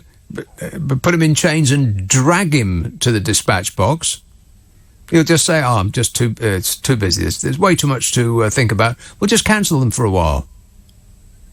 I mean, Donald Trump cancelled his press briefings. The way in which the press, fake news, holds the people in power to account, he just cancelled them. They don't do those anymore. You know, you used to have Sean Spicer, and that mad routine that he used to do, and then that cross-eyed disseminator of misinformation, that woman, I can't remember what her name is now. Liar! Yeah, that woman. But they don't do them anymore. Have you noticed? They're just gone. Because the press is fake news and the enemy of the people. And Donald Trump was joshing with his best mate, Vlad the Insaner, about killing journalists. He so desperately wants to be a dictator. He wants to be a murderous dictator who smashes into the ground anybody that says a bad word about him. He wants to be Kim Jong-un. Oh, shut up! Well, he's already got the physique. Just saying. Manchester. Linda. Hi there, Nick. You're such a wordsmith, but I'm hoping I don't stumble over my words here. You'll have to forgive me. I do have a slight excuse. I was cannulaed with iodine today, so yeah. Wait a minute. What does that mean? You had a what now? Had a cannula put in my hand and then iodine squirted in, for an X-ray. Oh, right. So how does that make you feel? Wow, it makes you feel a bit peculiar, actually. A bit woozy? Yeah, they say to you, you'll feel a warmth, and you do. It's really peculiar. Internally, you feel this warmth sort of developing, and it feels a bit, you want to go, God, am I turning into something weird here or what? It does make you feel a bit weird. Right. Right, so, okay. If you go back to the Corn Laws, Nick. Oh, no. This isn't a history lesson, is it? Boring! I'm so sorry. It's relevant, though. It's relevant. Because if you go back, Peel actually repealed the Corn Laws, didn't he? He was a Tory, wasn't he? He was Conservative. But his actual ministers didn't want him to do that, so he relented in the end and gave in and got poor people, And I think Nigel Farage is a bit on the weak side. Nigel Farage has got a wig. Is that what you just said? No, we didn't. I said, no, it'll sue me. I haven't got any money anyway, so wait forever, won't he? But, yeah. I think Nigel Farage's party, like the wig, it's like doing the round again. The time of the Corn Laws, you go back, there was no Labour Party then, so us poor sods didn't have anybody to stick up for us, There was just the Tories and the Whigs, wasn't there? And I think we've gone back to that. God save us with Jeremy Corbyn is all I can say. All right. I think we're all in big trouble, Linda. But I know we're in big trouble, Nick. I do. Our family actually goes back to the time of the first Strasbourg Nifad. We are of that line, so we go back centuries. We were around when the first lot got started, so... Well, then, okay, so what you're saying is that the position that we find ourselves in is your fault. No, we actually put down the battle, oh God, how to stop wars. in the, you know. So No. if I you think have a look at- I think you just got to apologise to the British people for everything that you've put us through. Absolutely, they've been putting me through some hell the last 2 years, I can tell you. So I won't apologise because there isn't anything to apologise for. But yeah, I hope people get their sort of brains in gear and stop being fed all this rubbish that they're being drip fed, like you say. Right. Well, I'm not holding out any hope on that score. But at least we have your solemn apology for everything that you've that you and your family have caused. Thanks a lot, Linda. We appreciate it. There you are. She said, I am very sorry that I screwed up. Totally I mean, I am so sorry. You just don't know how sorry I am. I'm sorry. Now we know who to blame. Thank you, Linda, for taking full responsibility. About bloomin' time. Light! Ian says Abbott will now set about... It's Abbott. That is so rude. Be polite! He says Abbott will now set about his Remain propaganda programme on LBC, but at no time will he mention the farcical Brussels to Strasbourg to Brussels nonsense or the undemocratic nature of the dodgy apparatchik nominees for top EU jobs. Oh, Ian, can you even hear yourself? This is a country that's spending £52 billion on getting from London to Birmingham 10 minutes more quickly. And as for the undemocratic part, I mean, come on, do I really need to go into it? No. We're about to have yet another unelected Prime Minister who will answer to an unelected head of state and be overseen by an unelected upper house. Does that sound democratic to you? Negative. Really? Martin in Somerset says, pity Trump with his advanced knowledge of wind ain't worked out when we learned to travel in it. You mean by plane? I know a lot about wind. Yeah, sure you do, Donny. Stop eating food in a bucket. Rochdale. Hello, Aaron. Yeah, what I'm saying is I'm old school left winger, old school anti-common market. Yeah. And I'm saying that the whole common market system, EU system, is a neoliberal, undemocratic club. Is it? Okay. And what does neoliberal mean? it means that is it laissez-faire capitalism. What does that mean? Well, it means that it holds us back. I don't think that's what it means. Well, What's the alternative to neoliberalism?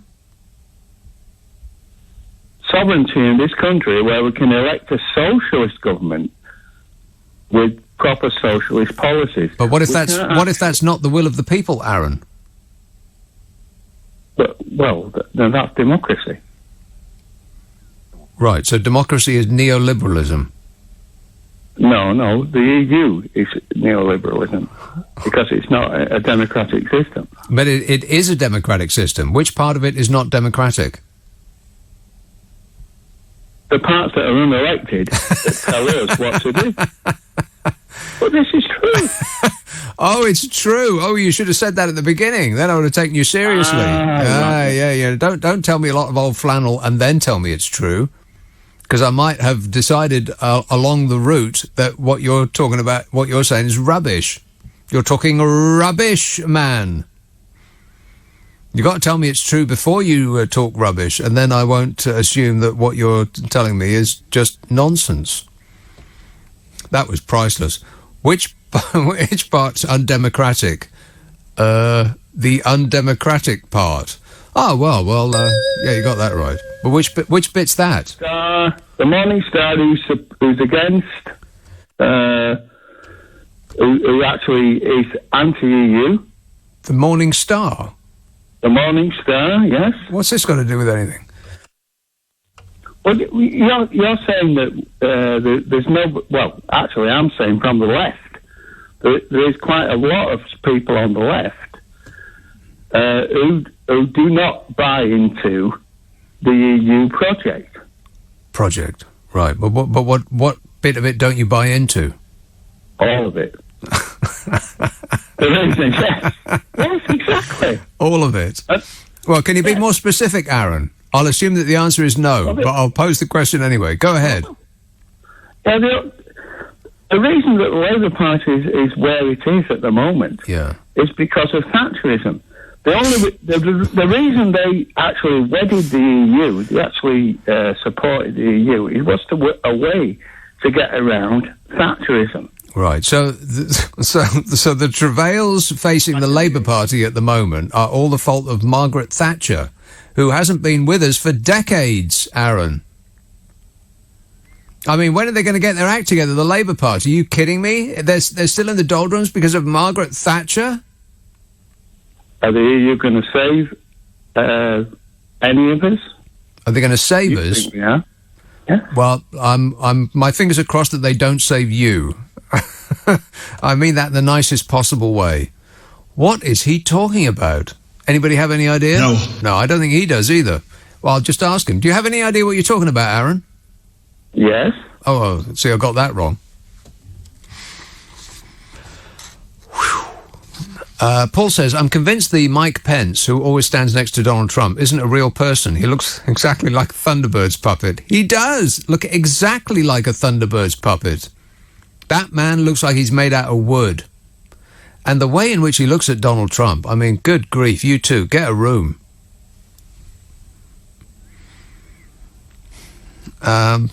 No, see, that's unfair. I think Donald Trump's into women. I cherish women. Mostly his daughter. Ron says, Coco the Clown is etching his way nearer to number 10. Elsewhere, Coco Gauff, a 15-year-old tennis player, is causing ructions at centre court, giving the established set something to fret about. Oh, really? Tennis? Please, tell me more. Boring!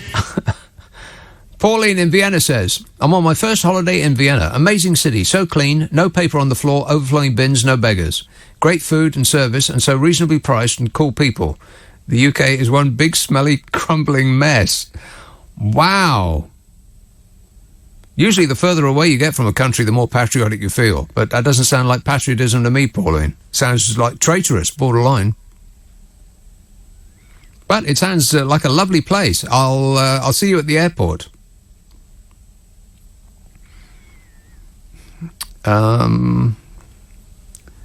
Paul in London says, somebody explain Anne Widdecombe to me. Actually, don't bother. Yeah, well, I haven't got enough time. Only 6 minutes to go. I certainly do not have enough time to explain Anne Widdecombe to you. Angus in Glasgow says, asked today if I would be supporting England in the World Cup third place playoff, I was able to muster all my British politeness and say, nae chance. Scotland lost only 2 games, each 2-1, but one to a lousy penalty. Hey, Angus. Stop whining. Paul says, you've just said that Donald Trump has won, yet you ridicule him. Is Donald Trump the new modern politics? We have another unelected prime minister with no manifesto. At least Donald was elected. Well, kind of. He got 3 million fewer votes than the person who supposedly lost because of that crooked system they've got over there.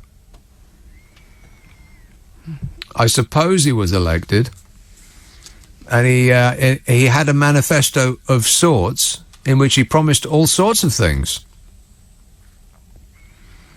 which he hasn't delivered on any of them yet. I'm building a wall. Yeah, he didn't build a wall. He said that he was fit for the job. I can be more presidential than anybody. Yeah, and that's a lie. It was just so much of it. Where do his lies begin and and mendacity end? I make $400 million a year, so what difference does it make? Yeah, no you don't, no you don't, no you don't. Prove it. That's the reason he won't release his tax returns, apart from getting a lot of dodgy money from Russia, is because he does not make $400 million a year. I wouldn't be at all surprised if he was totally broke. Or at least before he became the President of the United States of America, and he could monetize the job. How do you make a lot of money out of being president? Well, apart from anything else, you meet other heads of state in your own blooming hotels. I mean, they don't come in ones and twos. Hundreds of people will fill hotels. It's not a coincidence. Becky says, I really like Brian Cox, but when he keeps on about planets or something being a million billion years old, it does my head in, says Becky. He does do that, doesn't he?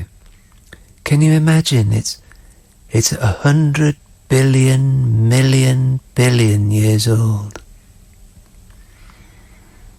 I'll put a sock in it, Brian. Or just wake up. Wake up, man! See, he always sounds as though he's under the influence. You know what I mean? Snap out of it. Monica in Coventry says, I love tennis, but hate watching Wimbledon. It's the crowd. They are they are such complete prats, says Monica. Well, don't sit on the fence, Monica. Tell us what you think. Prats, you say? She says, I also can't stand Andy Murray. Never could. But I hold him in utter contempt since he accepted a title. Total hypocrite. He's Sir Andy now, isn't he? What on earth for? For being successful at tennis? How silly is that? It's just utterly preposterous. Gosh, there's so many that I haven't got around to. So many messages that I haven't got around to yet. I keep doing this every day. I'm not very good at my job. Darren says, can you please explain why, if Trump is such a warmonger, why he never took either the tanker attack or the drone shot down as an opportunity to start one? Even though the Dems and the media tried to goad him into it, he declined. Oh, please. Yeah, there's no evidence to suggest that Donald Trump will bring us to war. I'll bring us into war. Apart from him saying it. You know, there is that. He keeps surrounding himself with the military, and he puts on military jackets, and he throws a military parade for himself. But he doesn't actually want to go to war because he said that he voted against the Iraq war. I think the reason that America shouldn't go to war with Iran is because they haven't won a war since World War II, have they? I mean, they spend more money on the military than the next 10 highest spending countries put together, yet they can't win any fight. It might be something to do with their physical fitness. And I mean that in the most positive way possible.